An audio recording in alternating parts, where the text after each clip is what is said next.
We welcome you into the final day at the Maryland SoccerPlex and today's U16 Boys National Championship game from the 2014 U.S. Youth Soccer National Championships presented by the National Guard.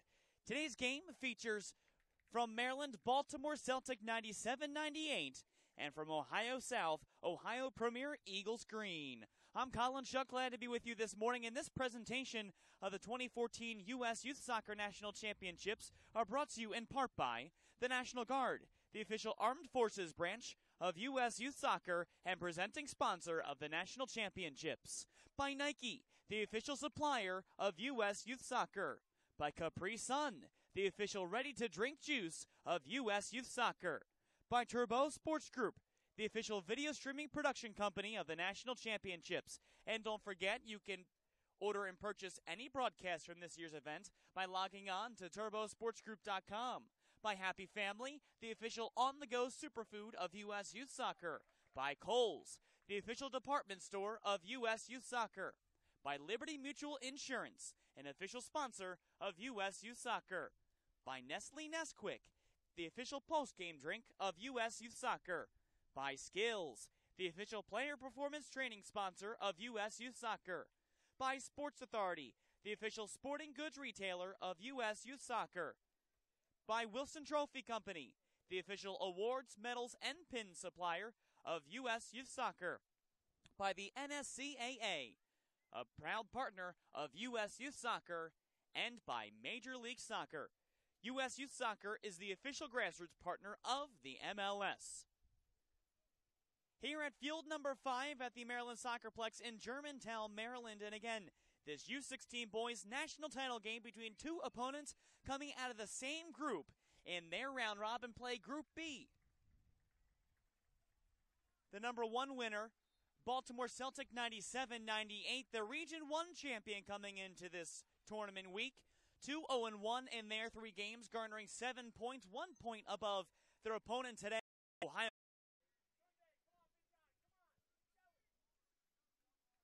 Both teams competing for the Larry Harmon Cup. Its inception in 1976, originally the DJ Neotis Cup. Changed to Larry Harmon, who's a lifetime member of U.S. Soccer. Contact with the keeper Carson Hunt and Cole Heilman. Ball comes back out. It'll be a free kick now. But no team from Ohio winning the Larry Harmon Cup in the 37 previous tournaments. Trying to go for a win here in third. And it's the second corner attempt upcoming for Celtic. At that point, Heilman, though he's not a defender, knows just get the ball out of danger and you can try to work from it from there. Set up along the corner.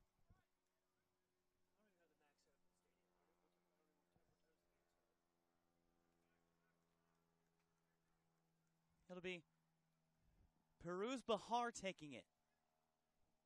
Bahar from the corner, crossing inside to the 18 toward the far side of the box, and that's headed out by Ohio. Still alive toward goal, blocked in front at the edge of the 18, and drifting toward midfield.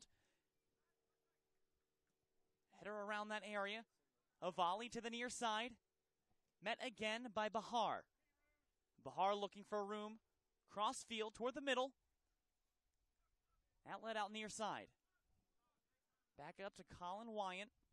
And Wyant will think to go back to his defensive line again, just to open up space with the striker pursuing for Ohio. And turn right back over, looking for some kind of a counterattack here. And Jack Holland couldn't advance the ball up, and the sliding tackle cuts that out. Up the far side again, Sean Clark. Clark against Whittlekind. And Clark goes down trying to draw the foul as the ball just trails out of play. And out for a goal kick.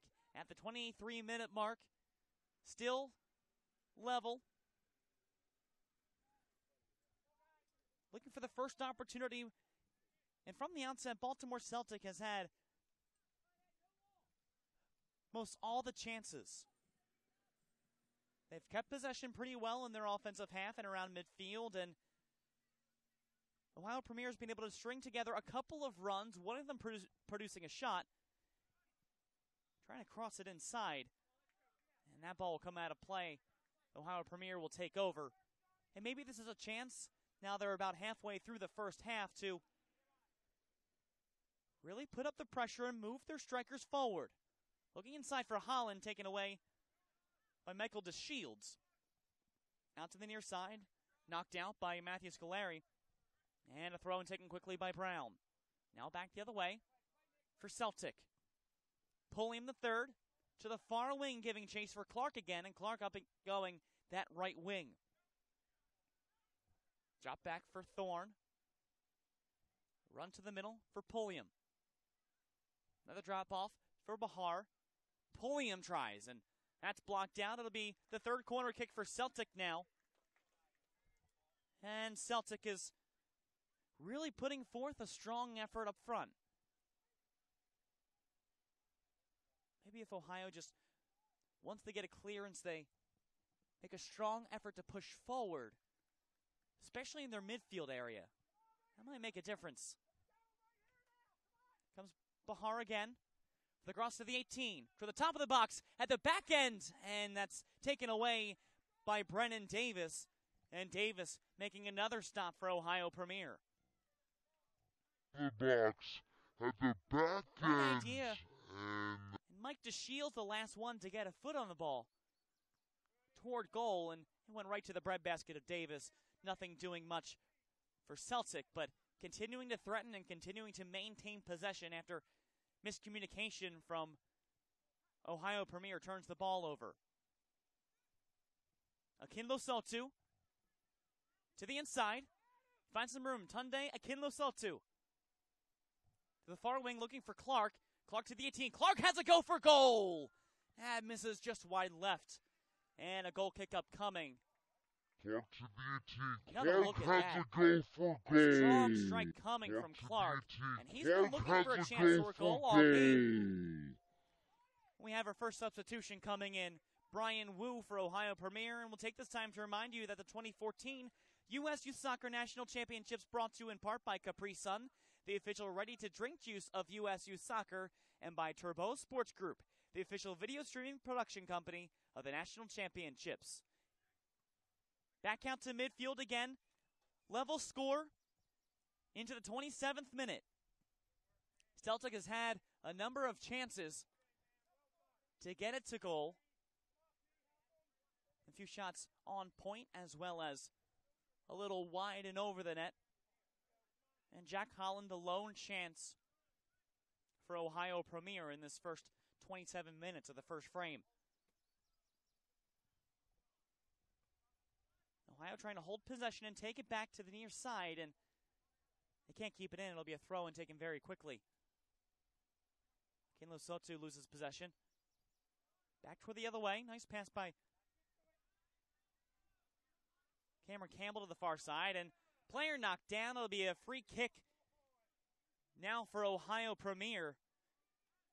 This is a big chance for them. Maybe knock a ball toward goal, and Michael DeShields on the infraction.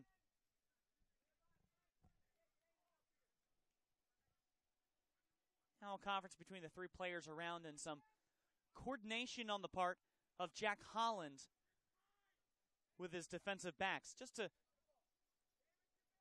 figure out the plan of attack here. Holland's there, as well as Emmanuel Dappa. Holland number 4 on the near side. Dappa just out of frame to the left. Come out to the near side. A chance for Hunter Gordon to cross in to the far side. Oh, that was Dappa coming in, shrieking for the bicycle, and that's stopped by Celtic. Another volley back in. Chance toward the far side, and it comes out to the near sideline. How to play a throw-in for Brian Wu. We'll take a throw in quickly, and this chance, a smart idea by Gordon, looking for Dappa. Dappa so dangerous in this tournament, creating plays and chances off of set pieces. Into Wu. Out of bounds off of Nick Brown. And it'll be the first corner attempt for Ohio Premier in this first half. Coming out to take it, Matthew Scolari. Scolari played in all 12 games between Region 2 play as well as the National League. And these past 4 games, held off the scoreline thus far. Can he help make the difference here? The cross inside toward the 18, the far side. Coming back in, another chance for Dapa.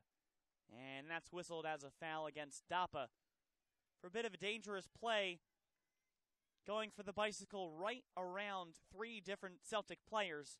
So it'll come back out to midfield once again. And we'll have a substitution waiting to come on. Quentin Valiente for Baltimore. His club up the far side. That's Trey Pulliam. Pulliam up to the top to Robinson. Robinson looking to go around the horn to the near side to Wyant. Wyant with a bit of space, met by a defender cutting back in. Colin Wyant, he tries for goal. And a one-bouncer saved by Brennan Davis. A little shuffle to his right would make that stop.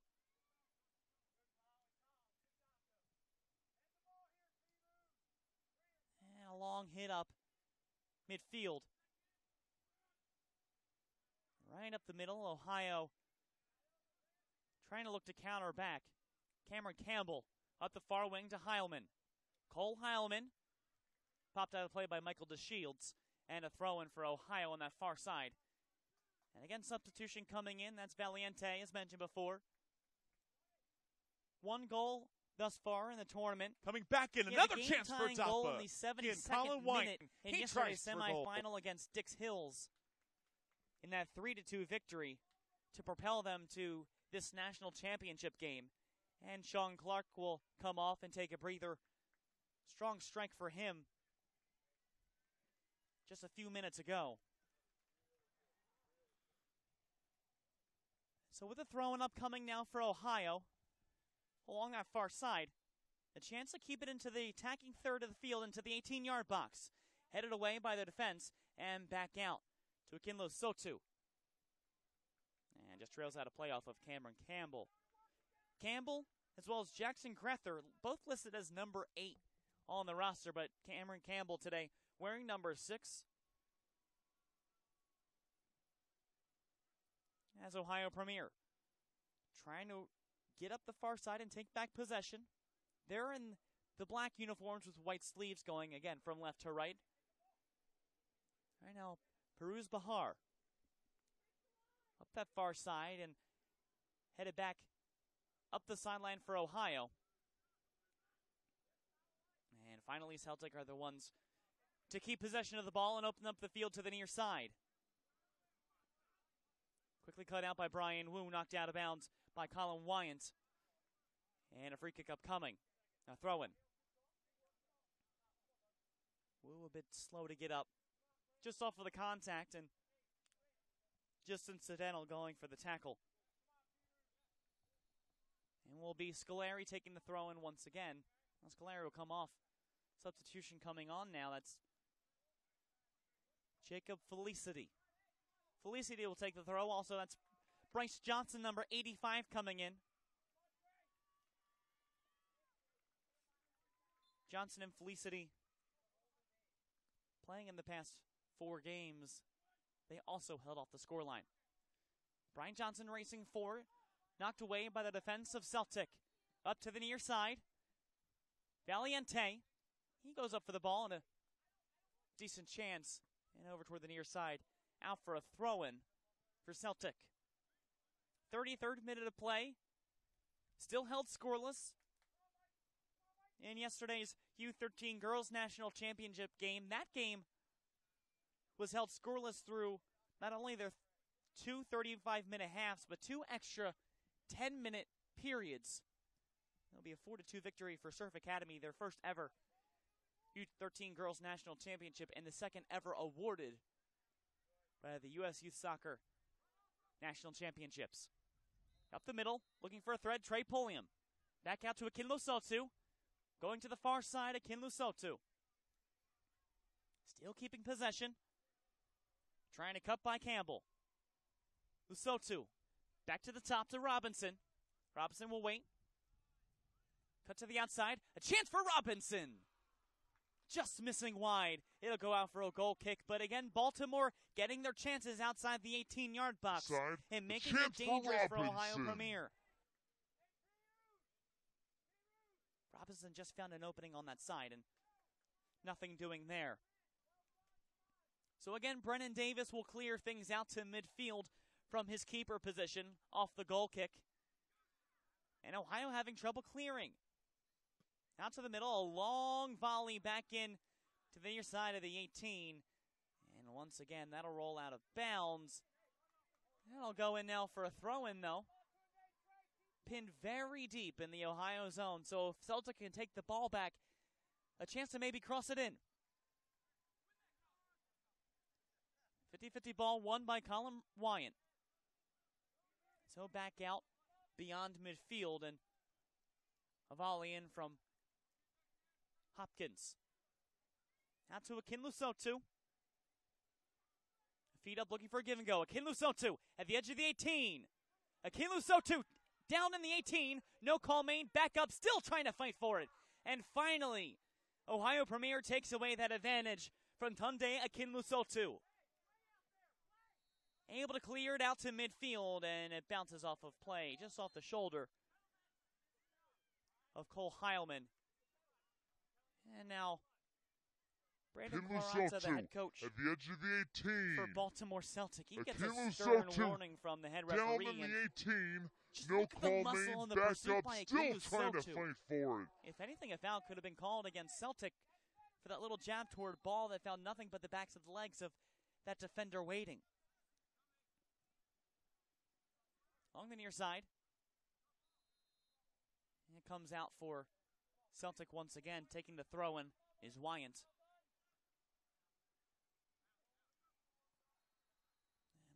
And Brandon Quaranta was very fired up over a no penalty call and continuing to jab as the ball came out of play. And that's where that warning came from.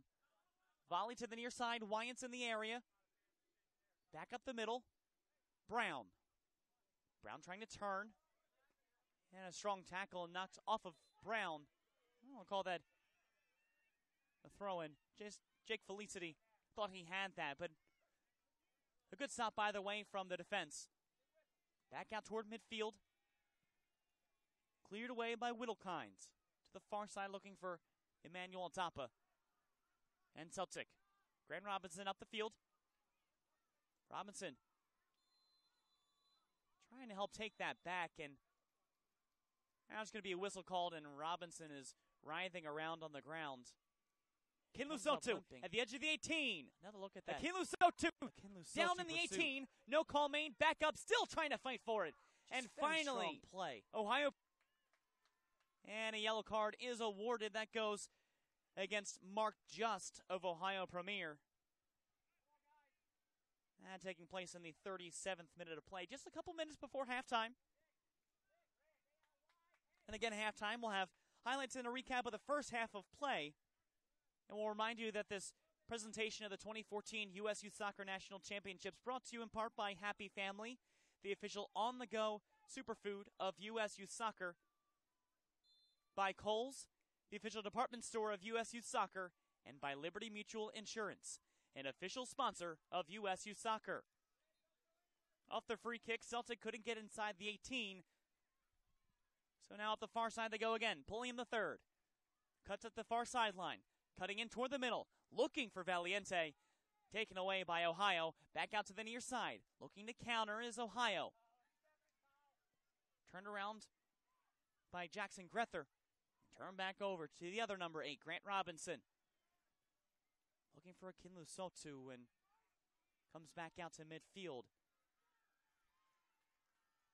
Dapa also fighting for it, trying to find a seam. Bahar takes it away for Celtic. Now Bahar looking up for Valiente. Valiente with some room. Quinton Valiente inside to the 18. There's Brown. Brown's taken down. It'll be a penalty now for Celtic. In the 38th minute, an opportunity for Celtic to possibly take a lead. And it's Nick Brown drawing the foul. And I can only assume this could be a yellow card upcoming. Quinton Valiente inside to the 18. There's Brown. Brown's taken down. It'll be a penalty.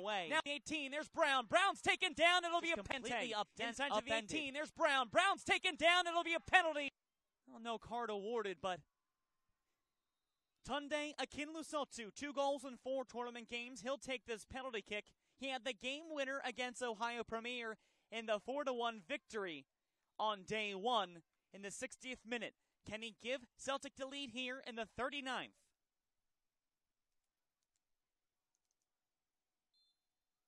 Akinlusotu with a chance, it's in!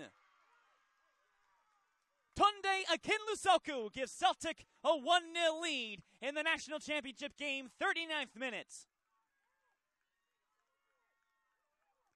Third goal of the tournament for Tunde Akinlusotu. And Celtic looking strong toward the end of this first half of play. To lead here in the 39th. Another look at that call, and the PK, very simple to the far corner. With a chance, it's in! Davis guessed right.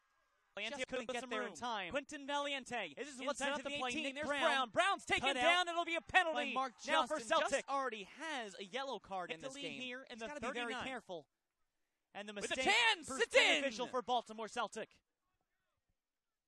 As play resumes just shy of the 40th minute, Ohio Premier need to push in maybe one last-ditch effort toward the end of this first half of play. Up the near side, looking for Nick Brown. Falling back in a bit of urgency now from Ohio Premier. And a whistle and a foul against the Eagles. Celtic will take back possession along the near side.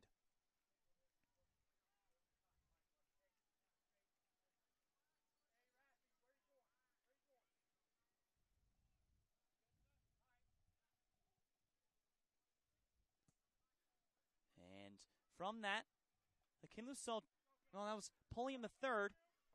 Out to Valiente. Valiente with a chance. Oh, save made by Brennan Davis. And out and cleared away. Strong play by Davis. Now back the other way again. Colin Wyant. Wyant maybe trying to go for a chance. Outside of the 18. Poked away by Felicity. Goes to the corner. And that will do it for the first half of play. Here from field number 5 in the U16 Boys National Championship game, Baltimore Celtic takes a 1-0 lead to halftime. Two mistakes by Mark Just. The first one a yellow card at midfield, and the second taking out Nicholas Brown in the penalty area allows Tunde Akinlusotu to make it a 1-0 game at the halftime break. You're watching coverage of the 2014 U.S. Youth Soccer National Championships presented by the National Guard. We'll be back from the Maryland SoccerPlex with more, including first half highlights in a few short moments.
This presentation of the 2014 U.S. Youth Soccer National Championships are presented in part to you by the National Guard, the official armed forces branch of U.S. Youth Soccer and presenting sponsor of the National Championships.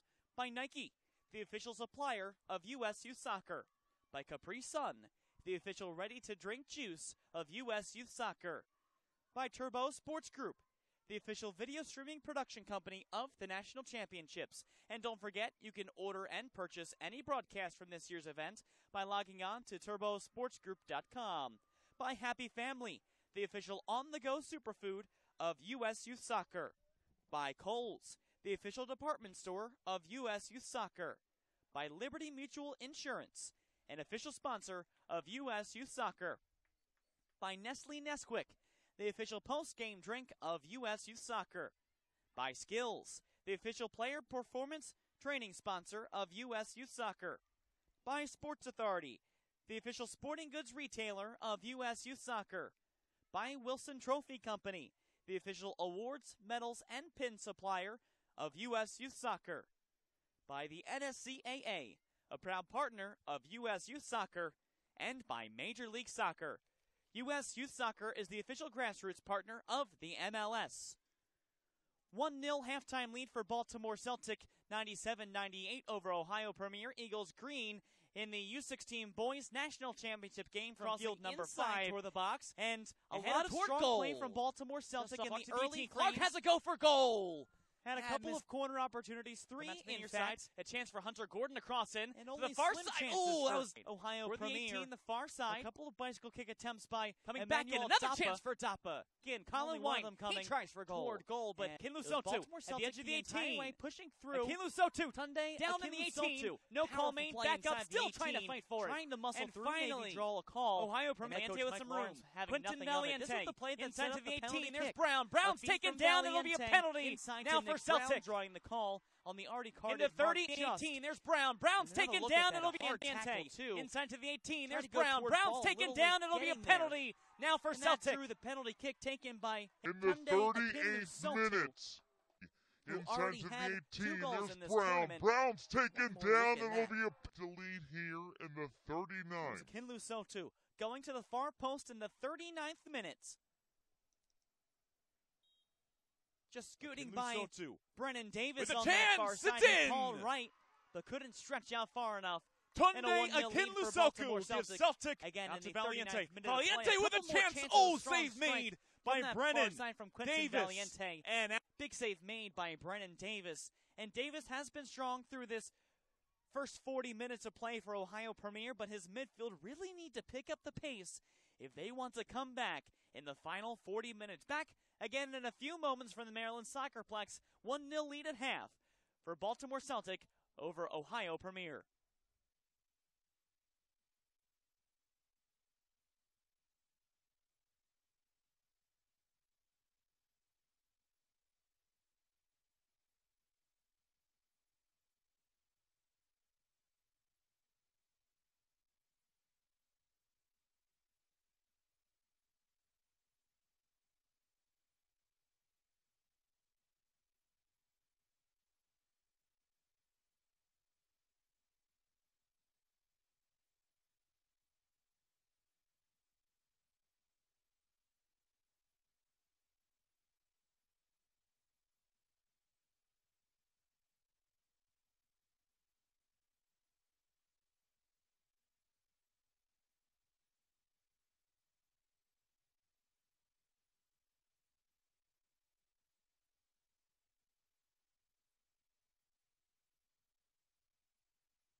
Coming in for the second half of play for this U16 Boys National Championship game at field number 5 from the Maryland SoccerPlex in Germantown, Maryland. Colin Shuck, glad to be with you. Baltimore Celtic 97-98 with a 1-0 lead heading into the halftime break thanks to the penalty kick scored by Tunde Akinlusotu in the 39th minute. And it's been mainly Baltimore Celtic with the advantage, but Ohio Premier Eagles Green, hailing from Ohio South, well, they can pick up the pace and maybe gain some ground in their offensive half of the field, create some chances for Emmanuel Dapa and the offensive line, and go from there to find at least an equalizer to move toward the 80th minute of play. Now, we'll have another 40 minutes of play in the second half. If we don't have a winner, if Ohio Premier can find an equalizer, then we'll move to extra time. That's 2 15-minute periods followed. If no winner is awarded there, penalty kicks of 5 rounds. Team switch sides, so now Ohio Premier stepping off, moving from right to left. In those black shirts you see on screen and just coming into the frame, Baltimore Celtic, they'll be moving from left to right. We're underway here. Emmanuel Dapa trying to quickly advance up through the middle, taken out by Celtic once again. Ohio Premier, after allowing that goal in the final couple minutes of the first half, they started pushing forward a bit more and a bit more urgency. You'll probably see this as Mike Lawrence, the head coach of Ohio Premier, telling his team to pick up the pace and be smarter with the ball. Possession wasn't very good, and neither were the through balls. It's been already much better for Ohio in the first 30 seconds of the second half of play as the ball goes out of bounds. Last touch by the Eagles. A throw-in upcoming for Celtic. But Celtic with the better chances and possession the key. It is a game of runs and tempo and momentum, but if you can contain play and be able to decide what you want to do with it, then it's going to be much easier to go through and eventually wear down the defense. Ball kicked out of play. That goes off of Baltimore Celtics' Grant Robinson. For a throw-in now on the near side, Matt Kelly. Looking up the sideline toward the 18, trying to cross inside. Out there is Nam Tren. Nam is also called Nathan. My friends, teammates. So Nam or Nathan will go by Nam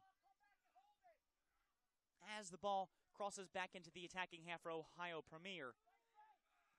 Again, trying to keep possession of it. Up the near side, ahead by Trey Pulliam. Cut out again, but knocked back in. And that's Hunter Gordon for Ohio Premier, working at the left center back. Now up toward the middle, Jack Holland, long feed, up looking for Dapa. Dapa taken down. That'll be a free kick upcoming for Ohio Premier, just outside the 18-yard box. Dapa entangled with Michael DeShields, and it will be a yellow card for DeShields. This coming in the 43rd minute of play. Long feed, up, looking for Dapa. Dapa taken down. Holland, long feed, up, looking for Dapa. Dapa taken down. That'll be a free kick upcoming for Ohio Premier. Started the altercation. Maybe Dapa did, but a Dapa with more speed in the attacking player, possibly with the advantage. Looks like Dapa just wrapped his back arm around, and the brute force of Dapa going in, knocked down play.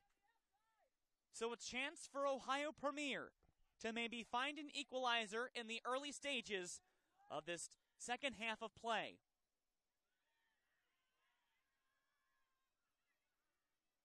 Dapa setting up. It looks like the feed will come to Dapa. Now Dapa will take it at the edge 18. Dapa! It's in! Emmanuel Dapa off the hands of Hunt. Equalizer in the 44th minute.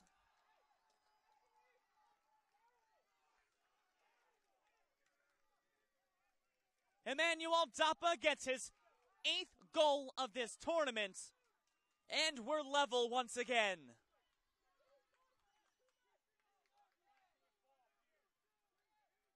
Brandon Quaranta still outraged at the initial call, leading to the free kick and the goal by Dapa. And picture perfect, just curling it in to the near post. Dapa! It's in! Emmanuel Dappa had a glove on it. The hands of Hunt. Equalizer redirected it in the 44th minute. And the celebration along the bench. At the Argentine, Dappa! Look at that. Just a beautiful strike. Dappa didn't realize he had it at the outset. Will take it. At the Argentine, Dappa! It's in! Expect from the upper levels of soccer. Draws the score even at 1. And it's a brand new match. Dappa surely to be the golden ball winner. And now up the far side. Across in for goal! Oh, almost another chance upcoming. And Carson Hunt outraged back in his own goal. It'll come out for a goal kick. And now up the far side. Once again, there's Dappa. Dangerous strike. Crossing for goal. And the ball has to come back out once again. Confidence now for the Eagles. And trying to answer back for Celtic. In the first game against one another, it was the Eagles scoring first in the 17th minute. Brennan Lawrence opening up the game, and then 4 unanswered goals by Keegan Kelly. Akinlu Sotu, DeShields, and Clark in the 28th, 60th, 70th, and 75th minutes. Gave Baltimore a 4-1 victory on day 1 of round-robin play on Tuesday. This one to be tightly contested. Akinlu Sotu back the other way. Tendo Akinlu Sotu out to the far side looking for Brown, and Brown's able to recover. Now Brown to the far corner flag. Cut out, smart play by Scolari. And Matthew Scolari forces a throw-in for Celtic. Taken by Nick Brown. Brown had the call drawn to allow the penalty attempt by Tunde Akinlu Sotu inside the 18 in the first half. Turned by Bahar. Bahar cutting in. Bahar toward goal. Stopped by Brendan Davis.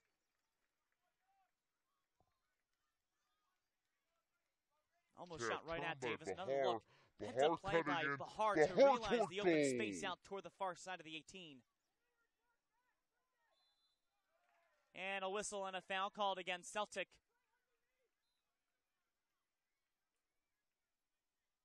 Free kick upcoming. It'll be taken by Hunter Gordon.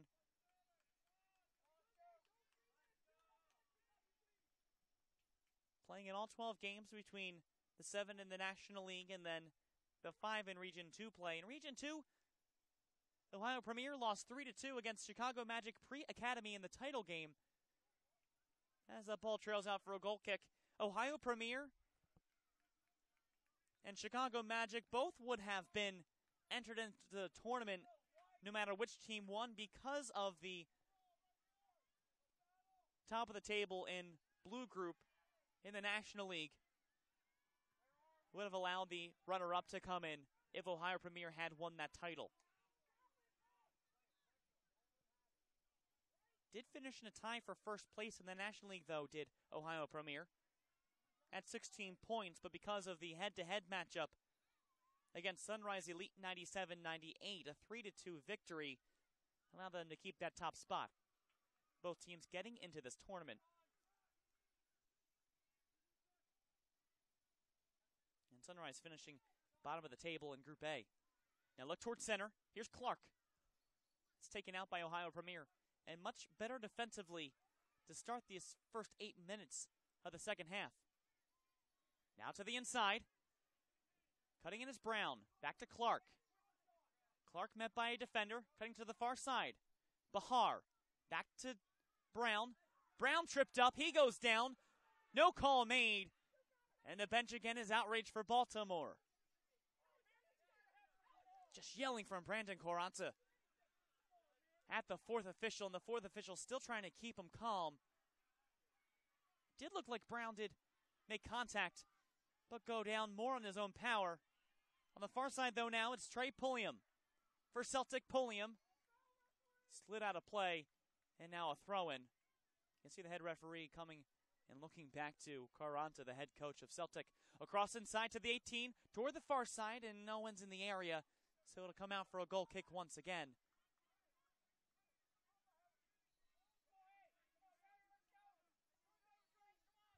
Interesting developments and of the second half. Another look at that play now for to Brown. The inside. Brown on the cutback and cutting in is smart Brown. to make space to find Back Clark. To Clark. Clark spun around and found Bahar on that far side. And went back to Brown, and Brown knocked down, and there'll be a free kick on this side for Ohio, and contact up top. Bahar. Another look at that once back again. To Brown. You can see Brown though, tripped just up. He goes down. Back to touch on the hip Brown. From the Ohio Premier Brown defender. tripped up. He goes down. So I do agree with the referee in that instance, just because of the way contact was on the play and a bit of a flail, and not easy being one of the four referees. And Brandon Quaranta is helping each referee earn their pay for this tournament. And the player downs for Ohio Premier finally getting back up, and he'll have to come off.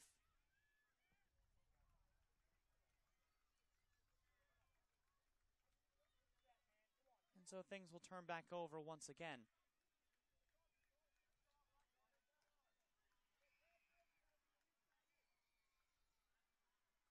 It'll be possession for Celtic, I do believe. And the player in question coming off now. And he'll have to be evaluated by the trainers on the upper contact to the head. A bit slow to get off.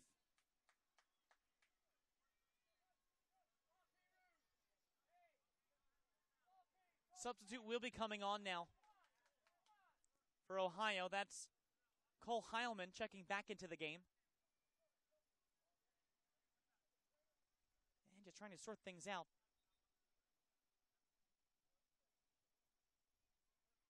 And so now Heilman will come in, and I think Mike Lawrence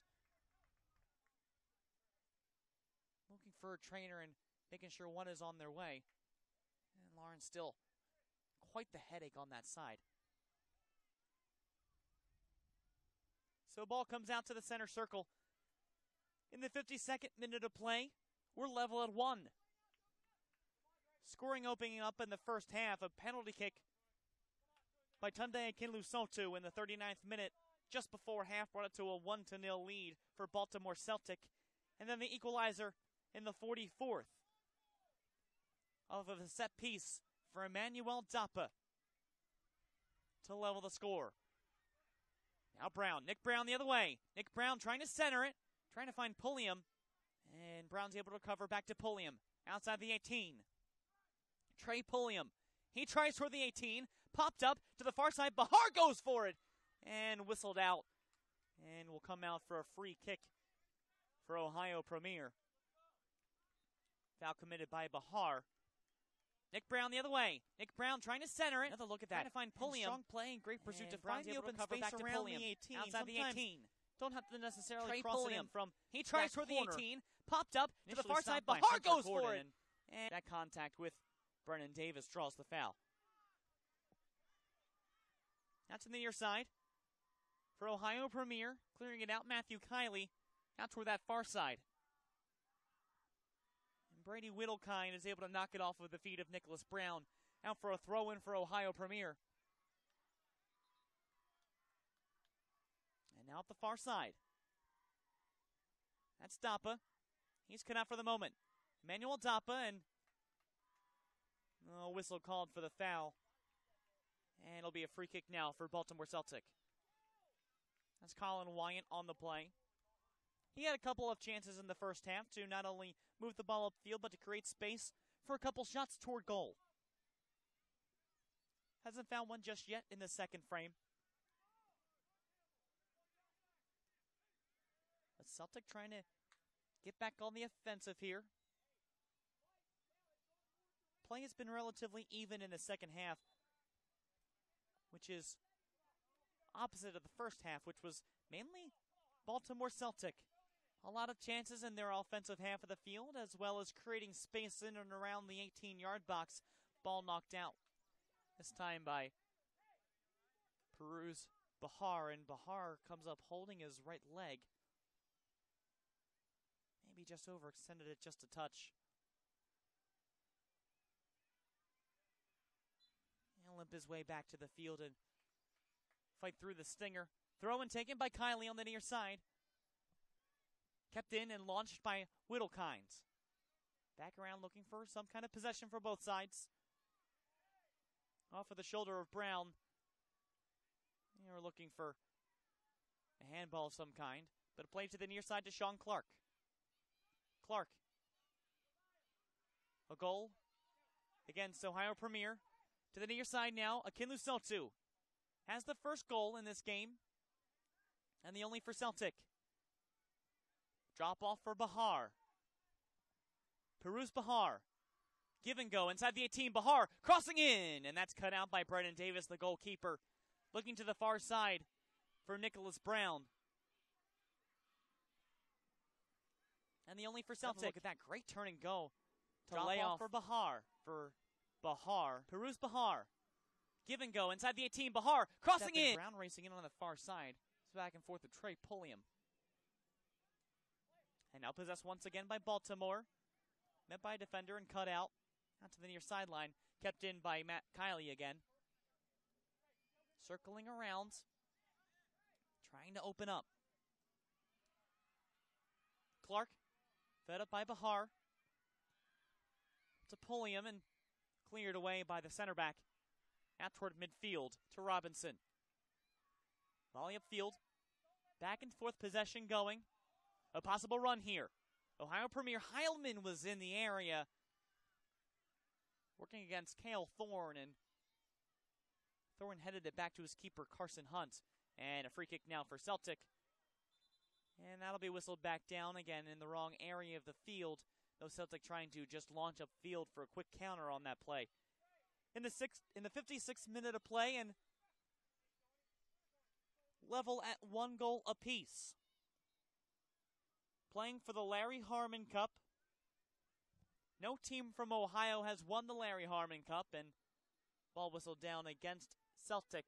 Free kick for Ohio Premier. And Baltimore Celtic trying to win their club's first ever national championship.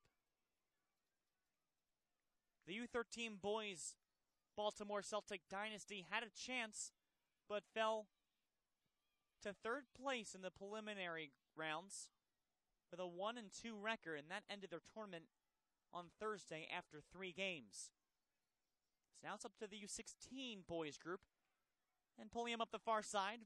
Ball bounces off the play off of Pulliam from the feed from Mark Just, and will come out for a throw-in. Just does have a yellow card coming into the 37th minute. And another throw-in this time a little bit further up that far sideline.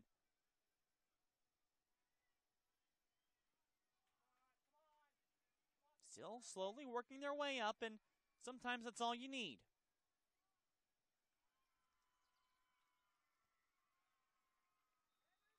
A launch in by Matt Scolari. Scolari again. Going toward the 18, headed away to Bahar. Bahar up the far side. And a volley up the long stretch of the field. Trey Pulliam the third.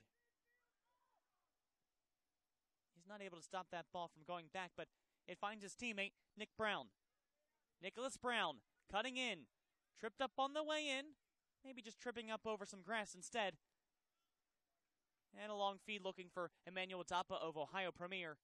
That's cut out and dropped back to the keeper. And back out into the general midfield area along the far sideline.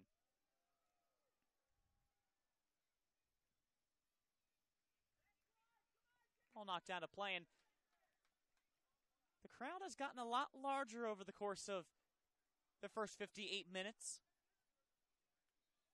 Fans now standing on their feet, realizing what's at stake. Feet toward the inside for Ohio. Heilman out to the far wing, looking for a run back in for Holland. Jack Holland giving chase. He's stopped on the advancement by a box out from Michael DeShields, and it'll be a goal kick for Celtic.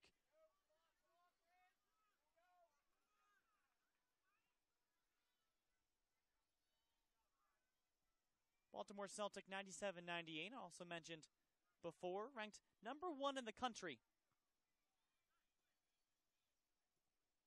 One of their other clubs, the Baltimore Celtic 98-99 club, ranked 3rd in U16 boys play. Just 2 spots below this club on the field right now, advancing up the near sideline.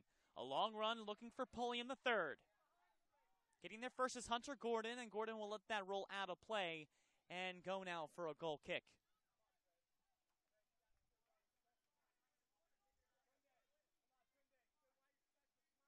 And both sides on the benches calling out for any kind of cue. Mike Lawrence of Ohio Premier and Brandon Quaranta of Baltimore Celtic as the goal kick comes out off the foot of Brennan Davis. Back out to the far side. Punde, Akinlu Sotu. Has Clark on the near side, still Akinlu Sotu. Here's Sean Clark. Up the middle, Bahar. He cuts back, Clark to the middle. Sean Clark cutting into the 18, and that's cut away by Hunter Gordon out to the near side. And that'll go just shy of the corner flag. In for a throw-in now for Celtic. Bahar. Clark and Bahar. Turning is Clark. Trying to cut inside. Taken away by Whittlekind and off of Clark for a throw-in for Ohio Premier in the 61st minute now. Halfway through the second half.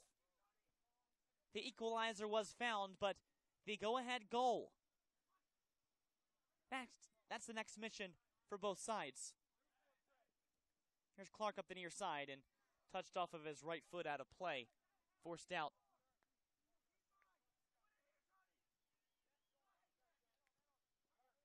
Burke. That's Bahar.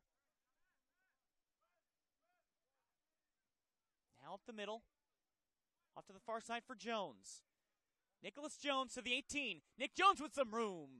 Brennan Davis slides out to make the save instead. Jones. Finding the seam himself. Nicholas Jones to the 18. Nick Jones with some room. Defenders. Out to midfield.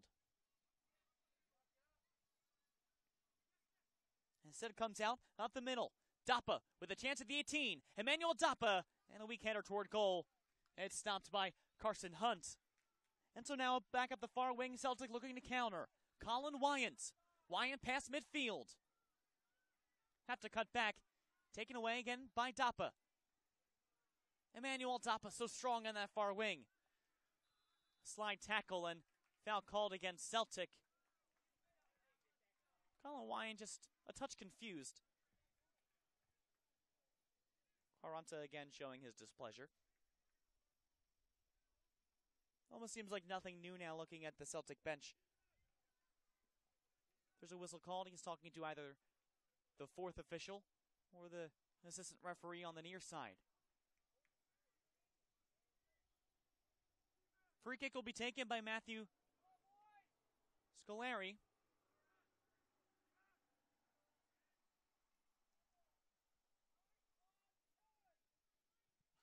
Scolari now. Cross inside, long feed to the 18. Looking for a head, batted away by Hunt. Out to the far side of the box. Now back up a lot of room for Peruz Bahar. Up the far wing. Pulliam is dispossessed and Trey Pulliam can't get the advancement going, but maybe Ohio Premier can up the middle. Feed looking for Dappa. That's taken away by Cale Thorne. And a Clark. Beautiful chip by Sean Clark to find space in the middle. Bahar. Back to Bahar to the far side to Jones. With a bit of room now to the near side for Clark. Sean Clark not able to keep it in. Good first initial touch, but trying to get the back heel on it. And a throw in for Ohio with a lot of space to move on the near sideline. And a launch up field looking for Emmanuel Dappa again. Those defensive backs keeping strong work because all that's happening right now for Ohio is attempt after attempt to feed it up inside for Emmanuel Dappa. Up the far wing, taken out of play. Cole Heilman was helping on that for Ohio Premier. And a substitute coming in. It'll be Bryce Johnson coming in. And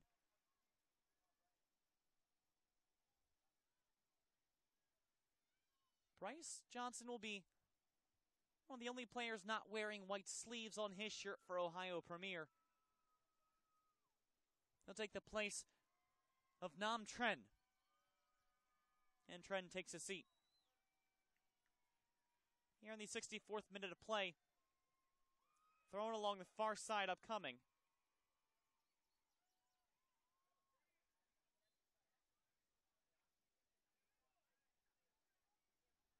Throw taken on the far wing. Just outside the 18, trying to turn inside.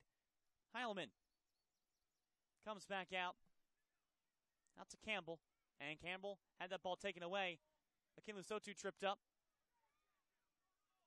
Pulling the third. And now Ohio takes it back to midfield. Up along feet again, looking for Dapa. To midfield again. Littlekind taken away. And a trip right at midfield. That'll go for a foul. A yellow card produced at midfield.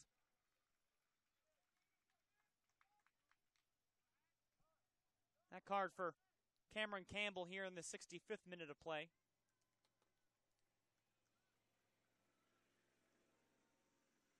Second yellow card awarded to Ohio Premier overall in this game.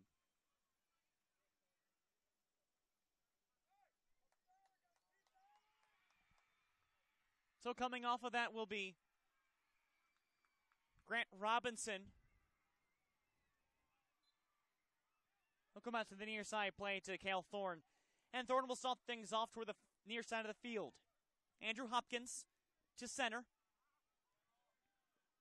Cannot taken away for the moment. And Akinlu Sotu is called for the foul. Just a slight arm in the infraction on the play. So ball almost immediately turned back to Ohio Premier. For the club started in 1993 and only started putting boys clubs together in 2009, just a few years ago, hailing from Dublin, Ohio, which is just over 20 minutes northwest of Columbus. Dapa on the far side. Emmanuel Dapa cutting to the 18. And that'll be in for a corner kick for Ohio, the second one, and a whistle down to just a cool off tempers for Celtic. It'll be taken by Emmanuel Dapa, the goal scorer in this game for his 8th of the tournament, leading all players for U16 boys. Now that's exchanged, and it'll be Matt Scolari taking it. For a right-footed kick, Dapa figuring to be dangerous toward the far side, possibly. Cross in toward the far side. Chance for Heilman, back inside. Chance toward goal. Missing wide left out for a goal kick. Cross in toward the far side. Heilman. Chance for Heilman, back inside. Chance toward goal. And that redirection toward goal. Not a strong one, but the right idea, though. And the goal kick taken by Cale Thorne. Coming out to the near side. Volleys back and forth overall and finally finds the feet of Nick Brown. To the near side. That's taken away from Valiente. And back again to the near side. Looking for Bahar. How's Brown once again. Ball comes out of play. Goes back behind the benches for a throw-in now for Celtic in the 68th minute. Again, this is the U16 Boys National Championship game from field number 5 of the Maryland SoccerPlex in Germantown, Maryland. Colin Shuck with you through Turbo Sports Group. Running 5 live streams. And we'll remind you that this 2014 U.S. Youth Soccer National Championship brought to you in part by the National Guard, as well as Nestle Nesquik and Nike. Ball out to the near side, and a throw-in now upcoming for Andrew Hopkins. And Celtic back into their attacking third once again, 69th minute. Toward the inside, and Pulliam had a decent run at it, but it was going to go to the keeper Davis either way. And so Davis will punt it away from the edge of his 18 out toward midfield, toward the far side of midfield. Give and go looking on the far side, cut out. Bryce Johnson. Drop ball for Matt Scolari. Knocked up the line, and once again it's Johnson, the substitute. Brian Johnson, and no foul called. Back the other way, up the far touchline. Looking for a run, trying to center it in front, and clear space for Ohio. Cameron Campbell taken away by Robinson. To the far side, chance here, Pulliam the third. At the edge of the 18, Trey Pulliam the third. In toward goal, out to the far side, and finally cleared away by Ohio. There is Johnson out to the near side, and a give and go looking for a run for Johnson. Johnson collides in a hard tackle by Cale Thorne. And Brian Johnson goes quickly down, and a yellow card distributed.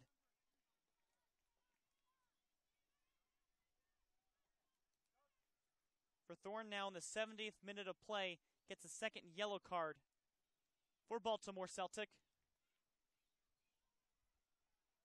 And Shanks coming in and just taking a hard foul along the near side. You see both the referees coordinating, making sure they're all on the same page for cards, as well as checking in on Bryce Johnson as well to make sure he's all right. It may take a little bit for him to get back up again. Just testing out what seems to be his right knee or his right calf to see what the infraction is. And both teams go back to their benches and regroup and talk. And again, a reminder, this 2014 U.S. Youth Soccer National Championship brought to you in part by Skills, the official player performance training sponsor of U.S. Youth Soccer, by Sports Authority, the official sporting goods retailer of U.S. Youth Soccer, by Wilson Trophy Company, the official awards, medals, and pin supplier of U.S. Youth Soccer, by the NSCAA, a proud partner of U.S. Youth Soccer, and by Major League Soccer. U.S. Youth Soccer is the official grassroots partner of the MLS. Bryce Johnson still being tended to along the near touchline. 1-1 score, now into the 72nd minute. What you're looking for is minute number 80. That's the end of the second half, not including added time. If the scoreline stays, or we do have level scoring, we will go to extra time, and that's 2 15-minute periods. And if not there, then after that will be penalty kicks, 5 rounds worth, as finally Bryce Johnson comes off under his own power, and it's fortunate to see that. And checking in now will be Kinsley Amokohene. Amokohene, listed as number 19 into this tournament, had 2 goals in 12 games in both National League and Region 2 play. He had the game winner in the 1-0 victory in the National League against Lehigh Valley United. He did wear number 98 in the Region 2 tournament, but for some reason listed as number 19 here. As the ball bounds out of play, it'll be a throw-in for Baltimore Celtic along this near side once again. Andrew Hopkins taking the throw. Coming out cleared away by Cale Thorne out to midfield. And out of bounds along this near side throw, and upcoming for Celtic. Again, in their first season in existence, they'll have a substitute to come on. That's Gavin Boyer that just entered the screen. He'll allow Pirous Bahar to grab a seat for one of the first times in this game. Throwing out for Tende Akinlusotsu. And out of play by Mokuheni. Out to the middle. Toward the far side is Brown. Nicholas Brown racing in, had some speed, and Akinlusotsu takes it back. Akinlusotsu toward goal! And that one's going to Roll on the ground, picked up by Davis. Akinlu Sotu toward goal. Decent opening on that far side of the 18-yard box. Again, just couldn't hit it goalward. Now a volley off the head of Amoku Heni goes back to Carson Hunt. Hunt had that initial contact off the free kick of Emmanuel Dapa that found the equalizer for Ohio Premier Eagles. Back in the 44th minute in the second half of play. Down the far side, racing in with some speed, crossing to the inside. And that's cut away, intended for Pulliam the third. Now back the other way, looking to counter. Cole Heilman, long feed up for Emmanuel Dapa. Dapa gets there, and contact with the Celtic player on the far side, and still down Colin Wyant. Slowly getting back up now as play advances back up to the far side again. Pulliam the third up for Brown. Brown to the 18. Nick Brown back out. Finds Pulliam. Pulliam launching. Goes up and out along the near side for a goal kick. Still some space. Baltimore Celtic right around the 18, and it's the patient play right around that area. Moving around, and though they may not get the cut-ins toward goal, they're finding the seams, and at that juncture, you've got to really think about taking a chance, because that chance could be the go-ahead goal. Now here's Wyant up the far side. Cuts in through contact, taken away by Ohio once again. Looking to counter and taken down from behind Matt Scolari. And that'll be a free kick right at midfield. Scolari wanted to get a yellow card for Wyant. As Scolari slowly gets up, it'll be talking to now from Wyant. Maybe a gesture from the head referee saying just keep your head, be smart.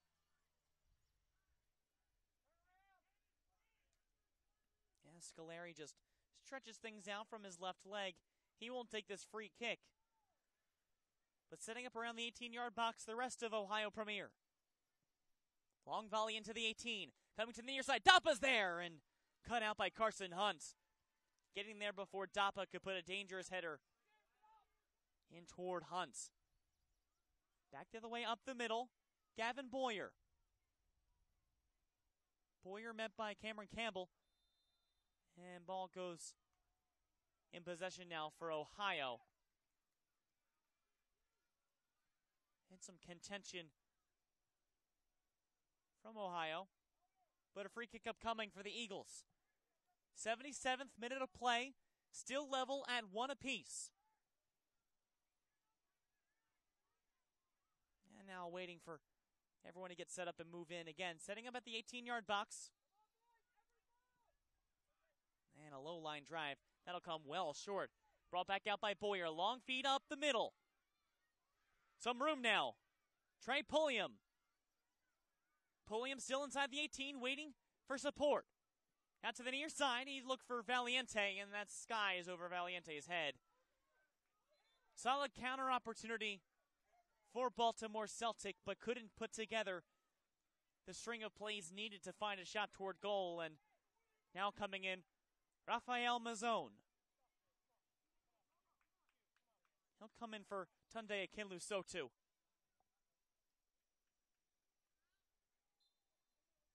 And Akinlu Sotu gets a breather off of that advancement. Back out toward the middle. It's Ohio Premier and Cameron Campbell out to the far side looking for Scolari. And that's well out of the reach of Scolari. Throw-in now coming for Nick Brown. Time ticking away late in the second half of play. Drop off for Boyer. Boyer met. And eventually gets there by Ohio Premier first.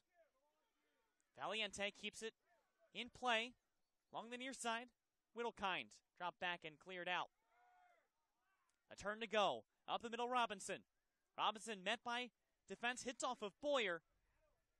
Kept in. Here comes a chance from outside the 18, and Brendan Davis there to make the stop. Once again, that's Nicholas Brown on the play. Off the head of Moko Hene. Into the 79th minute now. Substitute will be coming on for Ohio. That's Brian Wu.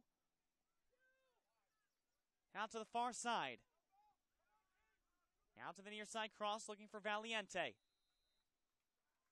And a whistle for a free kick drawn by Valiente on Matthew Kiley of Ohio. And that substitute coming on will be Brian Wu. Stepping for Cole Heilman. We'll see how much time is added on to this second half of play. Possibly 2 or 3 minutes overall.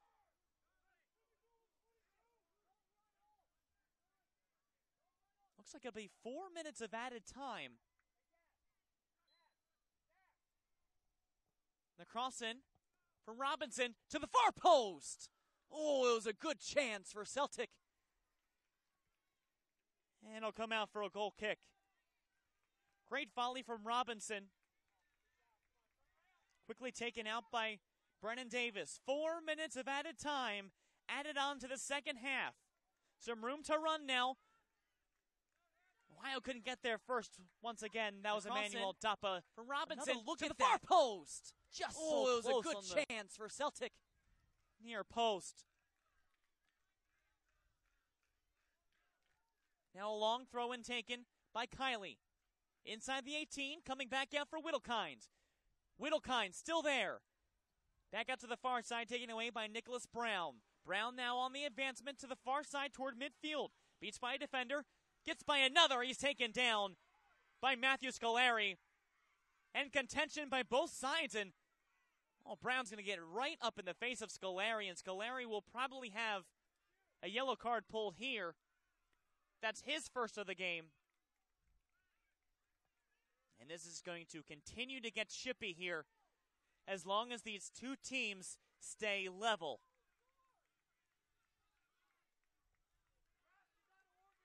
That one in the 81st minute of play. Well, it's the 80th minute plus 1 extra minute. Chance from the Celtic fans on the far side setting up this play by Colin Wyans. Just about everyone on their feet. Colin Wyans. For the chance to go inside. To the 18. Toward goal. To the far side. And whistled down. Foul called against Baltimore Celtic for the collision with Brennan Davis, the goalkeeper. Another look at that cross in from Wyans. Strong play inside. And that was Michael DeShields with the contact. So Davis will clear things out once again. 82nd minute now. Just around 2 minutes left of added time. If we stay level, we go to extras. Far side. Trey Pulliam III.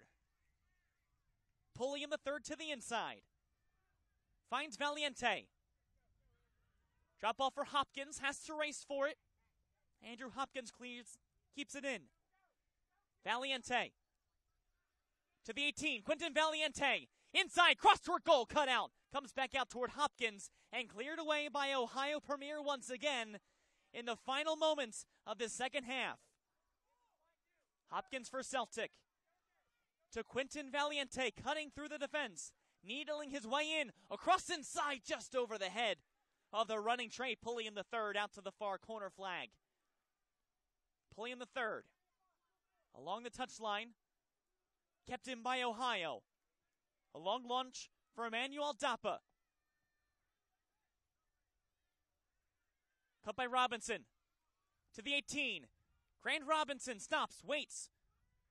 Tries for Valiente.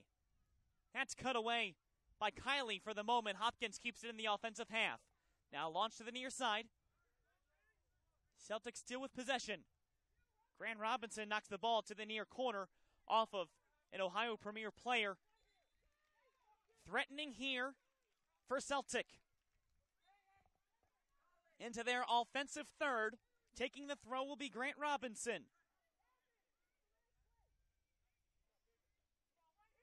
One of the final chances of regulation time. Grant Robinson with the throw. In toward goal from Brown and cut out by Davis once again. A push-up coming as the whistle is blown. After a full 80 minutes of play plus added time, we're level at 1, so we go to extra time. Baltimore Celtic 97-98 had the lead going into the first half break off of a penalty kick goal from Tunde Akinlusotu. And Ohio Premier Eagles Green would equalize in the 44th. The 8th goal for Emmanuel Dappa in this competition keeps the score even. Here's a look at that first goal overall. And a beautiful strike off the penalty kick for Tunde Akinlusotu, his third of the tournament and team leading third for a 1-0 lead. And then again, this one in the 44th minute, Emmanuel Dappa curling to the near post, leveling the score at 1-1. And that's where we stand, thanks to those two strong plays from the two leading scorers for either side. And another look at that Dappa goal, just beautiful. And so we'll have two 15-minute halves, no golden goal as we get set. We'll come back in a few moments. You're watching the 2014 U.S. Youth Soccer National Championships U16 Boys National Championship game going to extra time. Don't go anywhere.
We're headed to extra time here at field number 5 for this U16 Boys National Championship contest between Baltimore Celtic 97-98 from Maryland and Ohio Premier Eagles Green from Ohio South. Colin Shuck with you at field number 5. Following this one, we'll have the U16 Girls National Championship game between Beach FC 97 Academy and Tampa Bay United 97 Premier. After 80 minutes of play, level at 1 goal apiece, and the first goal coming from the foot of a strike from Tunde Akinlusotu. It was a penalty kick set up by Nick Brown to make it a 1-0 lead in the 39th minute, and then in the second half, just 5 minutes later, in the 44th, Emmanuel Dapa for his bracket-leading 8th goal of this tournament. A beautiful curling strike on a set piece just outside the 18, leveled the score at 1. There's that strike by Dapa, just beautiful form. As teams switch sides here, Ohio Premier will start with the ball in their black shirts, going from right to left, and from left to right, Baltimore Celtic in all whites today. We'll have 2 15-minute periods. No golden goal.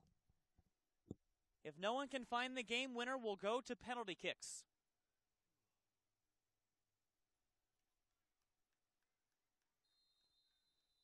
Whistle up, we're underway for the first period of added time.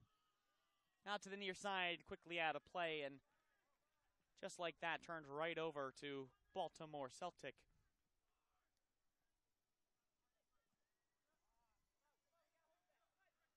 Taken back at it.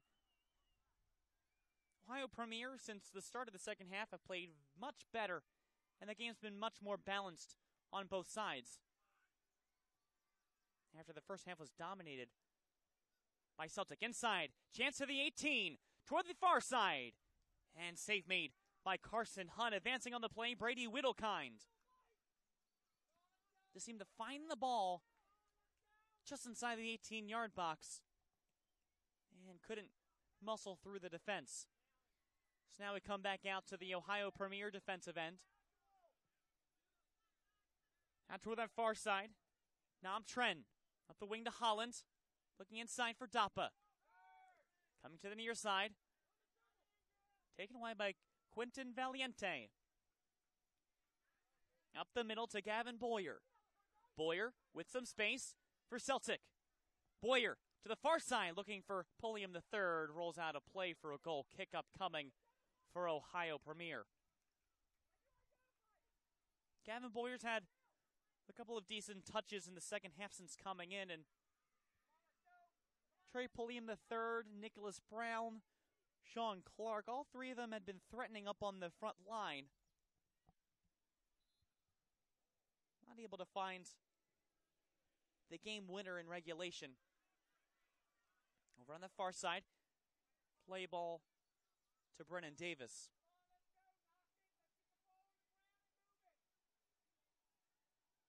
Davis will clear things out once again.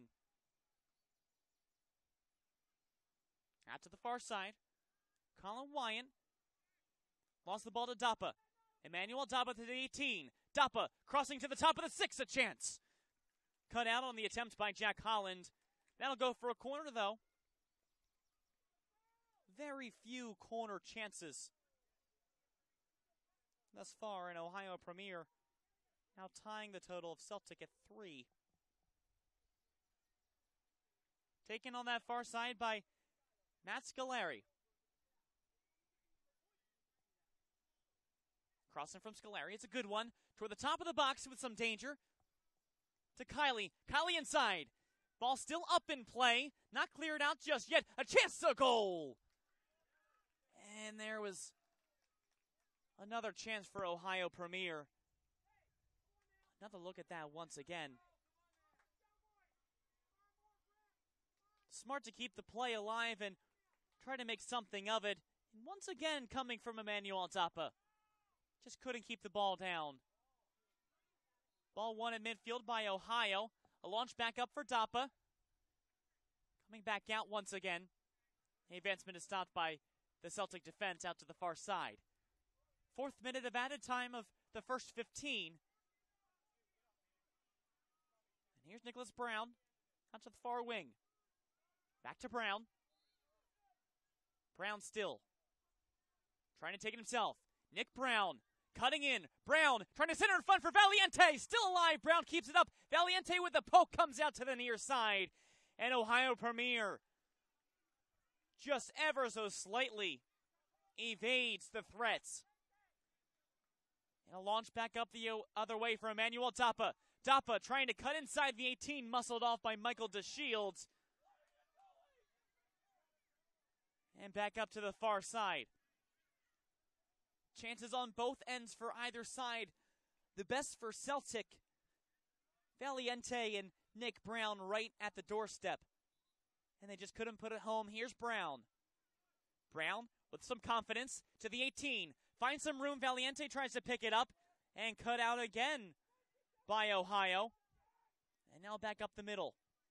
To the far wing comes for Colin Wyant. Goes down with Emmanuel Dappa. Call against Colin Wyant. Celtic fans right in front of that play didn't agree with the call. So it'll be a free kick for Ohio once again. Wyant the offender on the play.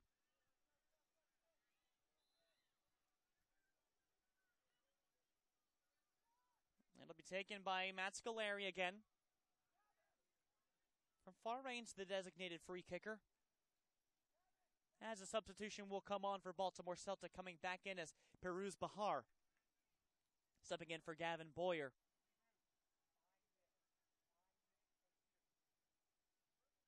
Peruz Bahar's had a lot of plays around the 18-yard box when he's been in the game. And Gavin Boyer, some choice words as he mutters off to a sideline. That's like a long walk over toward the far side as this play comes from Scolari. It's short of the 18. Going in deep, and no one's around for Ohio Premier. Carson Hunt just rolls things out to the far side. Back to Wyant again. Up the far wing. Wyant with some speed, knocked out of bounds.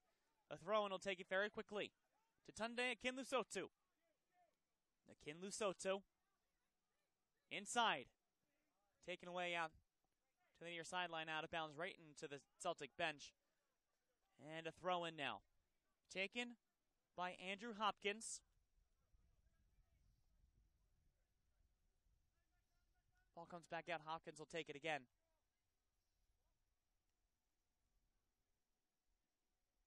Hopkins still finds the ball, cutting to the 18, looking for a give and go. Drop back to Bahar. Bahar to the far side. Akinlusotu. A little bit of room. Akinlusotu to the inside. And knocked out. And cleared away by Ohio Premier again. Now the race is on the near side to try to get to the ball first. Won by Celtic. And again, Hopkins. Cleared away, taken away. Looking for a long run, and it's not a smart idea from Nam Tren. Try to clear it up for Dappa or for one of the other strikers, but unfortunately to the wrong side of the field. Into the 88th minute overall. Up the middle, a header by Holland. Holland giving chase, gets a touch on it. Michael DeShields gets the better of it, keeps it in play along this near sideline. And DeShields will touch it up to Hopkins. And whistled out of play for a throw-in. Matt Kiley of Ohio Premier now inside the attacking third, looking to launch inside to the 18-yard box. The throw from Kiley. Inside to the top of the 18. Headed up, and it's going to be a whistle against. Now it looks like a whistle for against Celtic. I don't necessarily agree with that call, but that official has the best angle. And so now Ohio Premier right outside the 18, looking for a set piece, and Focus on Emmanuel Dappa. From a bit closer range, curled it into the near corner. Can he find the golden goal and give them the lead in this first extra time period and force pressure on Baltimore Celtic? Looks like to be the same play again. Dappa will take this. Dappa with a strike. 2-goal goes right to Carson Hunt. But a solid strike coming from the forward Dappa. And ball whistled down, and once again, that's going to go against Celtic. The assistant referee, he's the one that had the call to go Celtic's way, and now they'll put a throw-in on the far side, advance for Celtic, and Brandon Quaranta is just outraged on the bench. Checking in for Ohio will be Brian Wu. Coming in for Kinsley, Amoko Henny. Wu now in his third period of play, all 3 times off the bench. Then the throw now to be taken by Colin Wyant. Tempers are high. Akinlusotu. He turns the corner. Tunde Akinlusotu. Out to the near side. Finds Valiente. Quinton Valiente.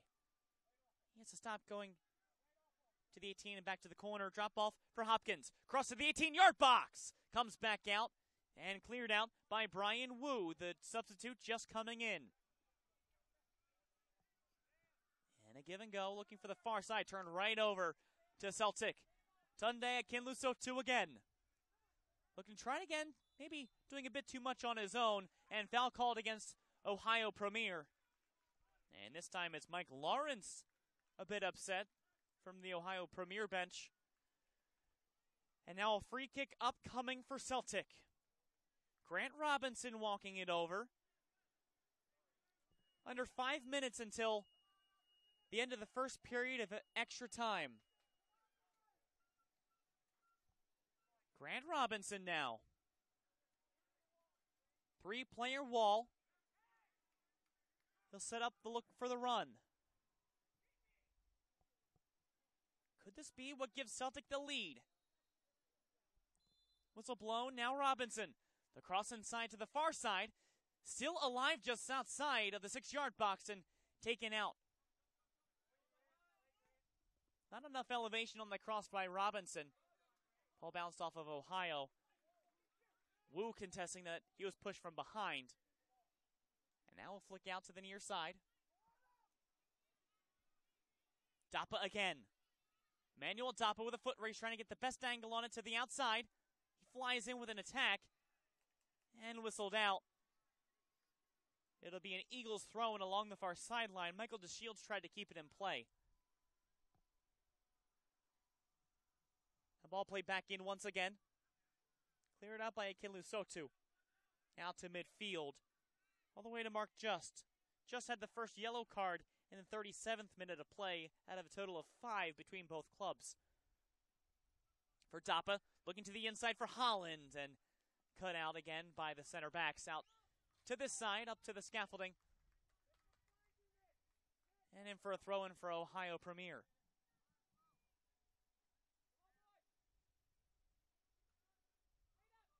Thrown to the near side. Kiley takes it back again. Looking to center it in front. Holland to the near side for Tren. Tren inside to the 18. And Bahar finds it and cleared away by Robinson. A bit more confidence now for Ohio Premier. The other way. Akinlusotu to the 18. Bahar's on the near side. Akinlusotu once again.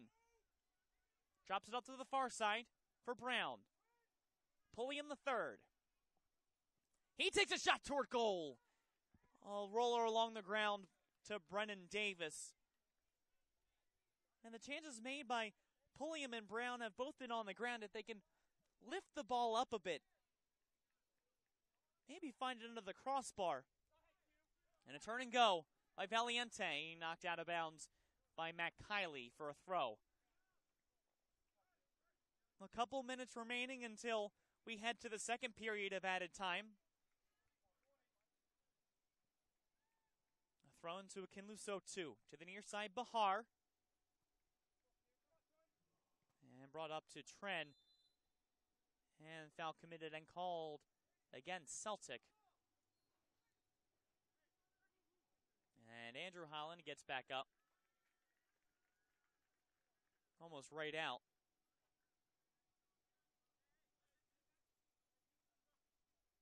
Mix of a bit of pain and maybe also a bit of exhaustion from that side. He does have to step out for a moment just because the referee signaled to bring on the head coach or a trainer as Ohio Premier will send back in Cole Heilman, who hasn't seen play for a good long time, and also checking back in is Andrew Hopkins.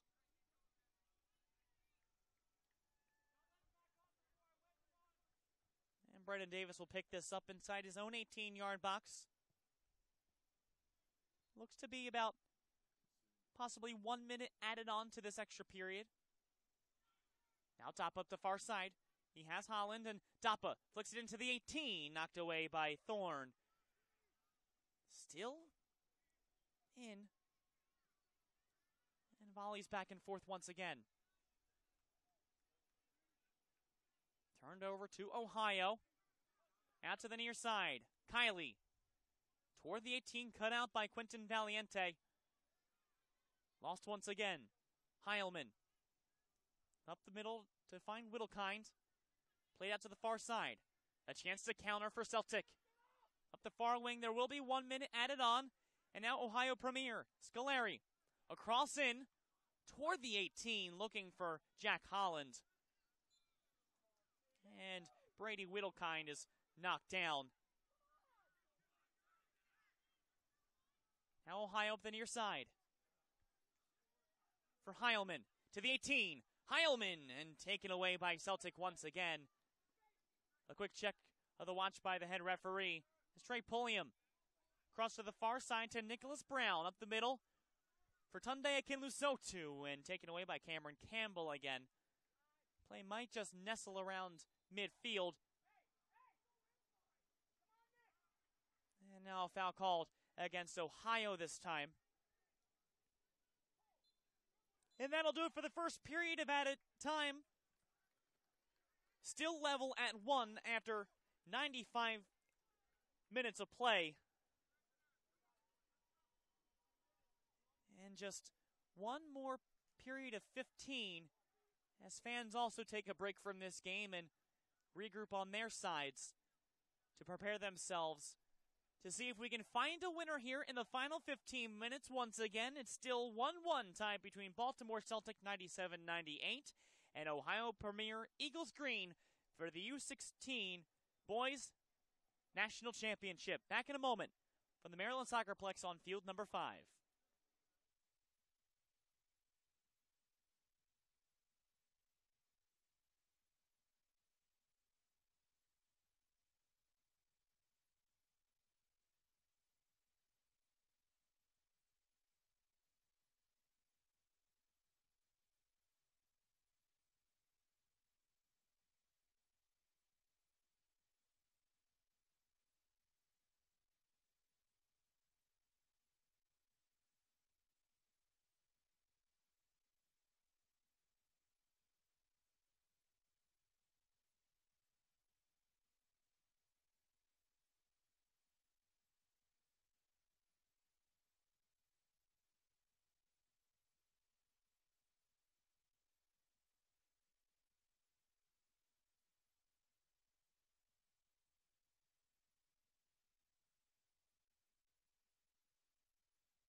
The final 15 minutes coming from field number 5 of this U16 Boys National Championship game between Baltimore Celtic 97-98 and Ohio Premier Eagles Green.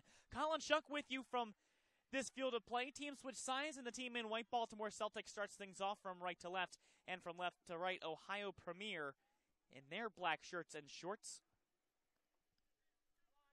The only goals coming in regulation time, in the first and second halves.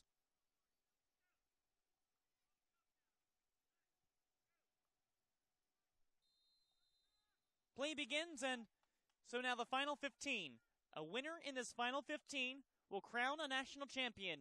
If not, 5 rounds of penalty kicks to decide who will walk away with the Larry Harmon Cup.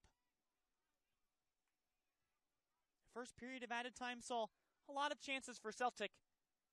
Still relatively even play on either side, but mainly favoring the team in white. As Celtic still trying to come up the near side and keep possession. That's won by Colin Wyant.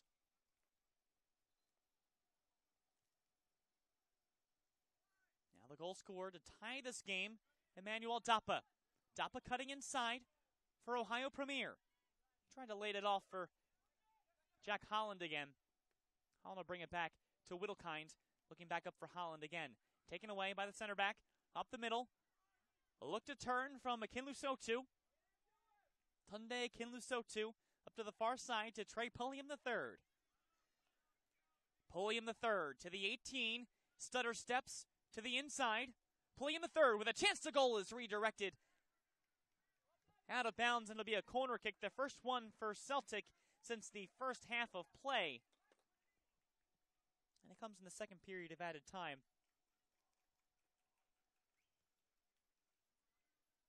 It'll be taken by Piruz Bahar, who's taken all 4 corners thus far for Baltimore Celtic. On the near side, Bahar cross into the 18 to the far side. Headed away by Ohio, still in the 18, toward goal, to the inside. Still around, alive for Brown. Launched to goal! Skied by Cale Thorne. And goes out for a corner kick off of a redirection. So it'll be another chance for Bahar here.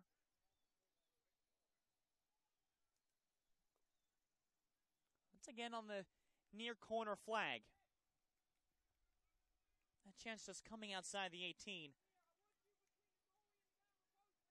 And Bahar again, resetting his right shin guard and having a bit of trouble with it. Just tried to toss it aside, but head referee demands that it comes back on. And finally we can resume play again. Shin guard intact. Piruz Bahar. Cross in. Another chance this time toward the short side, and Brennan Davis is there. A chance for a running header, though, from one of the strikers in Nick Brown.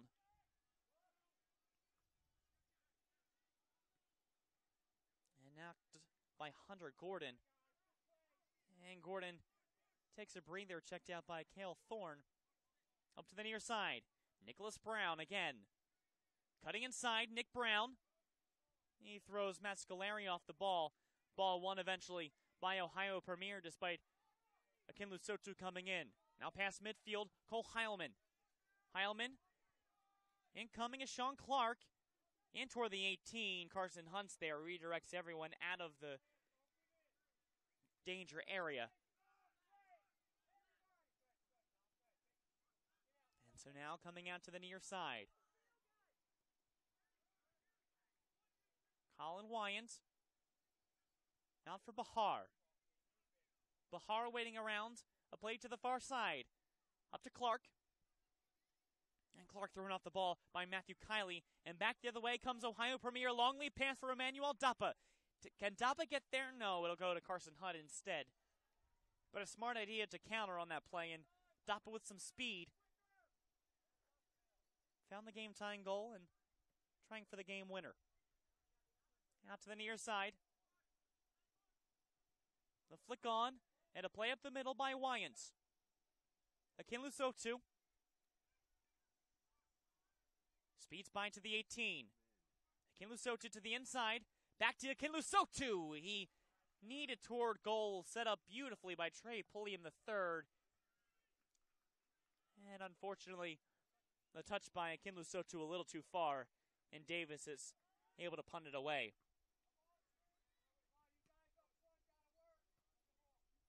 We'll go to minute 110. And ball bounces out of play for a throw-in for Ohio Premier.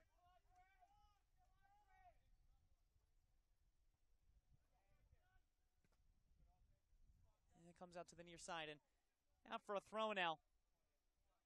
Into the 101st minute of play from field number 5.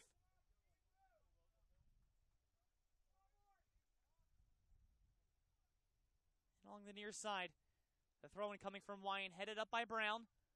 Up to Pulliam the third. Celtic threatening still, Sean Clark. Cut out once again, and despite every effort, there have been a lot of counters attempted overall as the plays back to Hunt, to DeShields and outside. You've got to credit both defensive lines, stopping a lot of the advancements and taking over as play develops for their opponents. And now a whistle called.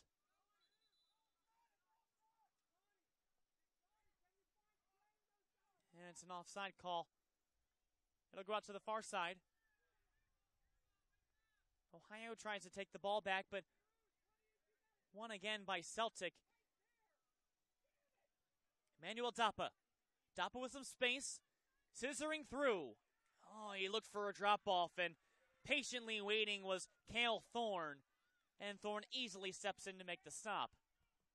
Not fooled by the fancy moves from Dappa. Up the middle now. Whittlekind. To Tren. Looking for Dappa out to the far side. Has Holland in the middle. Cutting back Heilman. To the inside to Whittlekind. Whittlekind still out to the far side to Dappa. Dappa at the edge of the 18. Trying to cross inside, blocked away and cleared out by Sean Clark. And back out toward midfield. And ball launched in. And that'll be a throw-in along the far sideline. Once again for Celtic. In the 103rd minute. It's about halfway through this second extra time period. And still have not seen a goal just yet.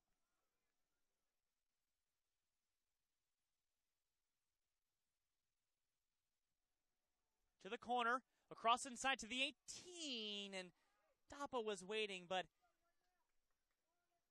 it was just launched a bit too far, and so now it'll be a goal kick out coming for Celtic.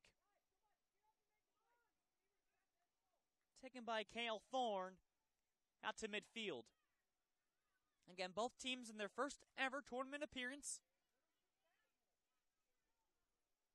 And if we do go to penalty kicks, I do believe we'll see a change in goal for Celtic. Dakota Harrich will come in to take it. Akinlu Sotu to the near side to Nick Brown. Brown now. Still outside the 18, Nicholas Brown. Circling around looking for an outlet. Finds one, comes out to Colin Wyant on the near side. Colin Wyant to the 18. Wyant still cuts back and waits to the corner. Last touched off of Wyant will be a goal kick. And Dakota Harrich, yeah, again, he's suited up to make the play here.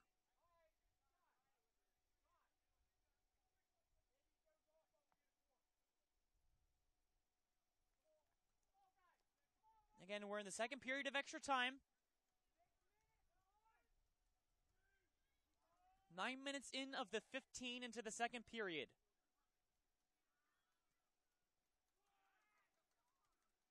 Headed away, and now back up again. Now cleared away finally by Colin Wyant.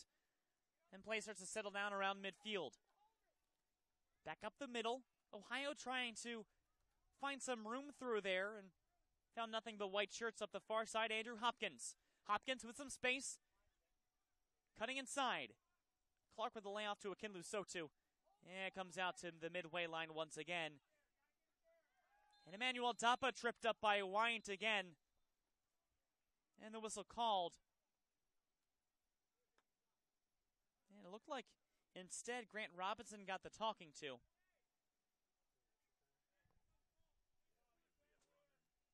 And so now on the near side, Brady Whittlekind.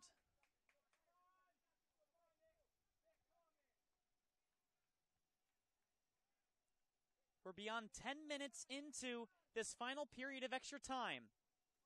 If there is no winner, then we'll have penalty kicks. Free kick taken by Matt Scolari. Scolari to the 18, and just shy of the 18-yard box, pops back out again. And finds Trey Pulliam the third. He's all alone up there. If he waits, he'll have reinforcements coming in to the near side. Finds Nick Brown. Brown finding some speed, looking to the corner to lead Clark. Sean Clark is there at the corner. Pulliam the third trying to cut inside to the 18. Pulliam the third to the inside and launched well over. That'll go out of bounds along the near sideline. And a substitution upcoming now. Cole Heilman will step off for Everett Canepa. And these could be substitutions to get ready for penalty kicks as well, seeing how far we are into the second overtime period. You can see on your screen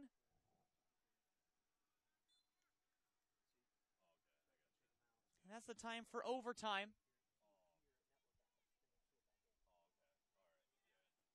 And Celtic will let that roll out of bounds for a throw-in upcoming for Wyant. Ohio Premier knocks it off. Dapa racing in the near side. Dapa slides down. Play still alive. Working against DeShields. DeShields wins it. Coming out DeShields and out toward the middle. And Celtic, a bit of room to move. Trying to lead Sean Clark to the far side. And Clark can't catch up with it. So now goes out for a throw-in once again for Ohio Premier. Unless we can find one, it looks to be that we'll have penalty kicks in this game. The U16 Girls National Championship will be coming just after the conclusion of this one, if it ends in extra time or penalties. Along the far side, launched back in by Cameron Campbell. Comes back out to Whittlekind. Trying to find it in the 18 to Dapa. Comes back out near side. It's Scolari. Scolari inside. There's no one in the area. Dapa kind of just standing around waiting for the perfect outlet. And so Celtic will clear away. Under 2 minutes remaining in the second period of added time. Still level at 1. Both goals coming in regulation. The first by Celtic in the 39th. And the second by Ohio Premier in the 44th.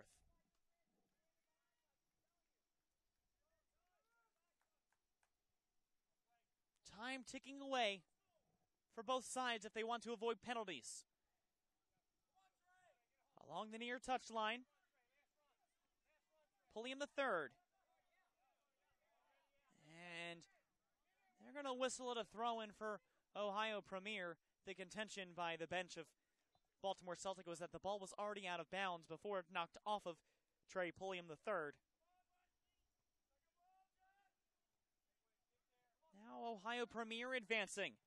Canepa looking for Dapa and bounced back out to the near side toward Nick Brown. Kept in play and a launch up to the near side, and ball goes off of Ohio Premier, and Pulliam III will throw this ball in from the near touchline.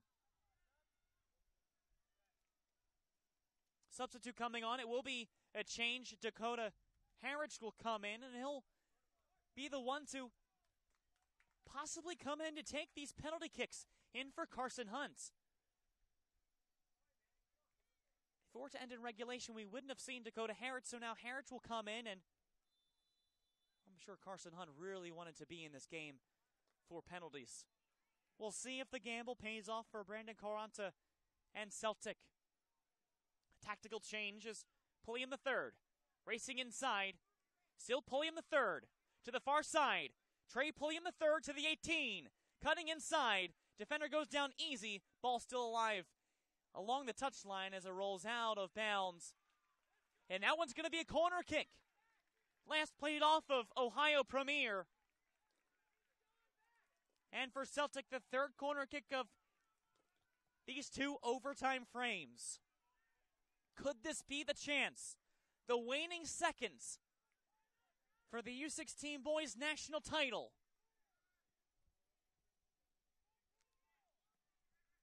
Coming from the corner far side, Baltimore Celtic.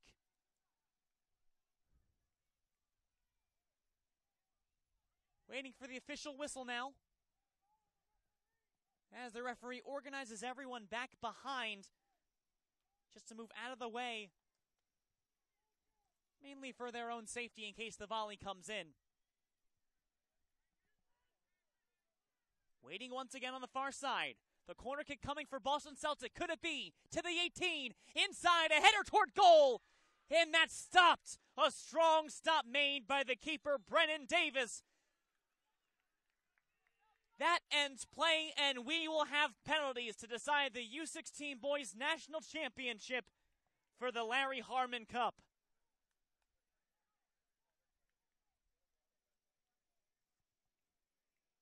Baltimore Celtic had the really strong chance to try to get it in and off the head. Then it looked like Cale Thorne got the header on that ball reaching toward goal. And so play will reset. Score will remain 1-1, but the scoreline for penalty kicks will decide the winner here this morning.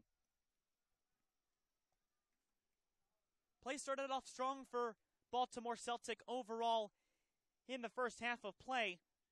39th minute allowing a goal from Tunde Akinlusotu for his third of the tournament, making it a 1-0 lead going into the halftime period. And then in the second half of play, the other number 10 will be the one to get the equalizer in the 44th. Number 8, goal for Emmanuel Dapa off of a set piece just outside the 18-yard box, leveling the score at 1 apiece. And from there, 5 yellow cards were awarded over the course of the game. 3 to Baltimore Celtic. Stretch at 3 for Ohio Premier and 2 for Baltimore Celtic. They went to extra time, 2 15-minute periods after the first one, still no score, to find a go-ahead goal. And this most recent chance by Baltimore Celtic, the cross-in and the header coming off of the head of Cale Thorne, not able to find that final chance. And so now both sides will come out to midfield. The play will be taken on the right goal, from what it appears, as all of the ball runners and the U13 Baltimore Celtic team, they're the ones making their way on the far side, out of frame. So we'll see who comes up in each chance, and the goalkeepers will be Dakota Harich and Brennan Davis. Harich for Celtic and Davis for Ohio Premier. Both teams going through their rituals. As you see, Harich walking out in the team huddle from Ohio Premier. Just encouraging words. And again, the U16 Girls National Championship will come after the conclusion of this one between Beach FC 97 Academy from California South, the winner of Group B, and Tampa Bay United 97 Premier from Florida, the runner-up in Group B. as the captains return to the huddle for Ohio Premier. Big moment for both clubs. On the line for Celtic. The first ever national championship for this club and also for the entire soccer club started in 2013. For Ohio Premier, the first team to enter the national championship in club history. Also trying to make waves for the club founded in 1993 and boys clubs in 2009.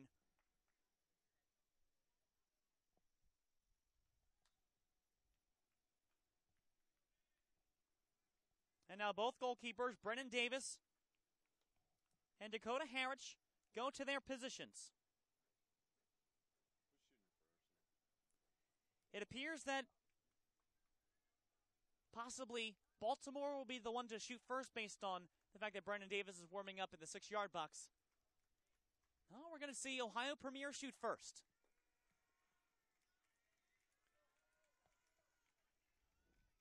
Coming up first for Ohio Premier, Hunter Gordon.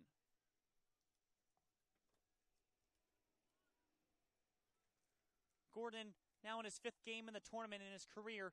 12 games listed in region play as well as the National League. Came up empty on the score sheet. The start of the first round will start again. Hunter Gordon against the new keeper coming in, Dakota Harwich. Harwich hasn't seen any play in regulation or extra time, but coming in as a tactical change for Brandon Quaranta.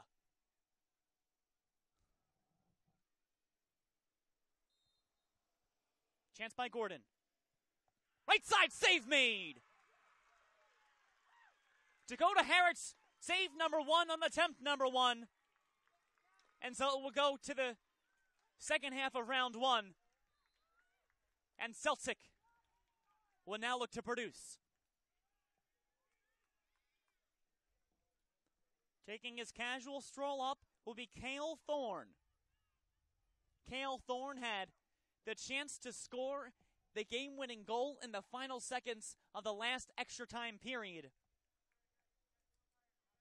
It'll be his chance now to give Celtic the lead in round 1.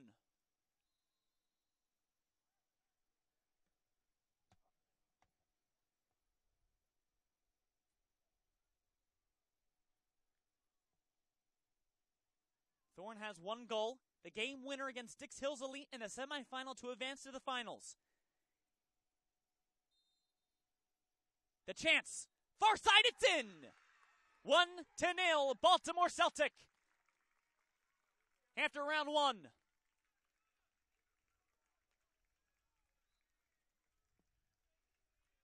Cale Thorne had the perfect placement to the far side.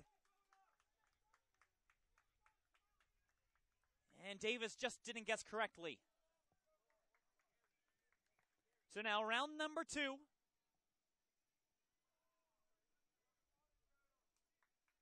It'll be Everett Canepa. Canepa came in late in the second period of added time and has what we assumed would be a tactical change in order to set up for penalty kicks. And now Dakota Harwich, who saved the first one,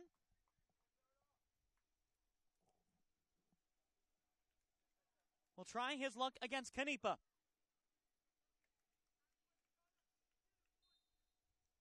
Everett Canepa. Can he tie it up? Yes! Canepa makes it 1-1 through 1.5. The tactical change pays off for Ohio Premier. And now this will be the goal scorer in the first half of play, Tunde Akinlusotu. Another look at that perfect placement despite the correct guess from Harwich.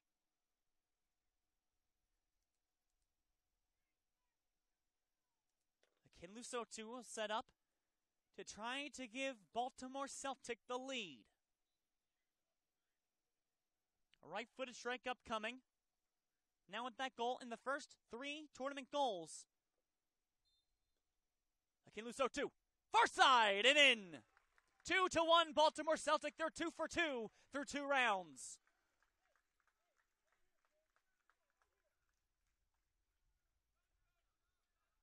So now the start of round number 3. Mark Just will come on for Ohio Premier. As you see, Dakota Harrich setting up and retying the laces.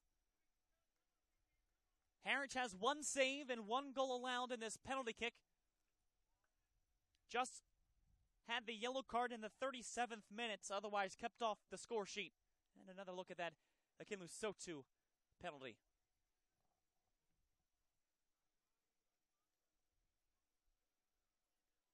Mark just waiting for Dakota Harrich.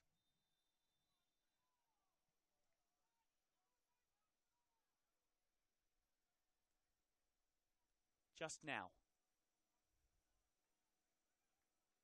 And Harrich taking his time right at the goal line. Maybe as somewhat of a stall tactic.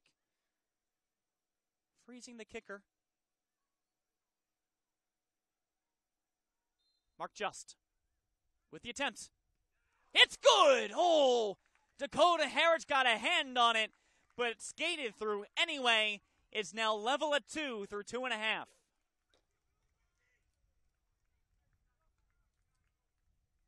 Guessed right, and Harrich just couldn't keep a strong hand toward it. And so now,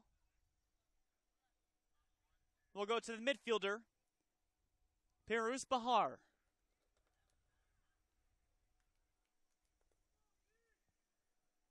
Bahar, in his 5th tournament game, had some chances in this one, also kept off the score sheet. Against Brennan Davis. Bahar will wait for the official go-ahead. Bahar. Could it be? Yes, it could! Baltimore Celtic perfect 3 for 3 through 3 rounds, and they're ahead by a goal.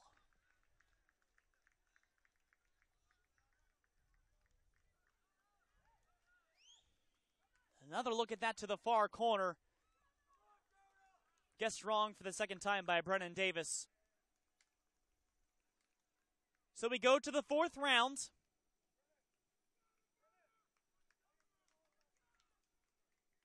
And making his way up, Bradley Whittlekind. Whittlekind, 1 goal in Region 2 play in his 12 games before this tournament. In the 50th minute in a 5-1 victory over NFC 97-98 Blue. Scoreless in this tournament. Step up for the left-footed strike. Brady Whittlekind. The chance. It's saved! Off of the post! Incredible! Dakota Harrich got a hand on it. Banked it off the far post.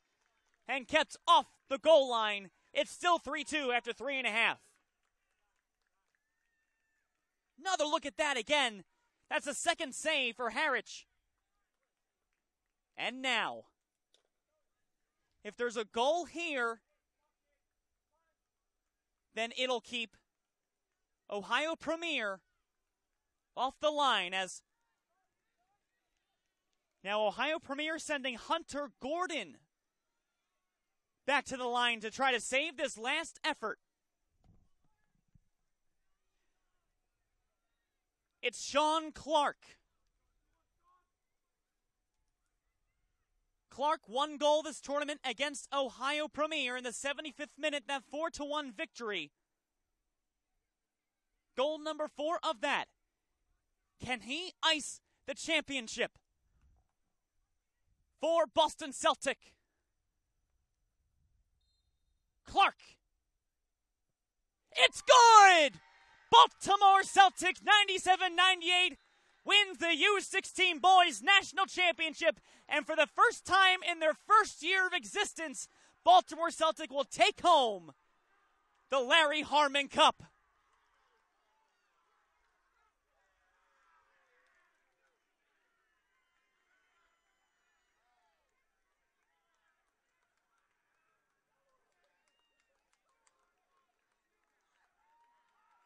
Another look at the goal.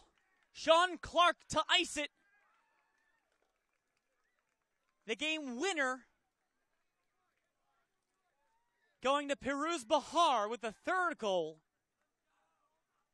And the clincher from Clark in 4 rounds, 4 straight goals. And the celebration commences for Baltimore Celtic between they and their U13 club that was also waiting at the end of this tournament, and for a hard-fought battle between Brandon Corante's club from Baltimore and Mike Lawrence's club from Ohio Premier Eagles Green. The final score will be Baltimore Celtic 98-1, Ohio Premier Eagles Green 1, and a 4-2 victory on penalty kicks for Baltimore Celtic.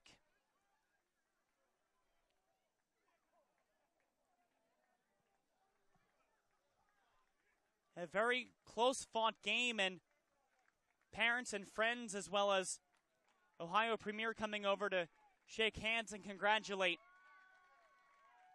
And the sullen looks on the faces of Ohio Premier tells it all as the celebration continues here on field number 5.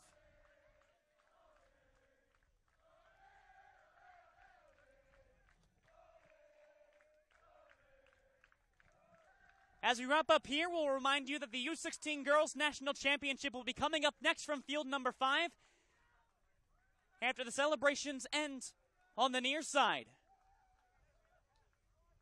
And the U16 Boys National Championship is going to Baltimore. We'll wrap things up for this game. And on behalf of our entire production team, U.S. Youth Soccer, and all those at Turbo Sports Group, I'm Colin Shuck. Again, the final score from the Maryland SoccerPlex on Field 5.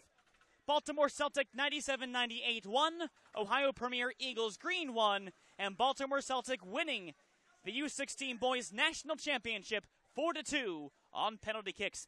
We'll be back in a few minutes for the final game from field number 5 of the 2014 U.S. Youth Soccer National Championships presented by the National Guard.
We welcome you into the Maryland SoccerPlex for the final time in today's U16 Girls National Championship Contest from the 2014 U.S. Youth Soccer National Championships presented by the National Guard. Today's game features from California South, Beach FC 97 Academy, and from Florida, Tampa Bay United 97 Premier.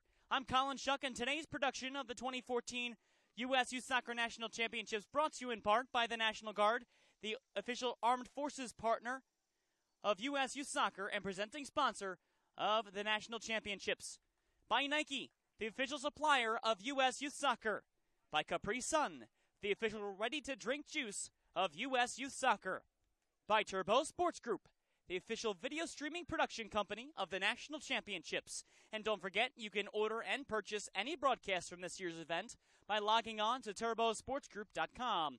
By Happy Family, the official on-the-go superfood of U.S. Youth Soccer. By Kohl's, the official department store of U.S. Youth Soccer. By Liberty Mutual Insurance, an official sponsor of U.S. Youth Soccer. By Nestle Nesquik, the official post-game drink of U.S. Youth Soccer. By Skills, the official player performance training sponsor of U.S. Youth Soccer. By Sports Authority, the official sporting goods retailer of U.S. Youth Soccer. By Wilson Trophy Company, the official awards, medals, and pins supplier of U.S. Youth Soccer. By the NSCAA, a proud partner of U.S. Youth Soccer. And by Major League Soccer. U.S. Youth Soccer is the official grassroots partner of the MLS. Today's game, the final game from field number 5 at the Maryland SoccerPlex in Germantown, Maryland. And it's the two teams from Group B, Beach 97 Academy and Tampa Bay United 97 Premier, stepping off to take on a chance for the Mary Derflinger Cup. Beach FC 97 Academy placed first in Group B with a 2-0-1 record, garnering 7 points and a +2 goal differential, 4 goals for and 2 against. And on the other side, Tampa Bay United 97 Premier, a 2-1-0 record with 6 points and the same differential and same amount of goals for and against. Yesterday morning, Beach FC 97 Academy had to go to penalty kicks to decide who would play in the national championship against Carlsbad Elite, drawing 1-1, and Beach FC 97 Academy winning 4-3 on penalties. On the other side, Tampa Bay United 2-1 victory over FC United Select, the number 1 team in Group A, and Julia Lester in the 62nd minute getting the game winner. Beach FC, they're wearing all black and moving from right to left, and Tampa Bay United 97 Premier in the white, moving from left to right. Beach FC will start things off in this first half of play as we wait the official word from the referees at midfield to play on again for the Mary Derflinger Cup in this final U16 girls game. We're underway, finally, and Beach FC touches off. We'll start playing and going back into their own end, and strong attack for Tampa. Back the other way inside the 18-yard box, a chance for a goal, and a weak shot by Taylor Hubbard. And Hubbard is there to make the stop. Imani McDonald is the goalkeeper for Beach FC. They favored to take the position and back the other way. Tampa Bay cuts out that threat by their own goalkeeper.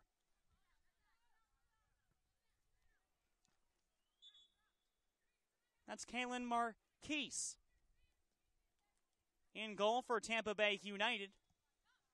Kicking the nod over Lauren Michael.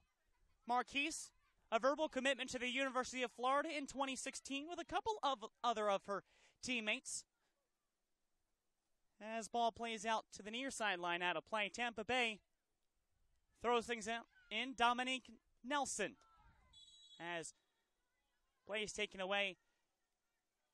Daria Petridez is tripped up for Beach FC.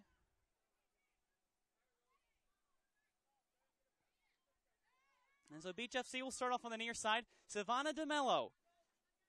DeMello's had quite the tournament. 4 goals this tournament to lead her club in a total of 7 games on the deep end, Tampa Bay United. Their second tournament appearance, they came in last year in the 2013 competition, going 1-2-0 with 3 points in group play, with 5 goals for and 8 against. They got into this tournament as the runner-up in the red group of the National League, finishing at 13 points overall in their play, and 3 points behind Carlsbad Elite 97-98 for first place, the team that lost to their opponent, Beach FC. Back the other way on the near side, Julia Lester racing it to the 18, fighting against Logan Karam. And Lester tries to center.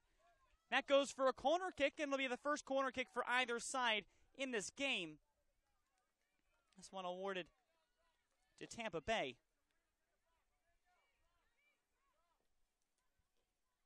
And so on the near side, taking the corner, will be Samantha Betters. Hand up, and the cross inside from Betters. A low-line drive to the top of the box. And that one bounces off of a leg of a Tampa Bay striker. Comes out toward midfield on the near side. Emily Evangelista. Evangelista still to the inside of the field. A chance. That's going to go well wide for a goal kick. Gracie Zass on the attempt for Tampa Bay. Beach FC, on the other hand, the Region 4 tournament champions to get in at a perfect 6-0 record. 27 goals, and they did not concede a single goal in their Region 4 tournament. Putting up 3s, 4s, and 5s throughout the course of every game. A chance for BFC toward the middle. A chance toward goal, and it's knocked away. Petretta's had a chance to get in the area. And now we'll come back to the other side. Beach FC still on that side. Rosia Rodriguez plays it back. Finds DeMello. Savannah DeMello. Outside the 18, trying to find a seam through for a let-off to the near side. Fraguglia! And Caitlin Fraguglia with a chance at the 18. And just hit it skyward. And so Caitlin Marquise will reset at the 6-yard mark for a goal kick. In the first opening minutes of this U16 Girls National Championship, and one strong chance for Beach FC. Here's a long volley up the other side for Tampa Bay, who also had one strong chance of their own. Taylor Hubbard was on the receiving end of a bad play out to the defensive backs from Amani McDonald, Beach FC keeper, wearing that blue kit you just saw. Now Beach FC on the counter again. DeMello to the far side. Out to Nat Gramada. Still Beach FC looking for a centering pass. That's taken away by Jordan Evans. To the far side.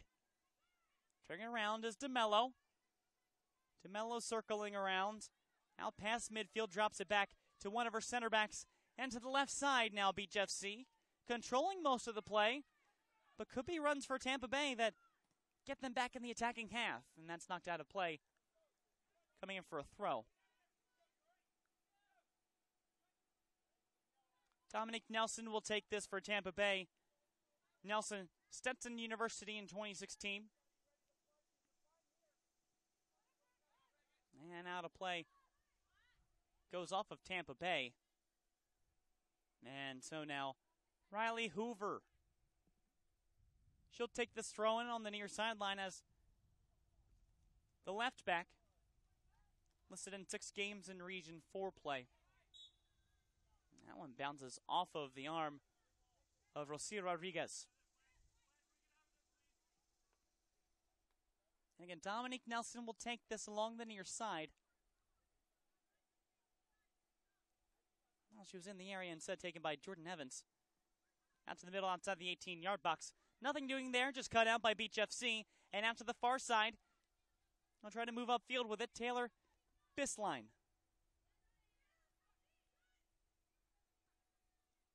To the near side and find some room out in their backs, and it seems like Beach FC is comfortable dropping back to their back line to move up instead of just trying to push it forward no matter what the cost. Along the near side for Gulia. And pop that gap once again. Out toward the middle of the field. Savannah DeMello can't find it. And thrown all the way to the far side by Taylor Hubbard. Hubbard was around midfield to try to get that pass. Taking a Beach FC the other way toward the 18-yard box. And that's knocked out of bounds off the near side. Strong defensive play inside, though, from Jacqueline Thompson. Thompson did score in National League play for Tampa Bay. The game tying goal against Michigan Jaguars 98 in the 64th minute before garnering the eventual victory. Caitlin Fergulia will take the throw-in on the near side for Beach FC. Toward the top, Daria Petretis. To Fergulia. Inside the 18, there's some open room. Rodriguez tried to go in and didn't have great contact on that shot, but had some contention in front of her. Back out to midfield. Sarah Mayer. To the near side to Logan Karam. To the 18, bouncing back out. And Beach FC will maintain possession. Cross inside to DeMello. DeMello touching, waiting, planning her attack. DeMello to the near side. Finds a wide open teammate, and Caitlin Fergulia bounces off of the defender, Dominique Nelson, for a corner kick. And so this will be the first corner of the game for Beach FC.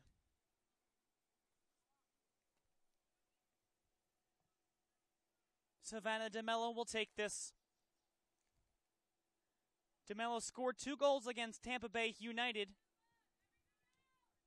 in the first game between these two back on day number 1 on Tuesday. Chance for the inside, coming back out and not cleared out just yet, back to the corner flag. DeMello. And that ball whistled down. And ball will go into possession now of Tampa Bay. I believe offside whistled for that. But a decent chance off the cross-in, though. That's what you like to see from set pieces. Make it dangerous for the goalkeeper, and for that time, Kaylin Marquise had to really think about things as there's a quick touch foul on the near side. Play goes to Tampa Bay United.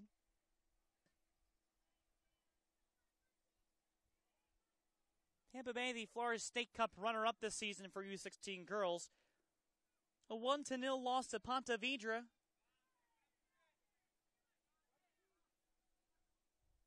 And in Region 3 play, they didn't fare much better, losing in the quarterfinal rounds after placing second in their group. But working through this tournament and garnering points in 2 of 3, and player taken down on this side. Called against Beach FC. And on the area, Gracie Zas. And the one going down, Caitlin Fergulia. So a free kick taken back behind the midway line. Some chances for both sides into the 11th minute. One is advancing through here. Julia Lester. Lester trying to cut in as it's forced out of bounds by Sarah Mayer. And will go out for a goal kick. Quickly taken along the far side. And a long distance run for Julia Lester to try to get in that area to help defend. As Beach FC will take it out from their own end on the far side. Crossfield pass to the near side. Brought up to Fergulia. To Petridis. Back to midfield once again. DeMello. Cutting back inside. Try to feed it back off. It's successful.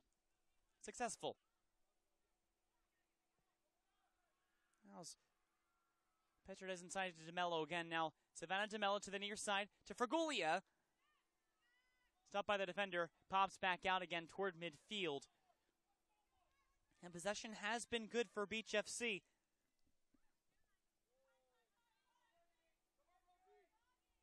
Terry Wilkin now to the near side. Drop ball for Fraguglia. That ball bounces off of Fraguglia out for a throw-in now for Tampa Bay United. We mentioned that play in Region 3 play. They were behind Tennessee Soccer Club 6 team, who did play in this tournament, finishing 4th in Group A, getting only 1 point. But then in the quarterfinal rounds, losing to the Region 4 runner-up, Solar Chelsea Elite 98, a 2-0 loss, and an early exit for Tampa Bay United. After faring pretty well in the National League, she couldn't continue the momentum. Now here, Savannah DeMello, inside to the 18, to the top, and by everyone, trying to cross it back inside. And once again, now is Petrodez. Another look at that. And bounces right off of the defender, Danielle Gordon, for the second quarter kick attempt for Beach FC. They'll go out to the far flag. And trotting out for it will be Logan Karam.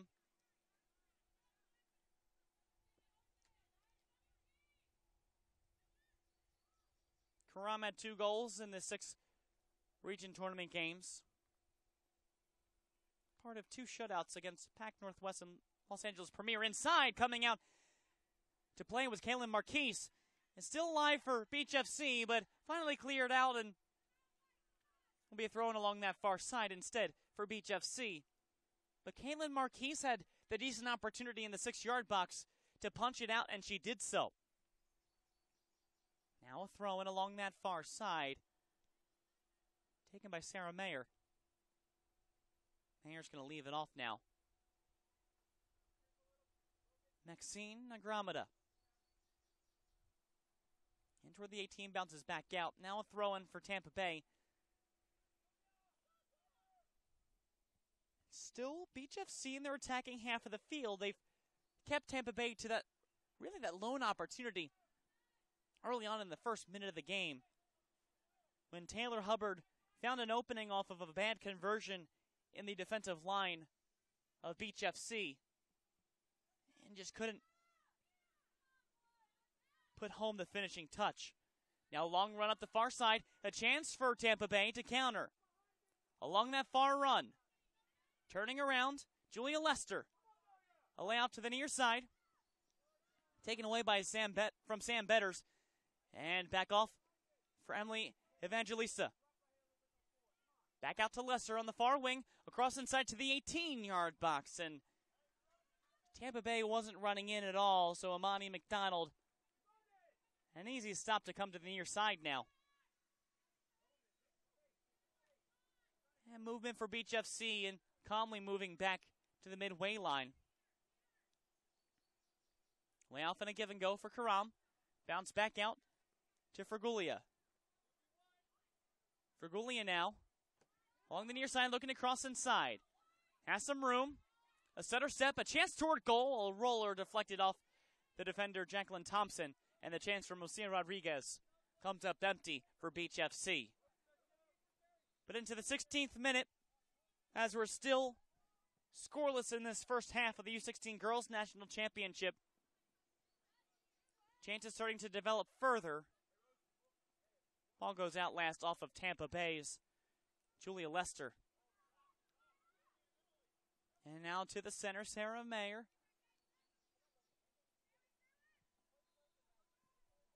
Haven't been any substitutions just yet in this half thus far. Almost to the midway line. And one Beach FC player coming up a bit slow at the the Tampa Bay player coming up slow at the Beach FC 18-yard box. But here's Savannah DeMello. DeMello has the ball poked away from her.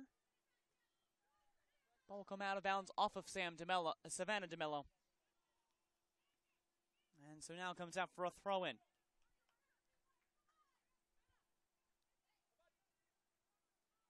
It's a slow-moving process, but still trying to find some kind of room for both sides.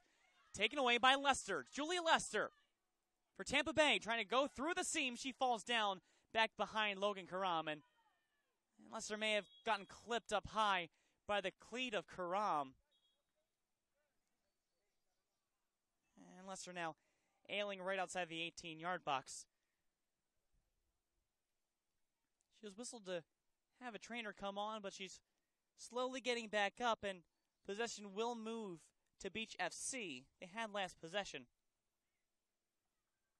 She's walked to the near side, and fortunate for that too. And we'll take this time to remind you that the 2014 U.S. Youth Soccer National Championships are brought to you in part by Capri Sun, the official ready-to-drink juice of U.S. Youth Soccer, and by Turbo Sports Group, the official video streaming production company of the National Championships. And don't forget, you can order and purchase any broadcast from this year's event by logging on to turbosportsgroup.com. Julia Lester will have to come off now. She'll get some water fed to her. And I'm not sure if we'll see a substitute or not, but she's going to be at least off for the moment. And a drop ball given right over to Tampa Bay. No, to Beach FC, rather, from Tampa Bay. Now to the near touchline.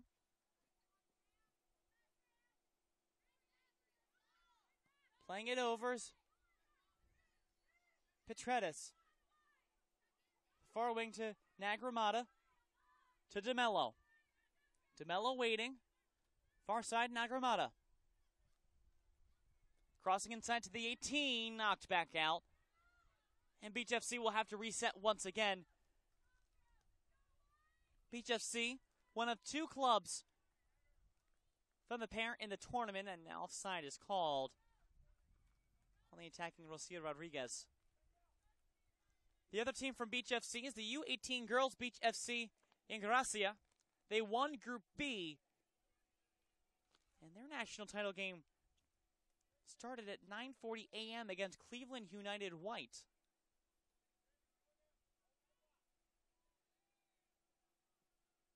A chance for Beach FC to take home two different national championships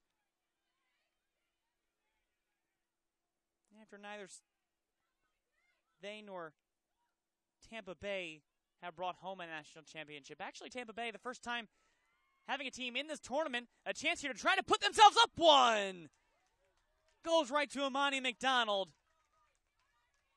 But a strong play outside the 18 and almost a chance for Tampa Bay.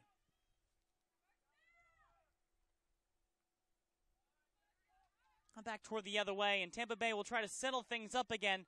Poked away and over to DeMello. Played out, and Taylor Bisline was in the area, but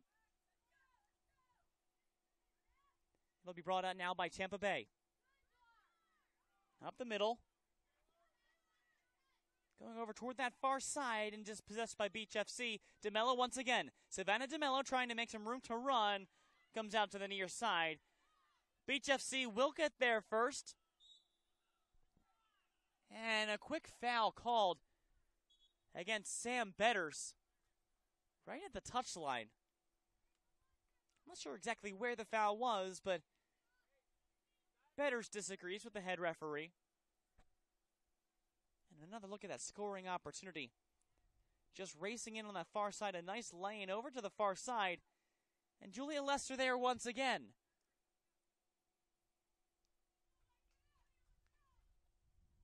DeMello will take this free kick once again at the near touchline. Still a distance away from the 18-yard box. DeMello inside a long, high volley. Bounced out to the near side off of a head. Now coming out toward Rodriguez. Layout for Karam. Karam tries to place it back. And a poor touch on that turns the ball over for the moment. Strong play by Beach FC, though. They've been able to control the ball. And again, Julia Lester for Tampa Bay. Trying to cut into the 18. Lester to the outside of it. Crossing inside. Right to Imani McDonald once again. But Julia Lester is threading through the defense, finding the seams, and trying to make opportunities for Tampa Bay. And that time just looking toward the far post, had a player streaking in on that far side and couldn't find her.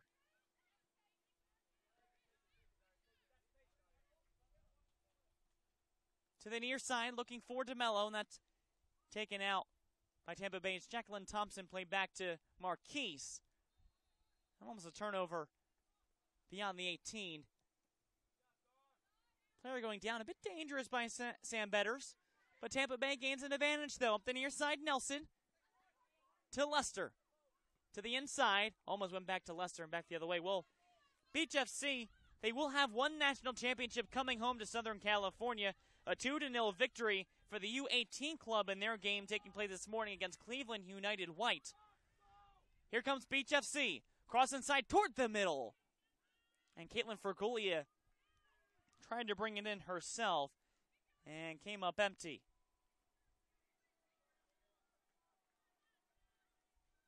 And now it'll be Tampa Bay's Kaylin Marquise. A regulation victory over on field number 3.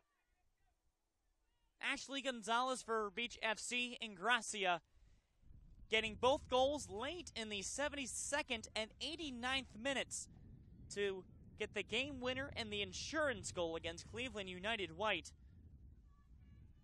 And a complete run of the gamut for Beach FC and Gracia in the U18 girls group. Can they make it 2 as an organization today?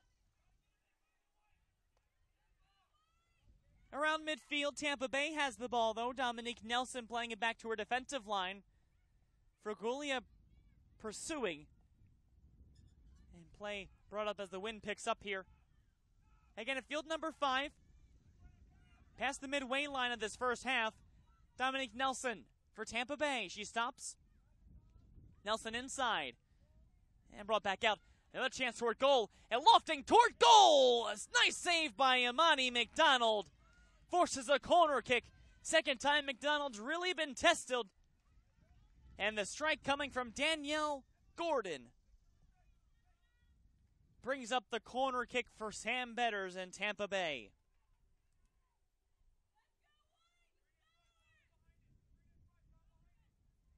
Betters will take this. Looking for the cross inside.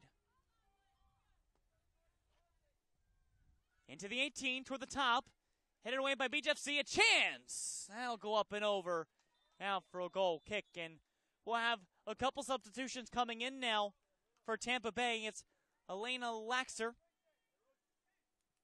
and Elizabeth Wisman, both coming in. And once again, as a reminder, this presentation of the 2014 U.S. Youth Soccer National Championships brought to you in part by Happy Family, the official on-the-go superfood of U.S. Youth Soccer, by Kohl's, the official department store of U.S. Youth Soccer, and by Liberty Mutual Insurance, an official sponsor of U.S. Youth Soccer. In the 25th minute of this first half of play, and still scoreless in this U16 Girls National Championship game, that was almost the go-ahead goal by Danielle Gordon of Tampa Bay to force a corner. That was cut out eventually by Beach FC. Now some confidence in Tampa Bay. Now they're getting more into their offensive half of the field. Allowed to the far side, looking for Laxer. Elena Laxer turning around. Caught in the corner with Maxine Negramada.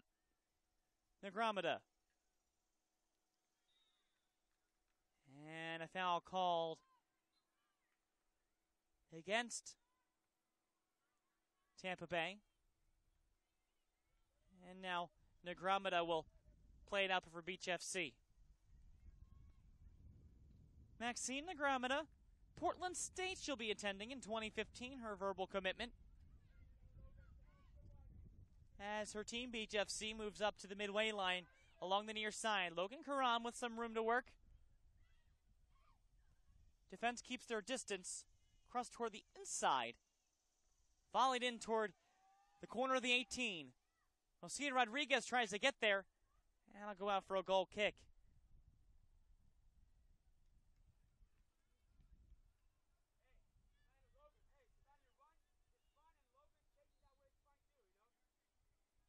Kaylin Marquise will take this now. Head coach of Tampa Bay, Adrian Bush, looks on as the ball goes out of play for his club. He's beckoning to the rest of his club as Nelson lays it in. And almost taken away from Elizabeth Wisman. Knocked out of bounds, so Tampa Bay will maintain possession once again. Now in the 27th minute of play. Coming out to the top, Wisman. Wisman can't keep control. Just too far on the heading play. And cleared out by Terry Wilkin of Beach FC, but not completely out just yet. Trying to clear it in is Lester. Ball comes out to the near side, and Rocio Rodriguez now. Room to run on the near side, and her head coach, Jeffrey Joyner, says, go, you have some room to run. Turn back over at midfield, and things will circle back around once again. Beach FC, for the better part of the first half of play, had strong play in their offensive half of the field, keeping on possession for most of it. Until recently, Beach FC have conceded space to Tampa Bay, and now Tampa Bay United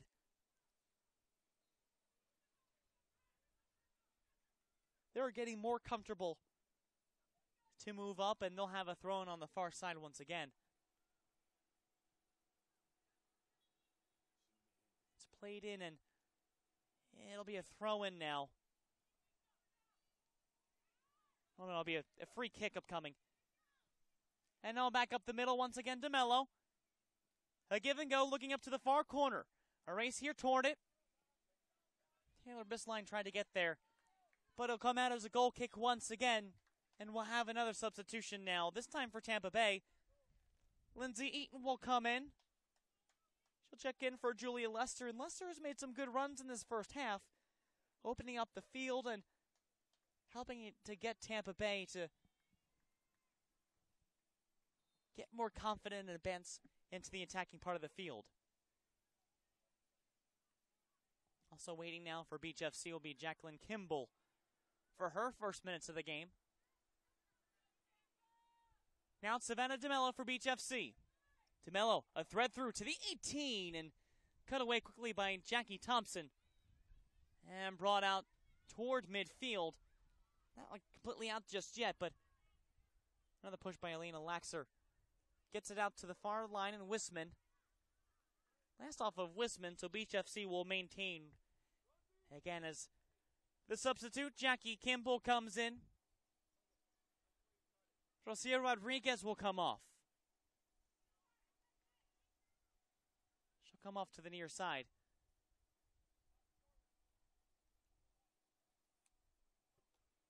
Off the throw-in for Beach FC, still in the 30th minute of play. Around 10 minutes remaining until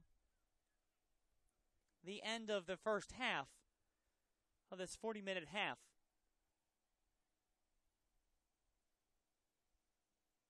Along that far side, Tampa Bay trying to end the threat. DeMello picks it up for Beach FC. Savannah DeMello across to the 18 to the far side. And waiting there was Kimball. A little bit too much forward, so they'll concede the goal kick for Tampa Bay, and possession has gone back to Beach FC, and the dominance that we saw in the first 15 to 20 minutes has come back once again. And a game of runs and patience. Tampa Bay looking to develop, sending a runner up the middle of the field. Wisman was there and couldn't keep going. Now Betters up toward Wisman. To the far side to Laxer. Laxer curling, trying to send her to the 18, and goes right to Imani McDonald instead. Liz Wisman was right in the area of the 6-yard box. Coming out to the near side now, Beach FC. Now to DeMello on the near touch line.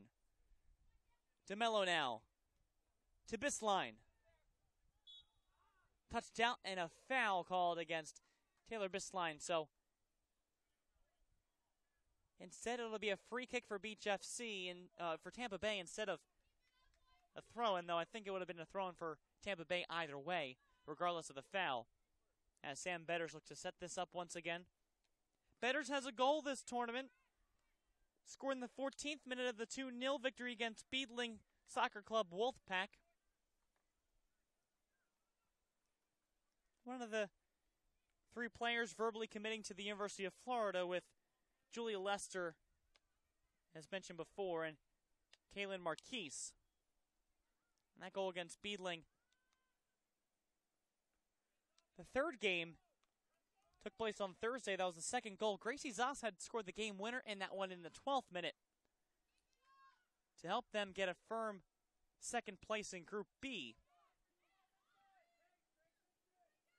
They had to beat Beadling because the Clips drew, putting them at 4 points. They were tied at 3 points going into the final day, and thanks to the win against Beadling, knocked out Eclipse Elite Black from Illinois and helped move Tampa Bay United to play FC United Select in the semifinal. Now to the inside.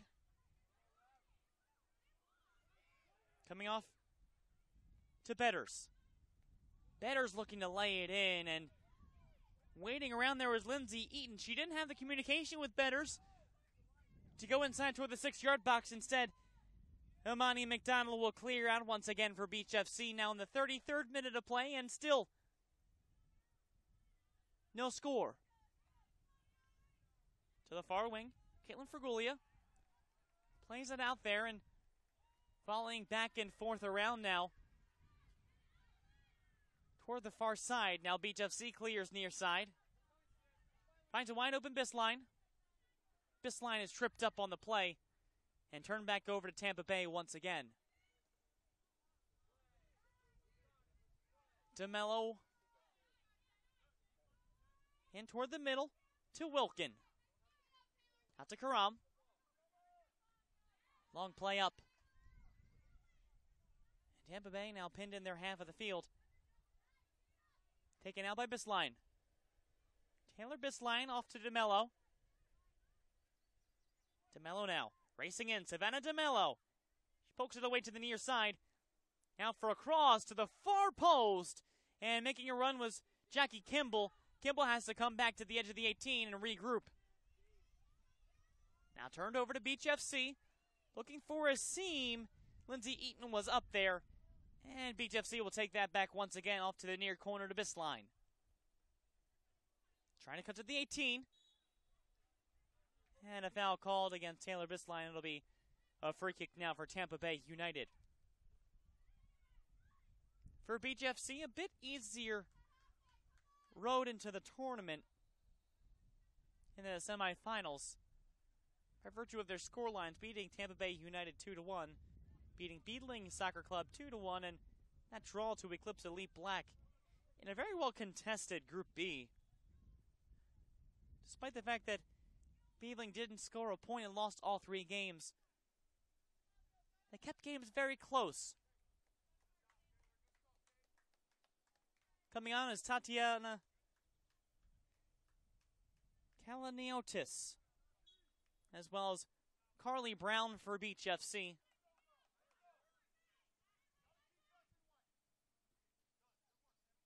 Brown, back to DeMello. Plays it back to the near side, and looking across fields is Mayer. Back out to the near side to Logan Karam. And Karam will keep it along the touchline. Through ball, looking to open up the substitute Brown. And comes to and fro for both sides. Volleying around, trying to change up the pace of the game. Now Betters. Up the near wing, and DeMello now at the midway line. Savannah DeMello, lead pass, has a run for Carly Brown, and that'll trail out of bounds for a throw-in along the near side. And also coming in, Jessica Johnson for Beach FC. Caitlin Fraguglia will take a break, and a lot of substitutions for Jeffrey Joyner heading closer to the halftime.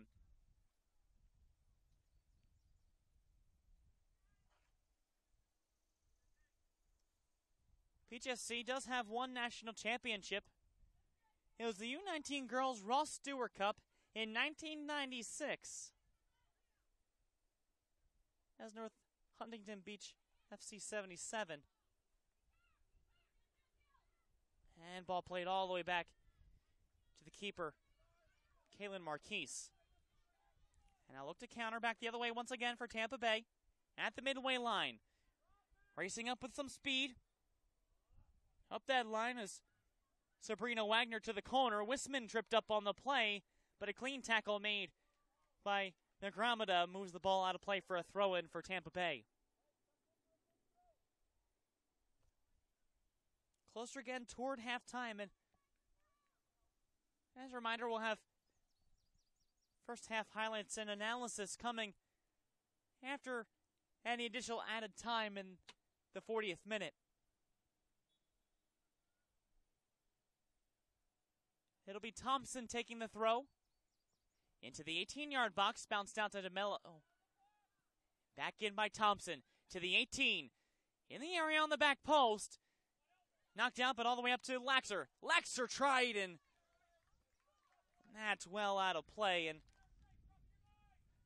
Imani McDonald would set up for the goal kick once again. And despite the fact that Beach FC have had a lot of possession in this first half overall, Tampa Bay has had probably the more dangerous strikes. They've been able to keep play up and force Imani McDonald to make a couple saves. Two of them coming right underneath the crossbar. If they had gone to the corners, this might be a very different match. And out the far wing. And nothing doing there for Tampa Bay, unfortunately. Still trying to move things around. And around the far side. Taken by Kimball and now turned around by Johnson. Tried to center it for DeMello and was cut away by, once again, Tampa Bay. Up that far wing. Racing up is Wisman. Wisman will go to the corner, and that ball will be kept in by Wisman just for a moment. And now it'll go out of play. Now for a goal kick now. Again for Imani McDonald. Wisman close on that chance along the goal line, extended to keep the ball in. Couldn't keep it though as we approach any additional added time at the end of this first half. Still level without a score in this game. Slowly developing. And a lot of volleys for the ball and a lot of streaks for runs that haven't come through. Maybe a chance here for Beach FC, and that's knocked down by Dominique Nelson of Tampa Bay. Carly Brown feeds the ball back out for Logan Karam, and Karam will take the throw-in. Launching it up and over toward the 18-yard box. Trying to play it back for Brown. And again, Tampa Bay coming up strong on the defensive. It'll be the midfield play that makes the difference for both sides, as defense has been strong and the forward lines just haven't gotten the balls from the midfield transitioning through. And instead, this development might prove a lot better as we get toward the second half of play. Don't believe there will be any additional added time, so we'll await the final whistle of this first half. Maybe 1 minute. Brown tries to center it back and scooch it forward. And a 50-50 chance now. And around midfield, Beach FC is right there. Bump from behind on Wilkin. And the attack on Beach FC by Tampa Bay is proving a bit troubling right now. Just circling around, trying to make a last push for the end of the first half of play and maybe get the leading goal. Carly Brown for Beach FC. Toward the middle, and a sliding tackle takes it back out. And that will do it for the first half of play here for the U16 Girls National Championship at field number 5. And we're scoreless through 40 minutes of play.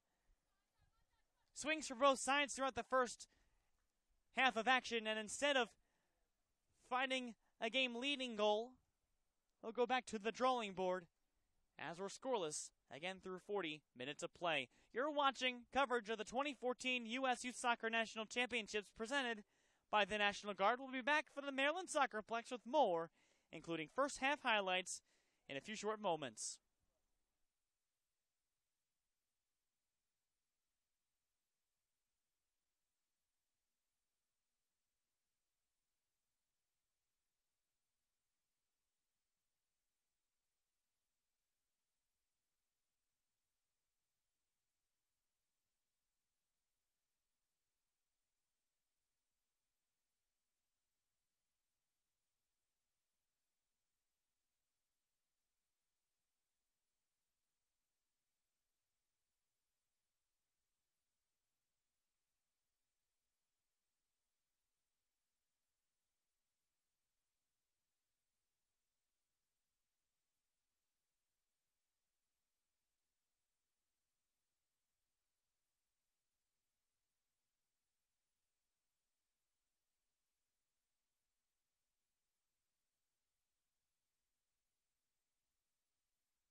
This presentation of the 2014 U.S. Youth Soccer National Championships are presented in part to you by the National Guard, the official armed forces branch of U.S. Youth Soccer and the presenting sponsor of the National Championships. By Nike, the official supplier of U.S. Youth Soccer. By Capri Sun, the official ready-to-drink juice of U.S. Youth Soccer. By Turbo Sports Group, the official video streaming production company of the National Championships. And don't forget, you can order and purchase any broadcast from this year's event by logging on to turbosportsgroup.com. By Happy Family, the official on-the-go superfood of U.S. Youth Soccer. By Kohl's, the official department store of U.S. Youth Soccer.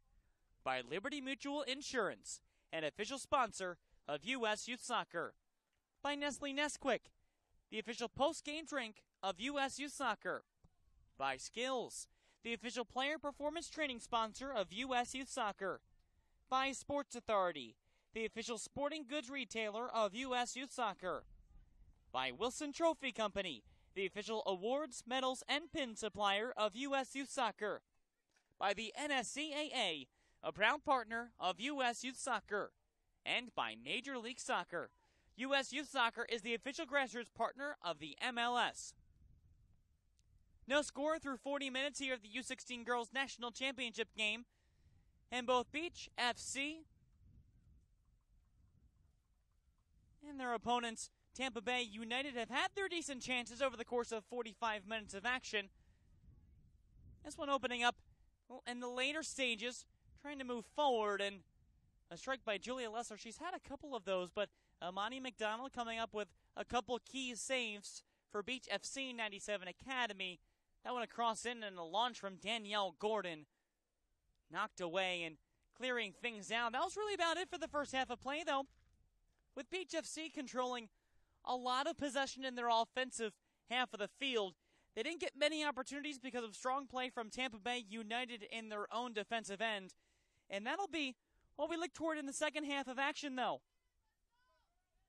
Not only will we see if Tampa Bay United can continue to make chances like they did in the first, but will we have our first goal of the game? Team switch sides, so now Beach FC is moving from left to right in all black, and Tampa Bay United in all white will start with the ball, moving from right to left. In the center circle, waiting to take this for Tampa Bay, Taylor Hubbard.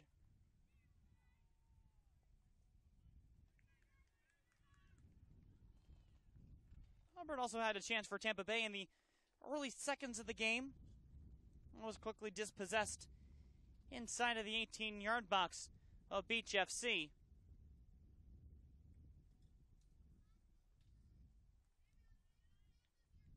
Still waiting just to get set and get everyone all squared away. Finally underway the second half here.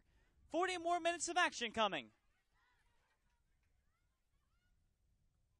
See if Beach FC can maintain the ball control they had in the first 40 minutes, because even though they didn't have the chances, everything ran through Savannah DeMello and really worked its way out the field. Now, Rocio Rodriguez, she loses it, but DeMello's there to pick it up and try to cross it over to the far side. Nothing doing. Back out to Terry Wilkin. To the near side, to Maxine Negramada.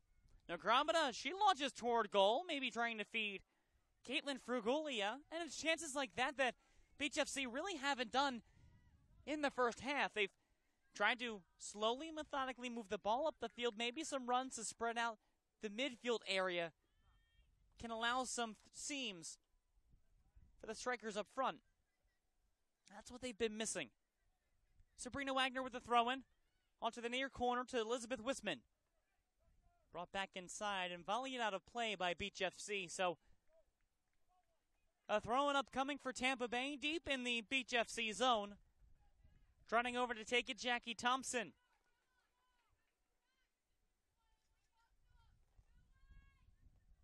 The defender will set up to make a long service throw-in. Into the 18-yard box. To the far post, there's some white shirts in the area. Going just outside the 18 now, and Beach FC will reclaim possession and move it out. Now another chance for Tampa Bay. Cutting back, Wisman. And Wisman was thinking there was someone that could get there. And no one was running with her. Back out to Sabrina Wagner. Lost possession now out to the near side in Beach FC. Taylor Bisline up the middle and went right behind Carly Brown. As Beach FC almost took back possession a couple times. Tampa Bay out to midfield and bouncing the ball around the midfield area once again. Out to the far side now. Touched by Sam Betters. Betters moving around. And out the far wing. Across into the 18. And rolls right to Amani McDonald.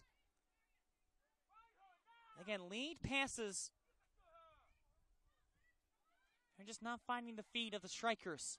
But the right ideas, though, from Tampa Bay. Back the other way, Beach FC. Taylor Bisline. Up front trying to find Brown. And DeMello. This is DeMello on the near side. Stop by Bisline. Back to DeMello. And an easy stop and out to Liz Wisman. Now Wisman with some room. Beckonings from the bench of Tampa Bay. Elena Laxer. To the far side. A chance across to the 18. A poke in for Wisman, and that's cut out by a strong sliding tackle by Beach FC. And so now the team in black advances back, and it's going to be back and forth for the next few minutes as momentum shifting back and forth. It's Bisline. Out to DeMello, giving back to Bisline at the 18. Art to the far side, looking for a chance for Fergulia. She tries to shoot, and that's blocked away and broken up by the keeper, Kaylin Marquise. But tic-tac-toe play finally working now for Beach FC. Another look at that again. And Fergulia just slicing it off the outside of her left foot out for a goal kick. The wind moving now from left to right across the field, so this favors Beach FC if they can carry the wind with them and maybe launch a ball forward and getting a decent run through the center backs. Well, that might be a chance to be one-on-one with the keeper, Kaylin Marquise. The other way, though, right now, it's Tampa Bay. Wagner inside, trying to cut around, now to the far side. Still in danger, weak pass in, a volley toward the backside, and that'll drop out once again. Taken away once again. Out to the far wing. Tampa Bay. Outside the 18. Can they cross it in? A cross in toward the middle. Still in the area. Bounced right up and out of play. Out for a goal kick. But you've got to like the development now that you're seeing from both sides. Another look at that chance once again. And right in the middle, Taylor Hubbard. Boy, she'd like to have that one back.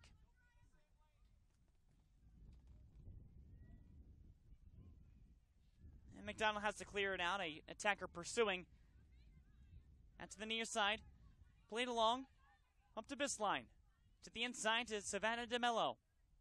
DeMello cutting through. Nice play up to Rodriguez. Rodriguez looking for that lead pass to the far corner. Stopped out by Tampa Bay once again. 46th minute of play, and now it's whistled down. Foul called against Beach FC.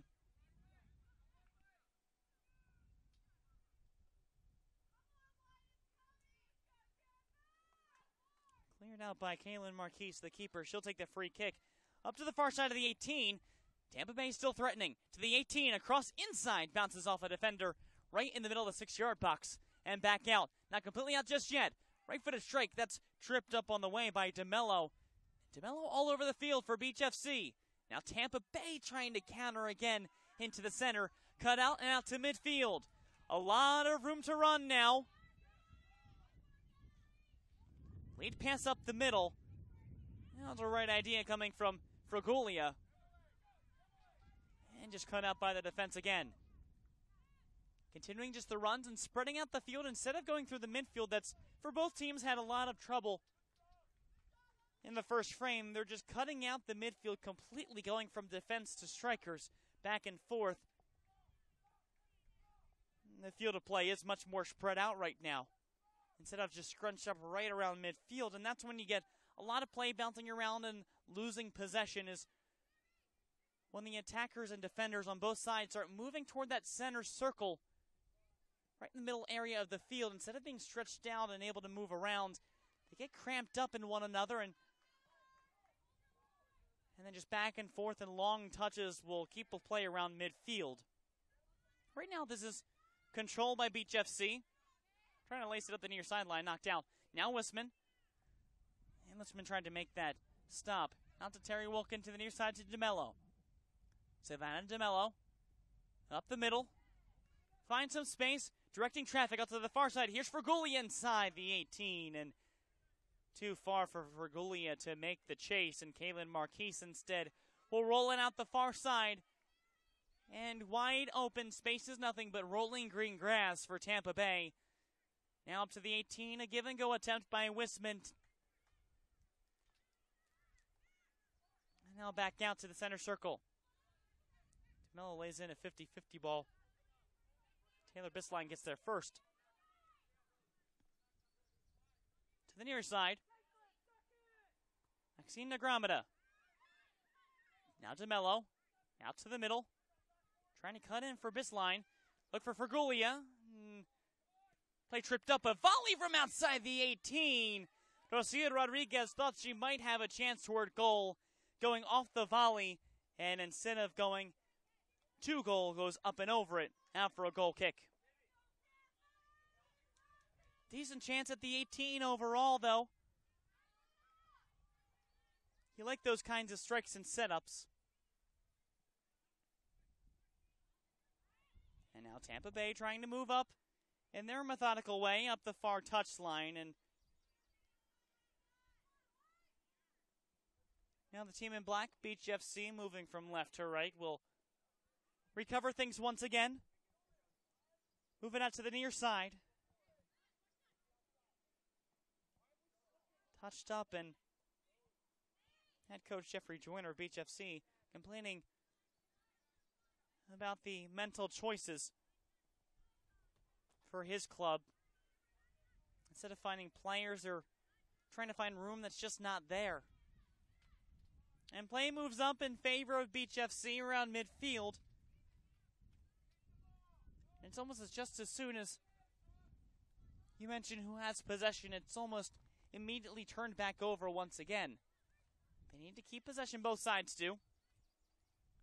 Decent play built up by Liz Wisman, poked away, but a chance to keep it going. Right around midfield. And a whistle called against Taylor Hubbard, so now Beach FC will be the ones to move out. The 2012 Region 4 tournament, Beach FC won that tournament versus Northwest Nationals 97.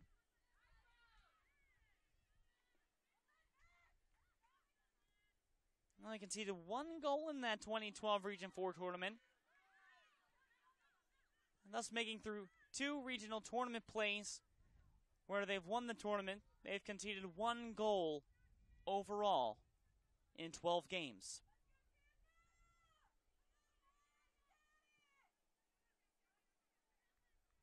Up toward the far side, out of the defensive half and back in.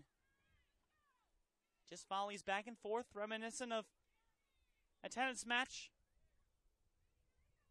Now some room. Julia Lester. Lester to Wisman to the far side of the 18. Wisman has to cut back a little bit too far from that. And unfortunately now moves back out once again. And play whistle dead due to a foul. And we'll have a free kick for Beach FC again. Beach FC did have a number of players awarded 2012 Best 11 nominations for their play. Tavia Leachman, as well as Savannah DeMello, who we called a number of times, and Rocio Rodriguez.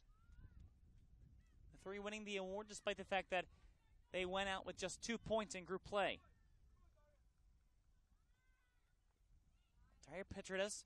Layout for Bisline. Bisline trying for goal! Oh! Looking for a deflection, but head referee says no, it's a goal kick. And here's that look by Taylor Bisline. Found the wide open space of the 18 and just a hair wide of that goalpost. The goal kick now taken by Marquise. And now Tampa Bay could possibly try to answer here. And again, just cut out. And DeMello plays it up, looking for a give and go. Wall pass now, Savannah DeMello. So momentum here for Beach FC. Savannah DeMello at the 18. DeMello, she tries for goal to the back post. Still alive, up and over, out of play. And Daria Petronez again. Another missed opportunity sailing over the net, this time for her, as it comes out for a goal kick. This presentation of the 2014 U.S. Youth Soccer National Championships brought to you in part by the National Guard, the official armed forces branch of U.S. Youth Soccer, and presenting sponsor of the National Championships, by Nestle Nesquik, the official post-game drink of U.S. Youth Soccer, and by Nike, the official supplier of U.S. Youth Soccer.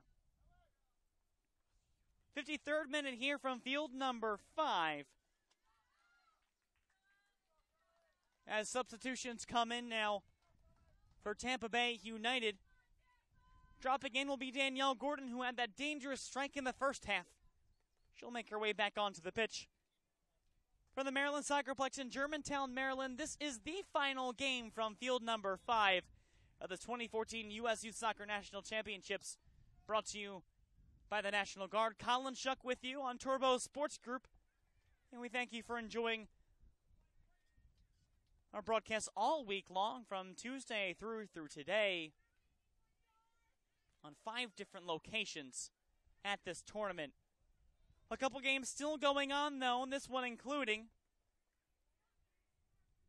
Still looking for our first goal of the game. A better direction toward goal could give an outlet here in the second half of play. Long lead pass up the middle, looking for a trailing runner.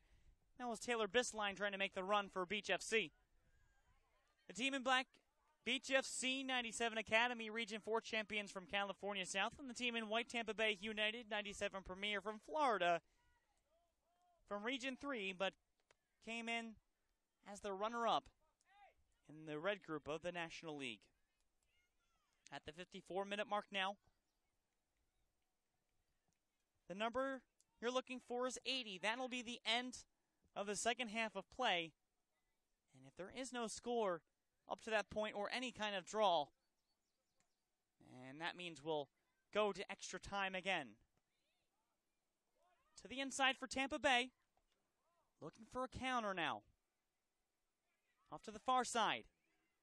Racing in. Gordon again. And off a defender that rolls right to the keeper, Imani McDonald. Play brought back out to midfield. Maybe some seams for Tampa Bay can help things going, and that last run was a good development. I think a big key to the development will be Danielle Gordon, who has the ball now off to the far side. That's Lester. Lester up the line looking for Nelson. Nelson caught by 2 different defenders. Nelson brought off the ball, got away from it, still shielding it. Very good play. Julia Lester over to the near side. Cut out on the attempt for Evangelista. Now a break back up the other way. Savannah DeMello. DeMello now touching to the 18, and she needs to have a better touch on that ball, trying to cut to the outside. You can see why she was trying to do that, but maybe just a shorter touch to lip around the defender instead. Back the other way now. Sabrina Wagner, she goes down to the ground. There's no call by the referee. No one really outraged at that as the ball comes out of play. Coming out now for a throw into the near side. Beach FC will take this.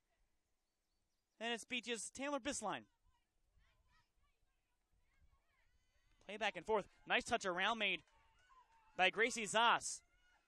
Gracie Zas, haven't called her name too much today. 1 goal this tournament thus far. Rolling to the corner flag, Zas. That's hit out of bounds by the defender, Maxine Agramada. And it'll be along the near sideline. Throw-in coming in. Jackie Thompson to take the throw. Everyone waiting inside the 18 for the throw-in to come. There's no one really around for Tampa Bay except on the front end. Header to the outside, cleared out. Petrudes. Go back to Thompson. Thompson looking to bring it in. Off to the far side, maybe some room for Lesser. Lesser streaking in and cut out of the danger area by Caitlin Fraguglia again. Back out of bounds for a throw-in for Tampa Bay. A decent opportunity for United.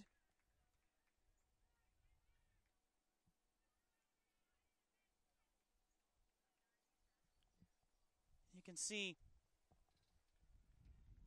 quite bright here, and the wind not helping too much, though cooling things down a bit in the dog days of summer. Inside the 18, a long throw. Chance to come in, cleared out by Beach FC. Still alive, though, trying to get it toward goal. Brought back out by a long volley. And Savannah DeMello is there. Puts a touch on it as comes up to the near side. Beach FC does have possession. This line up the middle. And an advantage played on. And a foul whistled as Logan Karam was trying to go up that near side. DeMello taken down on that. And it seems like Sabrina Wagner. She comes up a bit limped.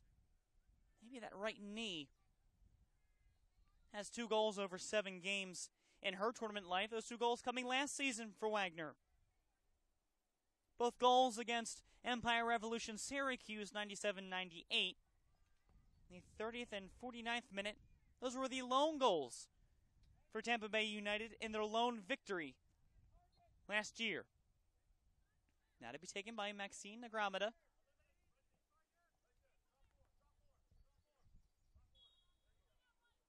Now Negramada. Lead pass looking to the near side, and Tampa Bay was right there throughout the entirety. You can see Negramada's posture starting to slouch a bit. Maybe thinking about that crossing. Far side play by Karam. Trying to find Petrudes. Over on that far side is Petrudes. Still just comfortable playing it along that side. Wind picking up behind the backs of Beach FC. And taken away right outside the 18-yard box once again. It'll go out for a throw-in now for Beach FC. 60th minute, no score. Though something is building from the team from California South. There's only 1 player aside from the keeper, now 2 currently, that are outside of the attacking half for Beach FC. They've gained control back again as we're getting close to that halfway mark. Still looking for our first of the game. To the near side, some movement, Danielle Gordon. Gordon ran past the ball. And now bounces back out once again. It's Gordon. Gordon trying to keep it in. And whistled out of play just by fractions of an inch. Called by the assistant referee. And so now we'll have yet another throw, and this time on the near side once again. Negramada to take the throw. Out along the near sideline.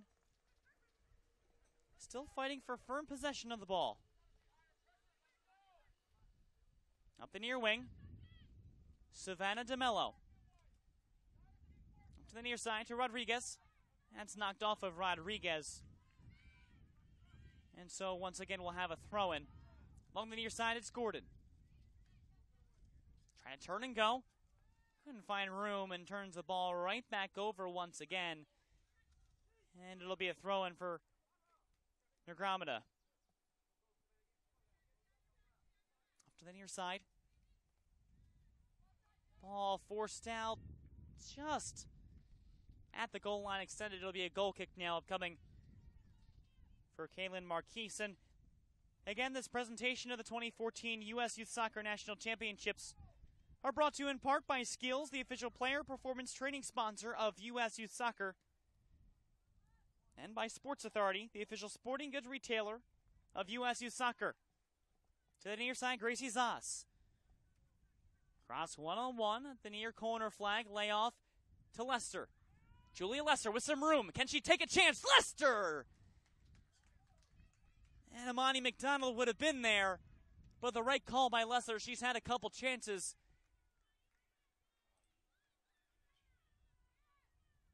And this one coming right in, found some open space. Right outside the 18, trying to curl it near side. Maybe a chance where the far side might have benefited more. By the way, a decent opportunity. Back the other way, Logan Karam.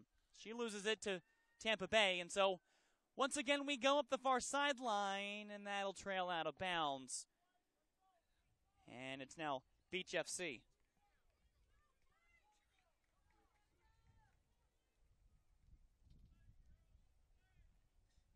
Thrown along the far sideline in the 63rd minute. We're scoreless. Chances for either side. They've been very spread out, the chances, but a couple of good opportunities to lay it goalward and make something happen. Who will be the difference maker in the later stages of this game? Off to the far side. A chance to run up the far side. Here's some room in that area, and bounces off of the streaking player for Tampa Bay United. That's coming in now. Jackie Kimball will enter the fray once again. She came on as a substitute in the first half of play. She'll drop in along the forward line along the near side. All four of Jackie Kimball's goals in Region 4 play came against Las Vegas Neon in that 7-0 victory. Spread out over the course of the first few minutes and the last few minutes. And now it's to the near side, turned over. Over to Tampa Bay, Sabrina Wagner. Wagner cutting back. Danielle Gordon. Gordon faking. Now into the middle, trying to turn for Taylor Hubbard. And knocked back out. Out to the near side. Kept in by Kimball. Savannah DeMello. DeMello waiting to the far side. Has an opening for Logan Karam. Trying to drop it back in. And brought back out by Tampa Bay United. A touch by Taylor Hubbard brings it to the midway line. No one's there, and no one's pressing up for Tampa Bay. Now brought right up the middle. A scene for Beach FC, some momentum building. It's Karam. Karam's cross is deflected out to the 18-yard box, coming all the way out from her goal, Kaylin Marquise. And a tightly knitted game.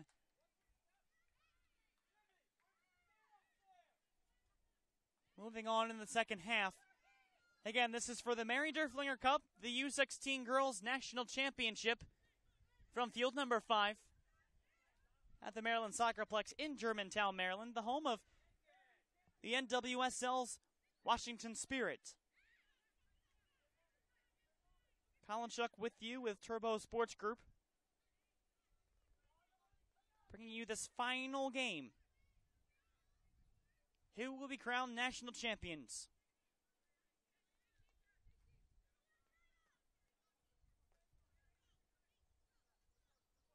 Play along the near sideline. Good touch made by Negramata. Out to midfield. Play up to the near side to DeMello. DeMello trying to center it in and bounce off a defender. And a foul called against DeMello. Looked more like Emily Evangelista was leaning in towards it and slipped up on the grass. Either way, comes back in favor now of Tampa Bay United.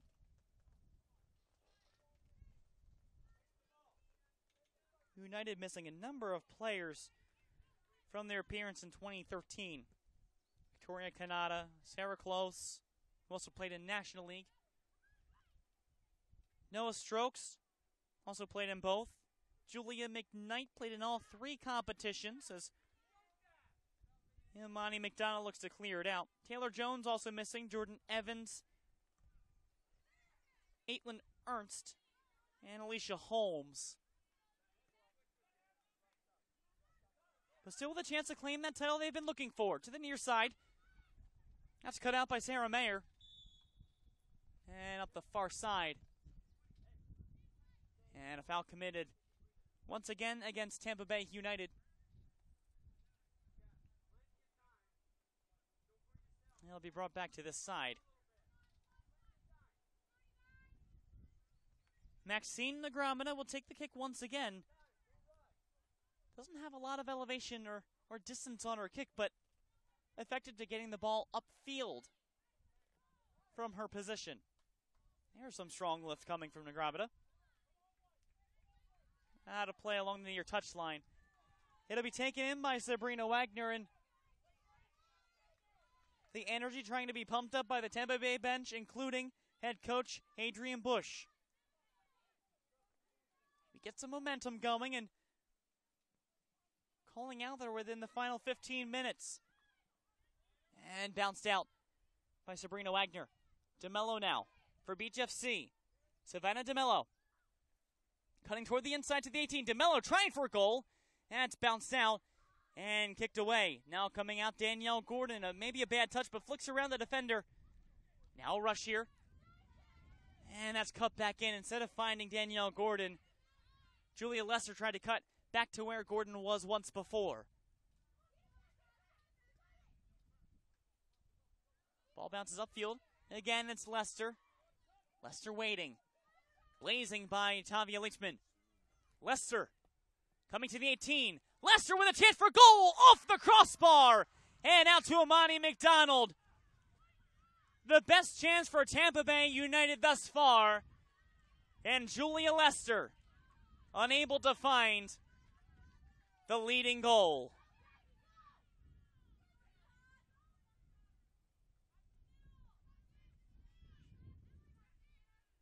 Back out for Beach FC. Terry Wilkin. She tries for goal to the far side, and it looked like maybe Kaylin Marquise was a little late to think about going to the ball, but instead gets there and punches it back out again. Here's that look again by Lester. Oh, just maybe a foot shy of curling underneath, and Amani McDonald was beaten the entire way. Couldn't make the full save. Advantage given to DeMello. To the near side. Drop back for Rodriguez. Chip to the near side, and wide open was Petrodes. And set out to the near side, and Lester will watch that ball go out of bounds off of her teammate. 70th minute now of play. Still tied up. Julia Lester just with a chance to make it a 1-goal lead for Tampa Bay. Can't convert. And so now, maybe Lester could get it. She's been dangerous all game. Maybe on the other side, Savannah DeMello, the leading goal scorer in this tournament for Beach FC. Coming back inside, Lester touches it. And it comes back out once again, out to midfield. Outlet to Evangelista. Just a curl back to the near side. Lead pass for Wagner. Wagner trying to cut in. And these are all just long touches by the advancing attackers, though. Long lead pass, and DeMello. She wasn't going to get there. She just watched that sail over her head. But it's these first and second touches that both these clubs are making that are really causing the turnovers, especially in close quarters, if they can trap it right in and just lay it right in front of them to scoop by instead of long lead passes. But this lead pass is good to the 18. And a layoff, and no one was streaking in, maybe thinking that Lester would come in to her aid. And instead turned right over to Beach FC. Beckoning for the ball along the near side, goes to the far side instead. Dominique Nelson plays the ball back to Jackie Thompson. And Thompson now up the middle.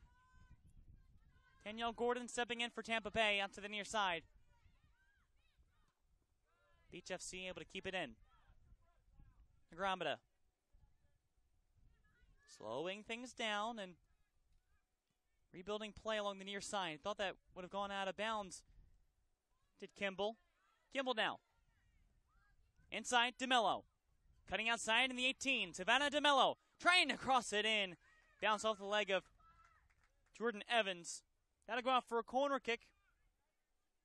And now in the 72nd minute, it's their first corner kick of the second half. This one awarded to Beach FC. They lead in corners now 3-2. And Savannah DeMello catching her breath for a bit before attempting this corner.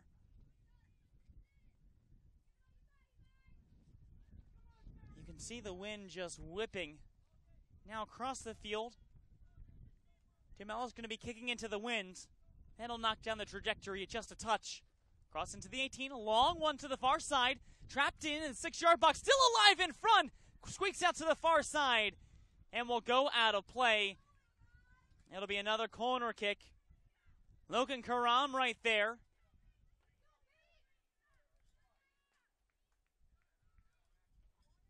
Here's a cross in from DeMello out to the far side.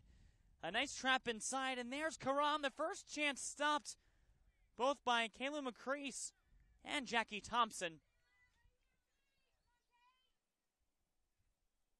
Now they're just waiting for the kicker to come in to take this. Savannah DeMello has to trot across the field to get there. Probably a bit winded. Wind has died down this time. This time the wind will be at the back of the ball. DeMello for the cross inside. Volley in is brought back out. Now Nagramada at the edge of the 18 along the ground. Still chance, brought back out to DeMello. And now there's an offside call by the assistant referee along the near side. And so now 74th minute.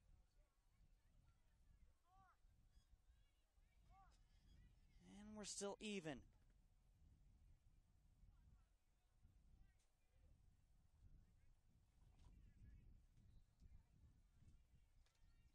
Kalen Marquise will take this.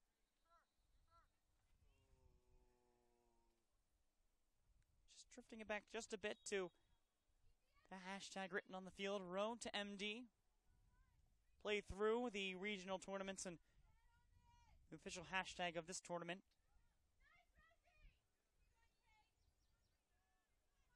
And around midfield, Hubbard was there for Tampa Bay. But Beach FC, once again, will keep possession, and Beach FC trying to avoid their second straight game going into extra time.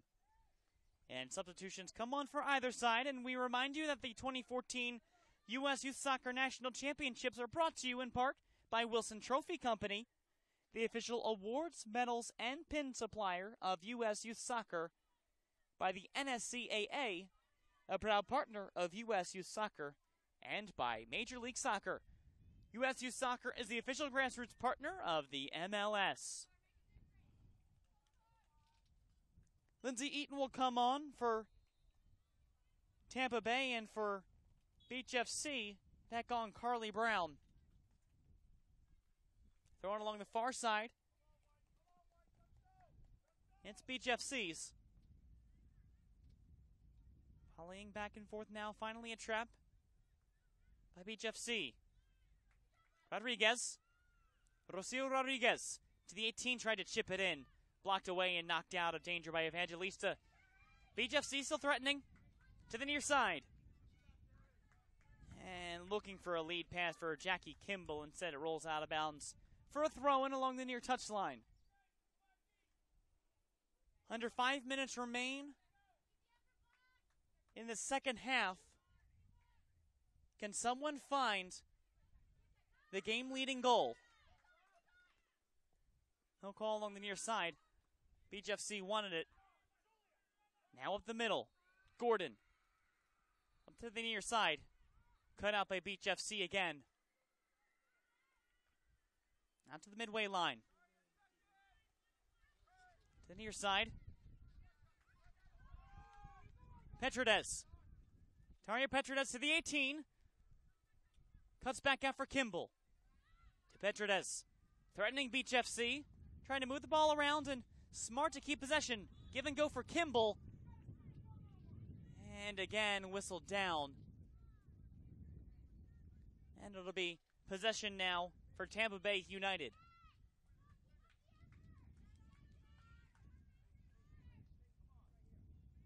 Tampa Bay United also with 5 players in the MLS that are alumni of the club, including Blake Wagner, Anthony Wallace, Jeremy Hall, who played for 4 different clubs and currently is on loan, though having the contract for Toronto FC. Eddie Ababio played for Colorado for a couple seasons, and Aubrey Perry for the Columbus Crew. Rocio Rodriguez trying to turn and go. Sam Betters is there. Turns things around for Tampa Bay. And they're going to take their time, though. Move everyone up, especially the back line that's still drifting back there. Maybe some urgency up front will change things. Penagramada up the middle looking for Kimball, and Kimball just couldn't keep it in play, and neither could Daria Petrides. Final 3 minutes. Still no score. Header attempt by Lindsay Eaton. Plays it up to Zas. Far side. Advantage played Danielle Gordon. Long lead pass for Julia Lester, and that's whistled down. Free kick upcoming now for Beach FC. Maybe some last-minute urgency. Can someone find a late goal to possibly win the title for themselves? Or will we go to extra time for the second straight game at this field? Savannah DeMello up the middle. Play it back out and bounced down again. Near side to Negramada. That's won by Eaton. Lindsay Eaton. And she's hit a bit up high. Goes down. No call made. Back the other way, Beach FC. Running up. Petrides to the near side. Savannah DeMello. Out to Kimball. Jackie Kimball crossing into the 18. A chance for goal. DeMello's there. Can DeMello do it? No, it's cut away. Still in the 18-yard box. A couple chances outside. And finally cleared out by Tampa Bay United. Back to Kimball, though. On the offensive. With some room. Kimball to the far side. Chance across. A shot toward goal to the far side and goes wide. Goes out for a goal kick. But some great chances developing for Beach FC. Here's a chance in crossing. And Savannah DeMello was cut away by Jackie Thompson. And strong play overall to get that up there. Foul call just outside the 18-yard box. And once again, Savannah DeMello. She leads the team with 4 goals this tournament. 2 against Tampa Bay United. Scored in all 3 wins that Beach FC had. This could be the most important chance in the 80th minute. Chance coming on. Savannah DeMello to the far side, racing toward goal, and Rocio Rodriguez. She was waiting there and curled just a bit out of reach of Rodriguez. And another substitute coming on. This one, Tatiana Kalaniotis. She'll come in for Danielle Gordon. Kalaniotis, 4 total games in this tournament. Cleared out to midfield. Still looking for some kind of run. There's still some time left. Petrides to the middle. Out to the far side. Savannah DeMello. Cutting back inside DeMello with some room. Savannah DeMello tried it for a goal out wide left. Out for a goal kick, and I can't imagine this is going to go too much further. Head referee checking his watch. We're most likely going to extra time.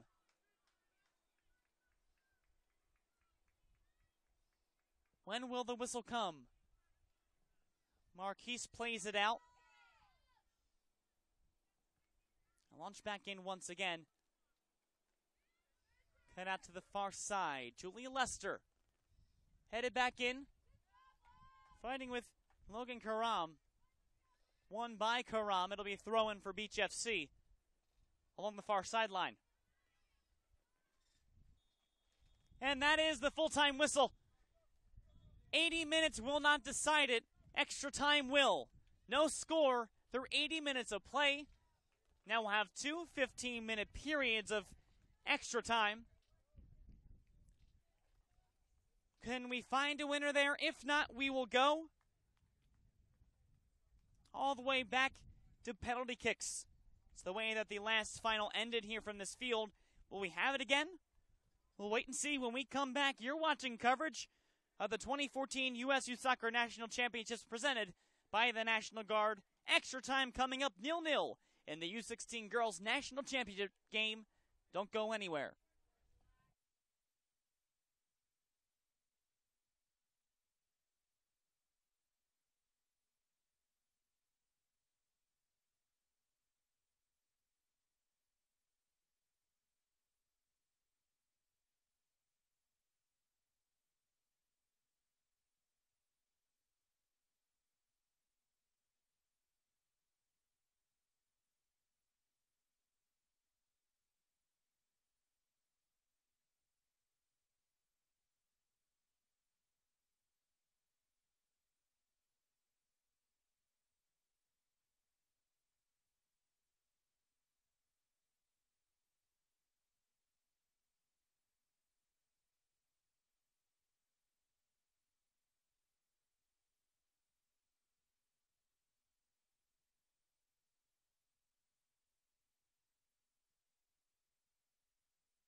the Mary Derflinger Cup will have to take 2 periods of 15 minutes of extra time in this U16 Girls National Championship game between Beach FC 97 Academy and Tampa Bay United 97 Premier. Colin Chuck with you now into the afternoon, a game originally scheduled for 10:30 a.m. and thanks to the U16 boys matchup, also going to penalties.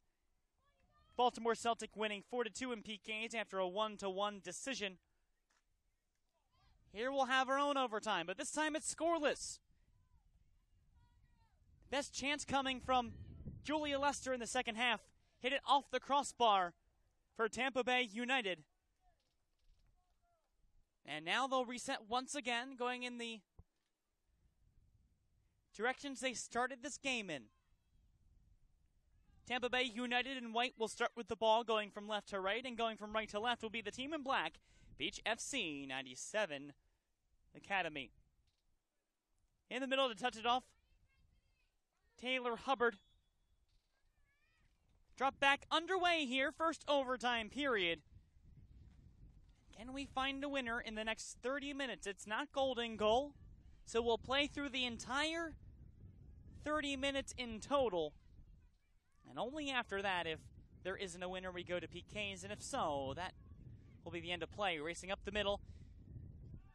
Gracie Zas off to the far side, trying to cross it inside to the 18 to the 6, and right to Amani McDonald waiting. Maybe some elevation could have changed that, coming to the near side. Instead, turn back over to Beach FC. Now around the middle of the play, Savannah DeMello. To the far side, Rocio Rodriguez. DeMello again. Cutting to the 18 all herself. Still cutting inside and taken away by Jordan Evans. Out to midfield. Gracie Zas tried to move the ball up. Goes out of play off of Beach FC. So Tampa Bay United will maintain their possession on the far touchline. Both teams in their second tournament appearance. Both teams coming up empty in their last appearances. And both teams looking to win their first national championship. On the far side, nice run made by Helena Laxer, and had to go out for a corner kick. First one overall of this overtime period for Tampa Bay. Just their third corner of the game. It's their first one coming since the first half of play. Out to the far corner flag. Taking the corner will be Samantha Betters. Betters, the cross inside to the 18. That's headed away by Beach FC. Out to the near side. Carly Brown advances the ball right to the defender Emily Evangelista. To the far wing, to the inside. Hubbard. And back outside once again. And goes out to midfield.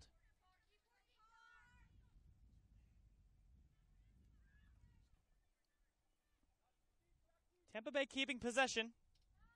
And a bad pass. Looking to center, turns the ball over. Out to the middle. Touched on by Terry Wilkin. Daria Petridis. Far side back in the middle, DeMello. Savannah DeMello to the 18. DeMello racing in, trying to beat by the defender, and a shot saved by Kaylin Marquise. Not the greatest of chances, but still like the opportunity. And almost dangerous. Liz Wisman was racing in on the other side for Tampa Bay. A header back to Amani McDonald. That ends that threat. Comes back out to Beach FC. Carly Brown. Give and go looking for Brown with DeMello. Almost was a beautiful chance to open up Brown to the near side. Instead, Tampa Bay trying to go look up to counter again. Hogan Karam beats Wisman to the ball and allows that ball to roll out of play off of Wisman. Another throw in. Taken away by Wisman. Wisman trying to, again, keep possession, but she keeps touching the ball a bit too far. Now back out for Beach FC. DeMello bringing it back. Now Cross trying to go back inside into the 18-yard box. And cleared out by Dominique Nelson. Heading to the 4-minute mark of this first period of added time. Still no score to speak of. Savannah DeMello trying to chip it up and over. He had to go off of Tampa Bay. Now for a throw-in.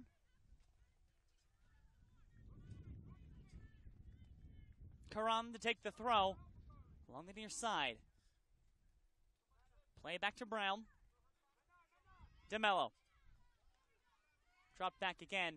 Go around the horn back to DeMello. Looking for a lead up for Rodriguez, who just was comfortable just staying where she was instead of trying to make the run. So comes out now for a throw-in.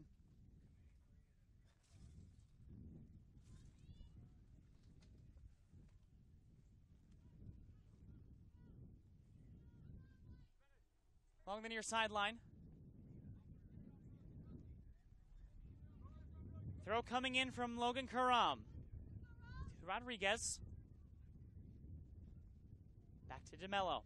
DeMello across to the 18-yard box. A running header coming into the far post, knocked out of bounds by Sabrina Wagner.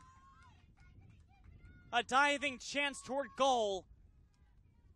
Inches shy of maybe the go-ahead goal in extra time.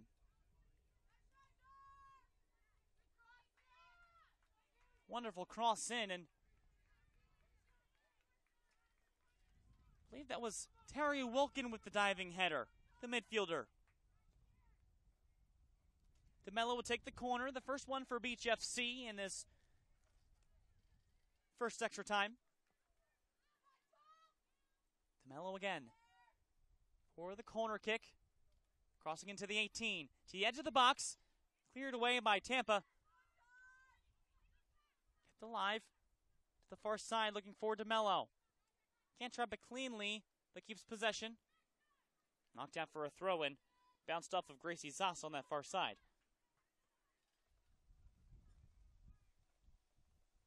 To the far side trying to lay it in again. DeMello there. Up front. Looking for cross-toward goal was Terry Wilkin. That's cut out and dropped back out to midfield. Looking to turn and go, and just a few inches out of bounds before Lindsay Eaton could get there. She had the room to go, but the clearance, she just couldn't turn on it like she wanted. Wind whipping from left to right. Throw from Karam to Rodriguez. Rodriguez is tripped up by a poor tackle by Dominique Nelson. Free kick on that near side. And maybe another volley-in attempt for Beach FC, 97. DeMello will take this.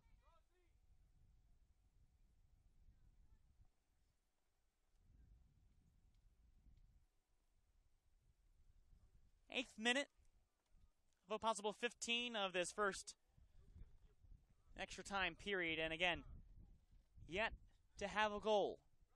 When will be the first, or will we have one before penalty kicks? DeMello inside the box. Nice volley. Headed it away wide left by a defender from Tampa Bay, and we'll have another corner kick for Beach FC. All I can do is head that away and just take out the threat. Logan Karam now. She'll be the one to take this corner kick instead of Savannah DeMello.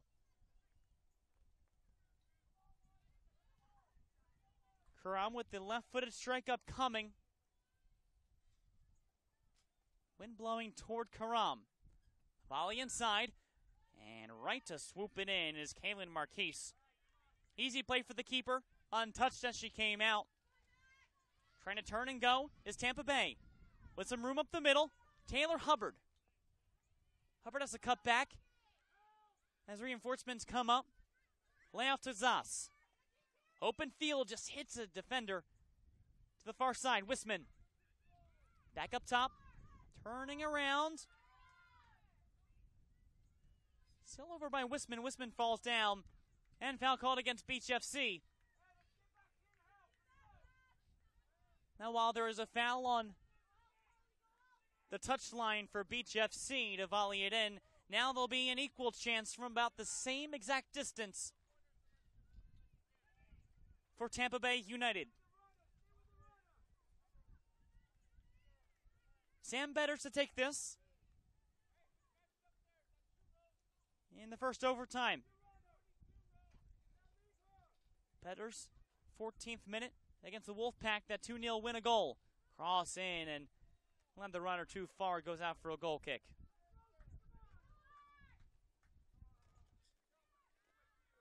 Quick play out to the far wing. Trying to keep the field spread out. On the far side, cuts back. Petrodis finds it.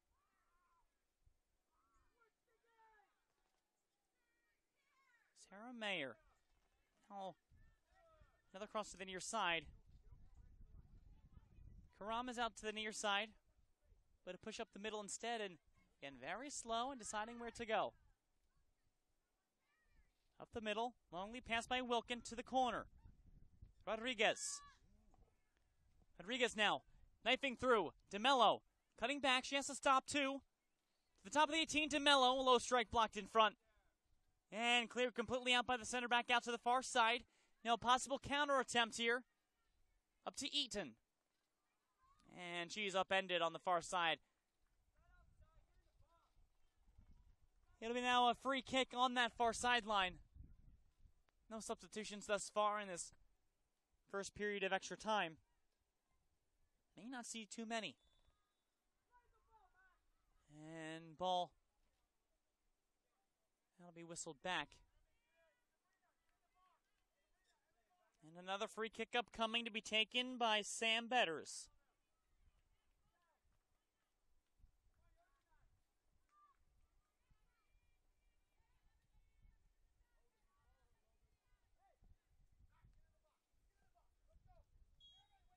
Now in the 92nd minute, Sam Betters.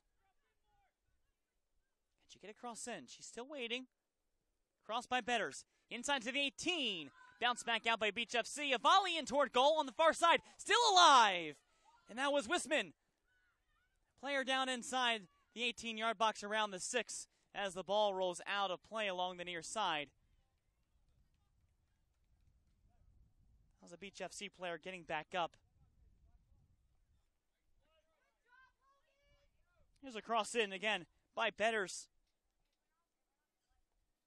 The volley in comes out to Wisman. And there to cut it out, Logan Karam. And Karam was the one to go down, and she's back up and moving around again. Jackie Thompson will take this throw.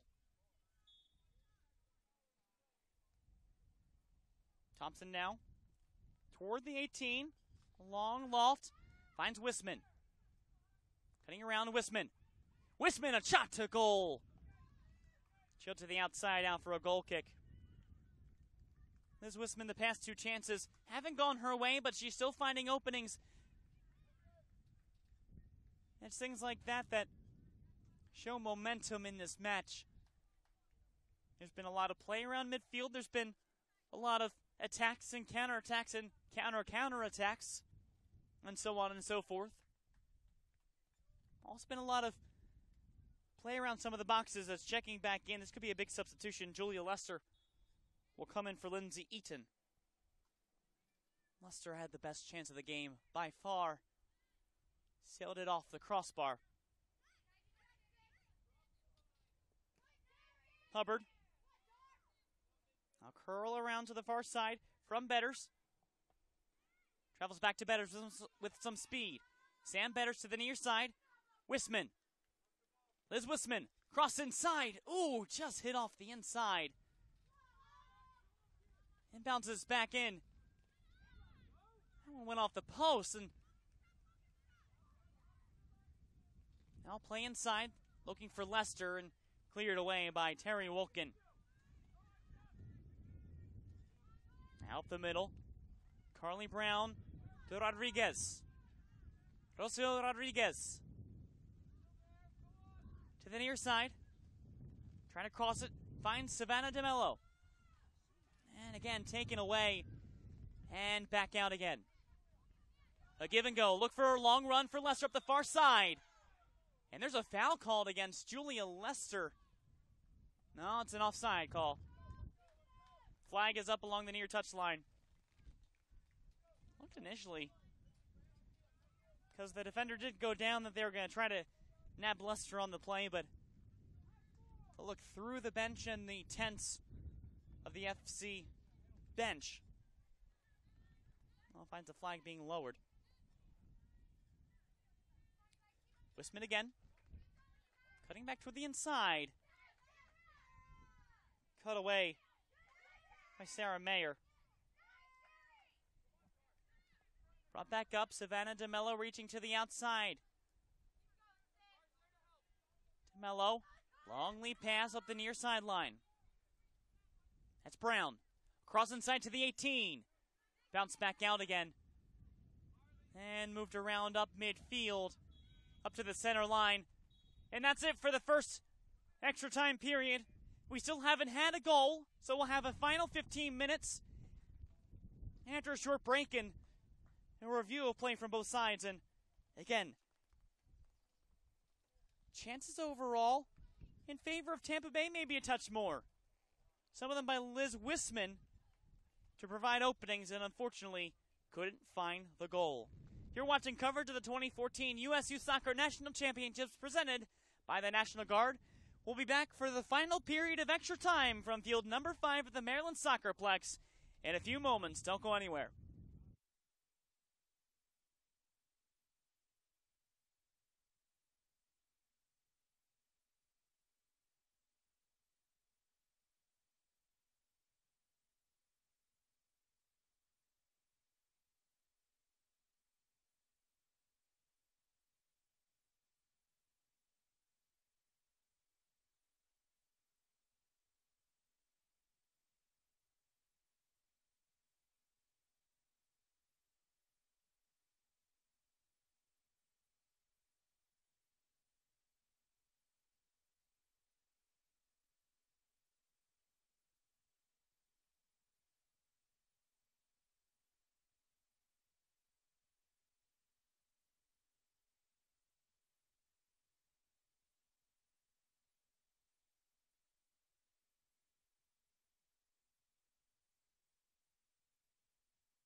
The final period of play, possibly of the entire 2014 U.S. Youth Soccer National Championships presented by the National Guard. At field number 5, it's the second extra time period, tied with no score between Beach FC 97 Academy and Tampa Bay United 97 Premier. Colin Shuck with you. And glad to have you with us at the final stages of this 2014 tournament. Beach FC starts off in black, moving from left to right. And moving from right to left that you see is Tampa Bay United 97 Premier. Can we find the game-winning goal in this final 15 minutes? Or will we continue on to penalty kicks for the second straight game at this field? Kimball along the near side. Trying to drop the play up the near wing. And that's cut back out once again. Tampa Bay had some decent chances in the first overtime period. Maybe it's Beach FC's turn. DeMello to the near side to Petridis. A short cross into DeMello. Coming back to the top. Savannah DeMello still to the far side and couldn't lead Terry Wilkin over. Instead it comes back the other way for Tampa Bay. Looking to make a run here. Losing possession is Taylor Hubbard. And now Petridis back the other way, trying to lead DeMello. You can see the expression on DeMello even through, though he can't see her face.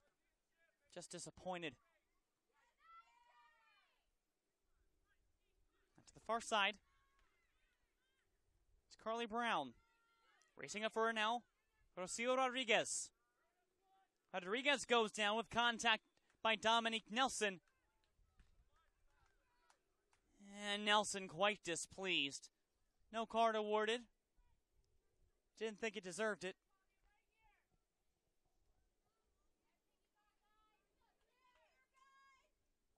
It's DeMello once again to take this set piece from outside the 18-yard box.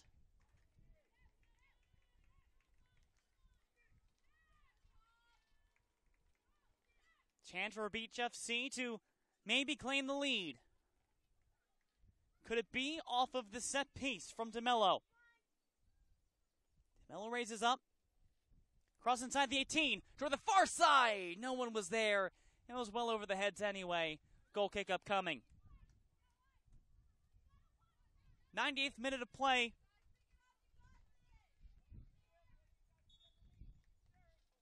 And a substitution will be coming in. And also the dangerous Danielle Gordon of Tampa Bay United will come in.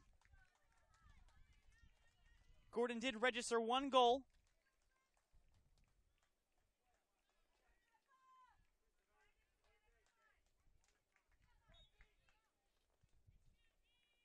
Back in the last tournament. To the far side. Here comes Tampa Bay up the far wing. Trying to race it right up. Here comes Gordon. Gordon racing in.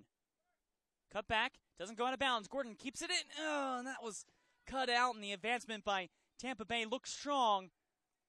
Maybe a bit careless. Cross to the 18. Coming out to the near side. Here's a chance, and it's called offside. Taylor Hubbard was wide open on the near side of the 18-yard box. And fortunate for Beach FC because the counter looked strong from Tampa Bay.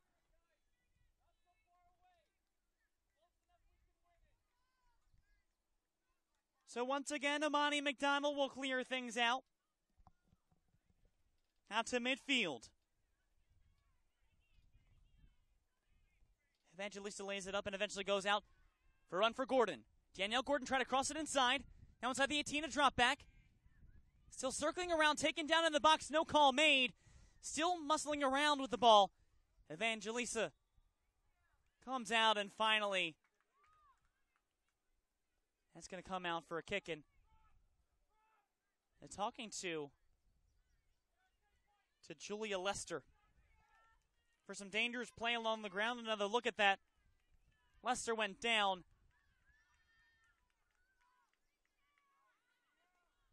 And it was probably the play by a teammate of hers.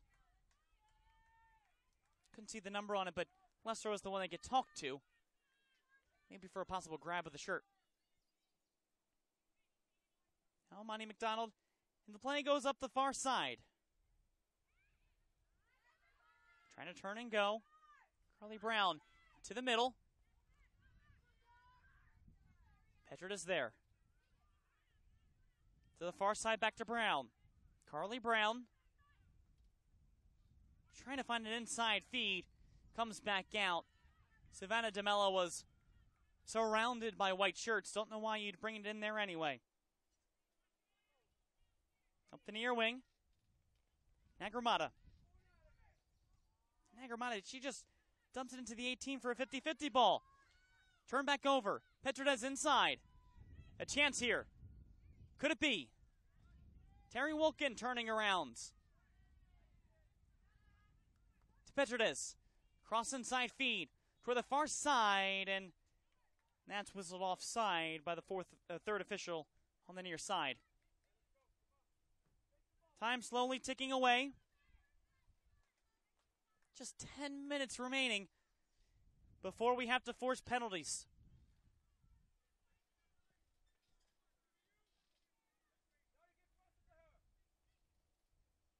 Out on the far wing. Both players going,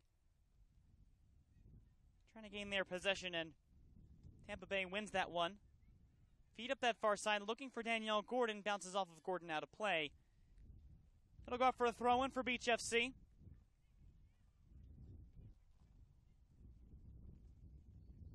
One club from Beach FC has already won the national title in the U18 girls bracket. Beach FC in Gracia, defeating Cleveland United White 2-0. That was back at field number 3. A chance for Tampa Bay. Coming to the inside, Lester to Hubbard. Hubbard battling around. Now Lester and Hubbard both come together, and clearing out is Daria Petridis. Out to the middle, toward the far side, and well out of the reach of Rocio Rodriguez. And they'll go out for a throw-in now.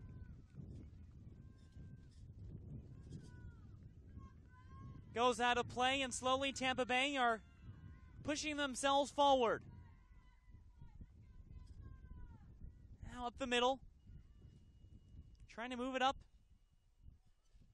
Here's Lester. Drop back off. Gordon. Turned back over to Rodriguez. Rodriguez and Gordon come together. That ball's whistled against Gordon. And that'll produce the first yellow card of the game. Danielle Gordon.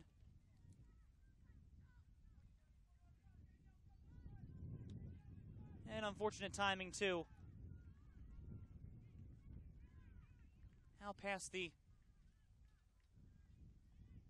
100-minute mark.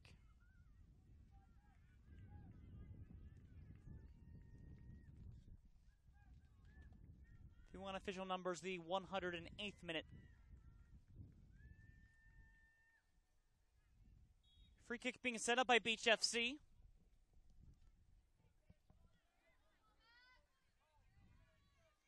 Out to the near side. Found some room for Petridis. Racing up the wing. Dumps it in, and again, Jackie Kimball caught offside.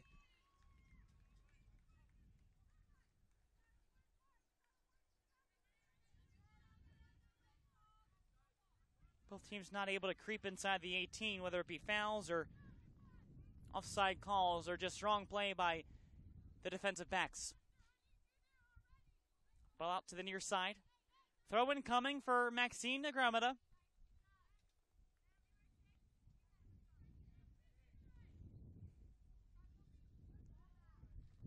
Savannah DeMello trying to cross it inside. Follow her own kick. Blocked by DeMello. She wanted a foul for a high kick. She's not going to get it. Into the middle, Tampa Bay trying to counter again. Emily Evangelista. Up the far wing, Danielle Gordon. Oh, that's Dominique Nelson. No call made from behind. And they're going to whistle play dead. Gordon game down. Dominique Nelson. Excuse me, there's Gordon reaching into the picture, checking out Nelson.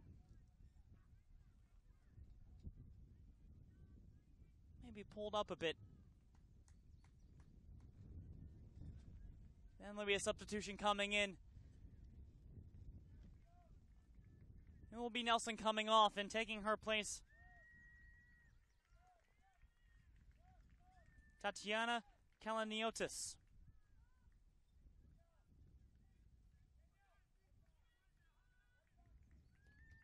And a jog off field for Dominique Nelson. That may just end her tournament life into the 111th minute. Still haven't had a score. Will we see what could end up being effectively a golden goal, or will we go to penalties? Jessica Johnson also looking to check in at the next stoppage.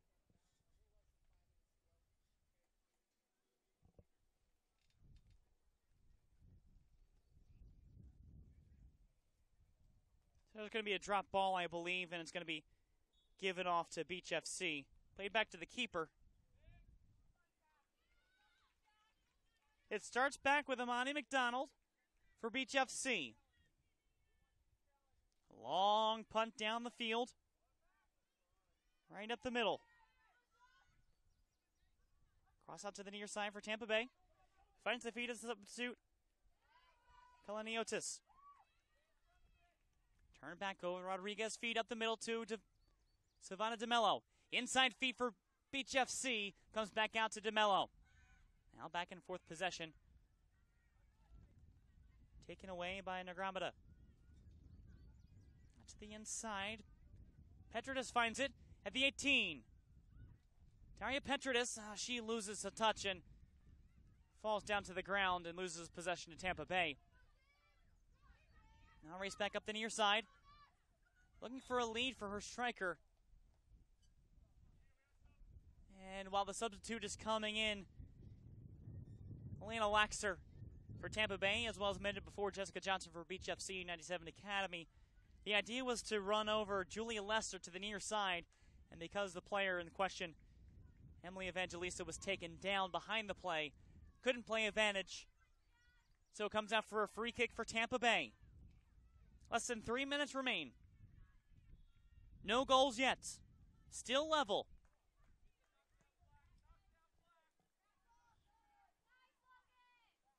And knocked back out.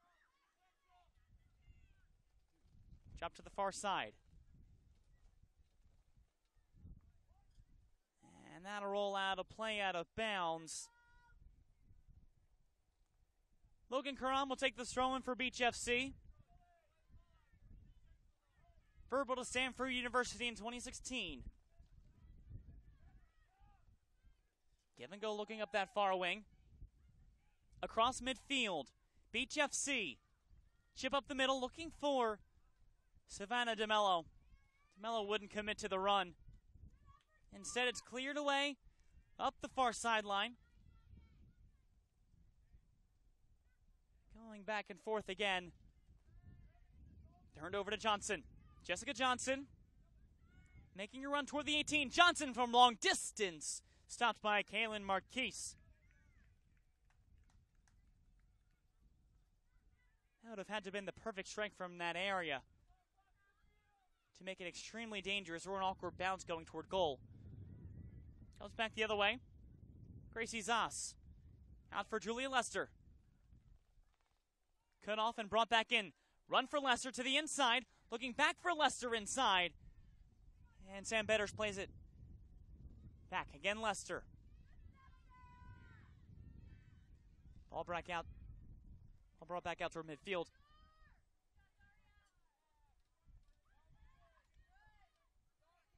Still circling around. About a minute remains in the second extra time period. Tampa Bay regrouping.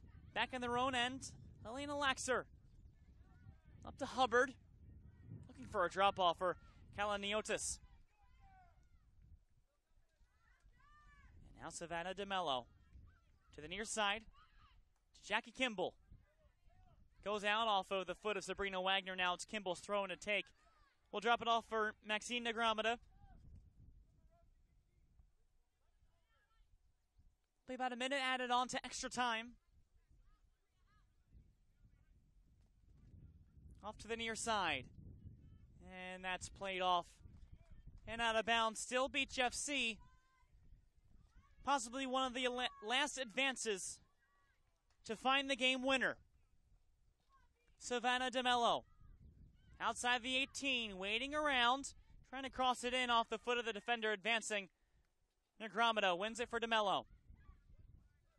DeMello goes down with barely any contact, tripped over the ball. Now the long lead pass goes all the way down to the other end. Tampa Bay would have to push up here as Imani McDonald comes out of a goal. Fortunate play now for Tampa Bay. Hubbard the lead pass up the far side. Inside, Lester, and Lester's caught offside again. And that could have been the chance for Tampa Bay if she had been onside. She was wide open in the area. And a player down inside the 18-yard box. A bit in pain. Now slow things down for a minute. Tavia Leachman.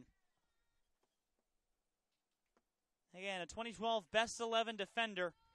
She'll stay in strong after trying to cut off that advancement.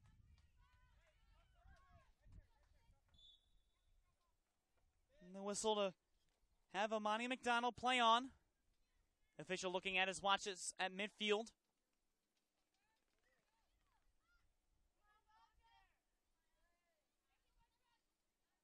And now into the middle.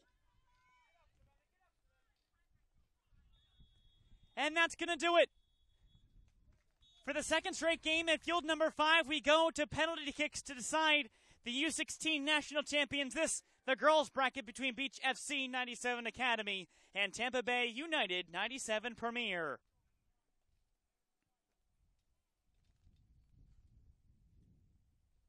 Well, it's been a game of runs and a game of possession. Some chances going around on both ends.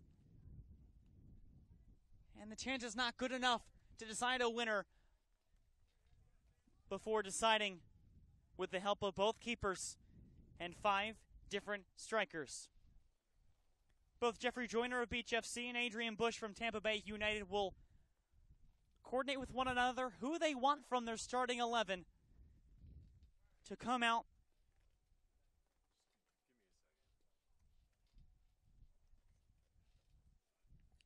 and so as this is going to go, there'll be 5 rounds overall. If we can't find a winner through 5 rounds, it'll be sudden death, 1 for 1. In the last game in the U16 boys group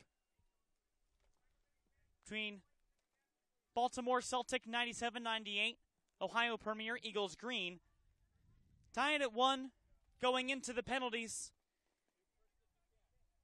And the first ever national championship for a soccer club in their first year of existence. Baltimore Celtic 97-98, 4-2 on PKs converted on all 4 attempts they had. And they denied Ohio Premier in each of their first tournament appearances and first national championship games. Waiting to see, too, what side of the field that they'll go to. It appears possibly they'll go to the left side.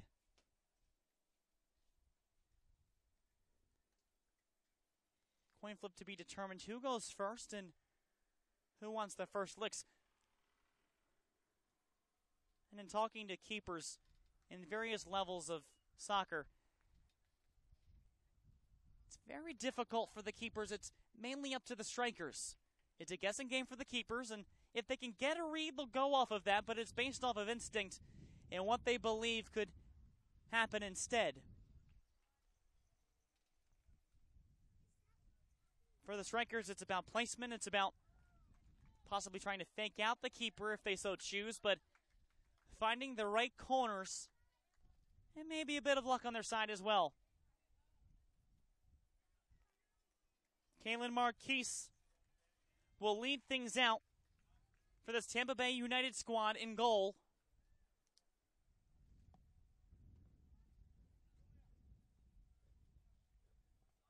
Both starting squads congregating along the midfield line. Also trotting in Amani McDonald.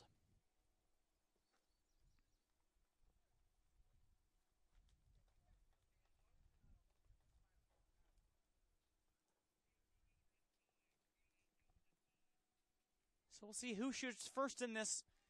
Again, one of the last, if not the last game of the 2014 U.S. Youth Soccer National Championships presented by the National Guard. Colin Shuck with you at field number 5, wrapping things up. And happy you could join us on this lovely Sunday afternoon in Germantown, Maryland at the Maryland SoccerPlex.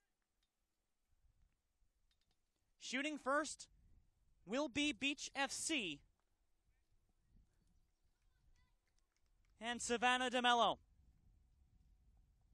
DeMello, leading goal scorer in this tournament, 4 goals. All this year, scored in all 3 wins for Beach FC in 2014. If she's the only goal, it'll count towards a goal, but otherwise unregistered.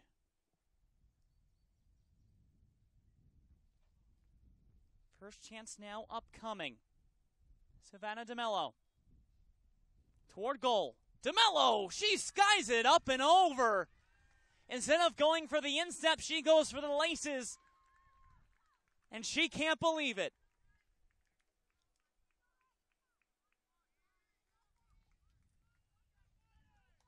Just a poor decision from the leading goal scorer, Savannah DeMello. And now on the other side, Sam Betters.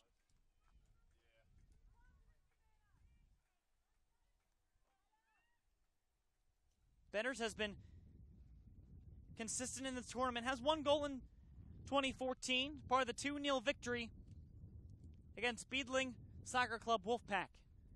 Back in round-robin play.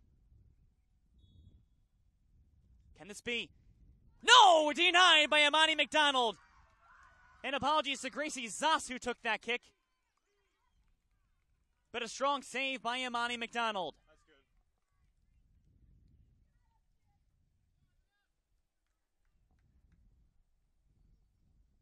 Another look at that once again. Zoss had the right idea, but the correct guess from Amani McDonald, and a strong leap. Is now stepping up Jessica Johnson for Beach FC. Camera. Just go up there, man. Look at the camera. Now it's going to be Jessica Johnson.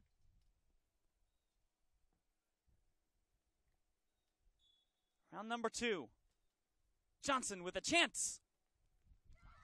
She makes it. 1-0 after 1.5. Kayla McCrease was already showing to the left side, and she overcommitted, showed too much of where she was going, and allowed an easy decision upcoming for Jess Johnson. Just stay up there just in case. Elena Laxer will take this next one, coming in as a substitute. 2 goals in 2013, scored against Carlsbad Elite, as well as Ambassadors FC. Both of those losses, nothing this tournament.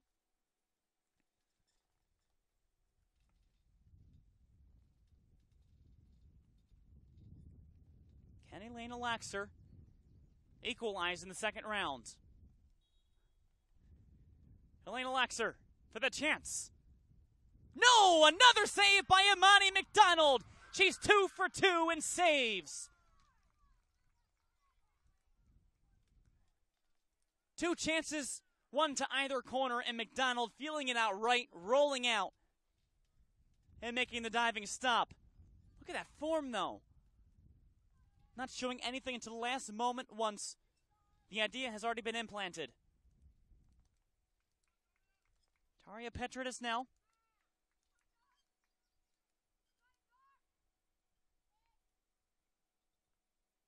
Petridis did not score, but she had the game winner against Pac Northwest 97 in the final of Region 4 play. Can it be? No! A save made by Kaylin Marquise. Keeps it a 1-0 lead through 2.5.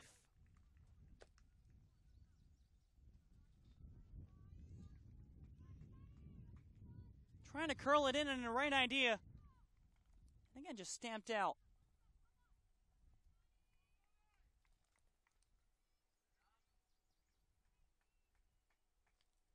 And now walking up, the dangerous Danielle Gordon. Doesn't have a goal this tournament, however. She's been threatening all game long. Can she equalize here? Chance by Gordon. Gordon lofts it over Amani McDonald. Instead of going to the corners, Gordon goes straight up the middle with a quick chip over McDonald and evens the score at 1 through 3 rounds.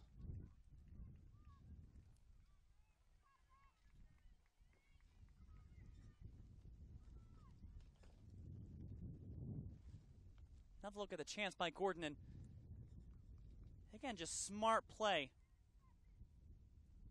Now into the 4th round we go. It'll be the right back, Maxine Negramata, to take this one. Tied at 1 into round 4. Can she give her team the lead? Maxine Negramata just froze up Kaylin McCrease, and it's 2-1 after 3.5.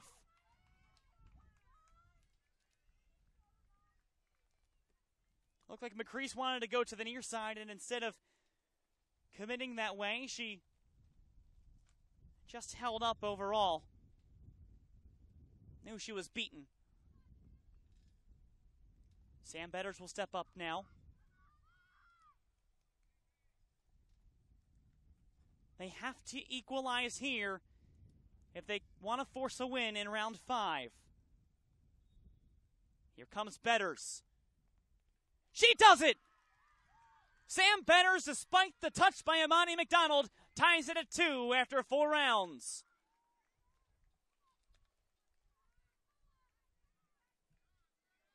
Smart play to the far side. And McDonald knew that she should have had it. Now to the 5th and final rounds. Sarah Mayer.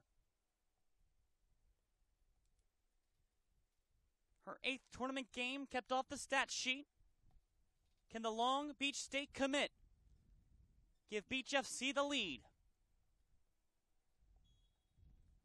Here's Mayer. To the far side, she chips it up and over 2. That's 2 players, her and Savannah DeMello, to chip it up and over. And now this leaves it wide open for Tampa Bay United to come to take the win. In the final rounds of penalty kicks, it'll fall on the shoulders of Jordan Evans.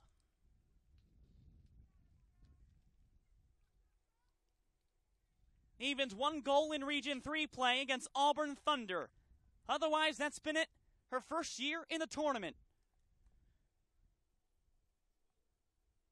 Can it be Jordan Evans for goal? She's denied. And now we go to sudden death rounds, round number 6.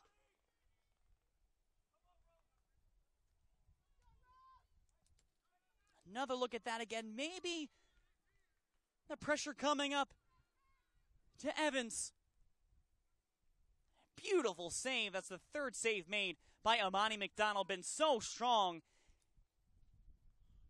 Now leaves up for Rocio Rodriguez. 2012 Best 11 nomination. Can Rodriguez give them the lead? Rocio Rodriguez. Far side, it's in!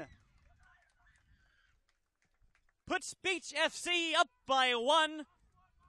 And it comes down once again. Sudden death 6th round.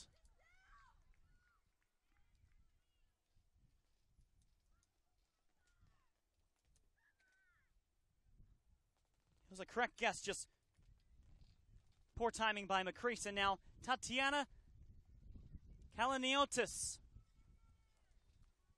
Can Kaliniotis stave off elimination and force a round 7? She needs to score.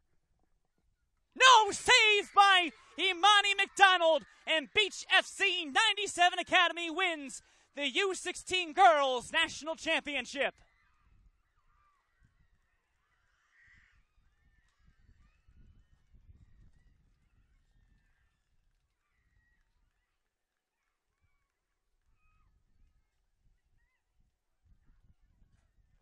The celebration at the edge of the 18-yard box, and Beach FC, in their 2nd appearance in the national tournament, win the Derflinger Cup, and Beach FC as an organization wins 2 national titles in this tournament this season.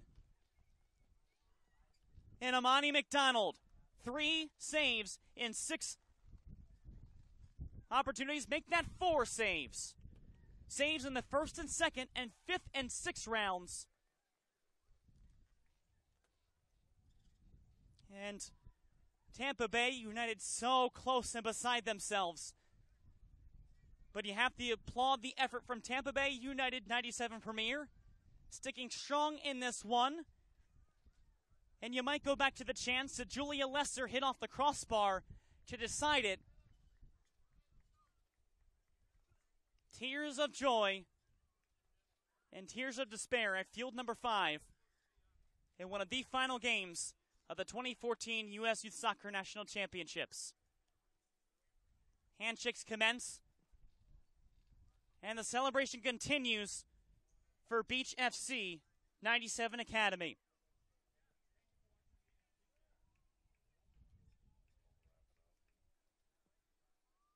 And as we close out here from field number 5 on behalf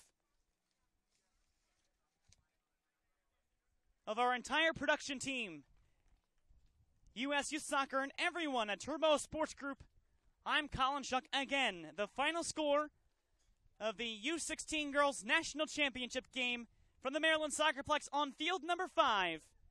Beach FC 97 Academy 0, Tampa Bay United 97 Premier 0, and a victory 3-2 in penalty kicks for Beach FC 97 Academy. That closes out a coverage of the 2014 U.S. Youth Soccer National Championships. Thank you so much for joining us all tournament long through our 5 different broadcasts through the Turbo Sports Group Network. See you next time.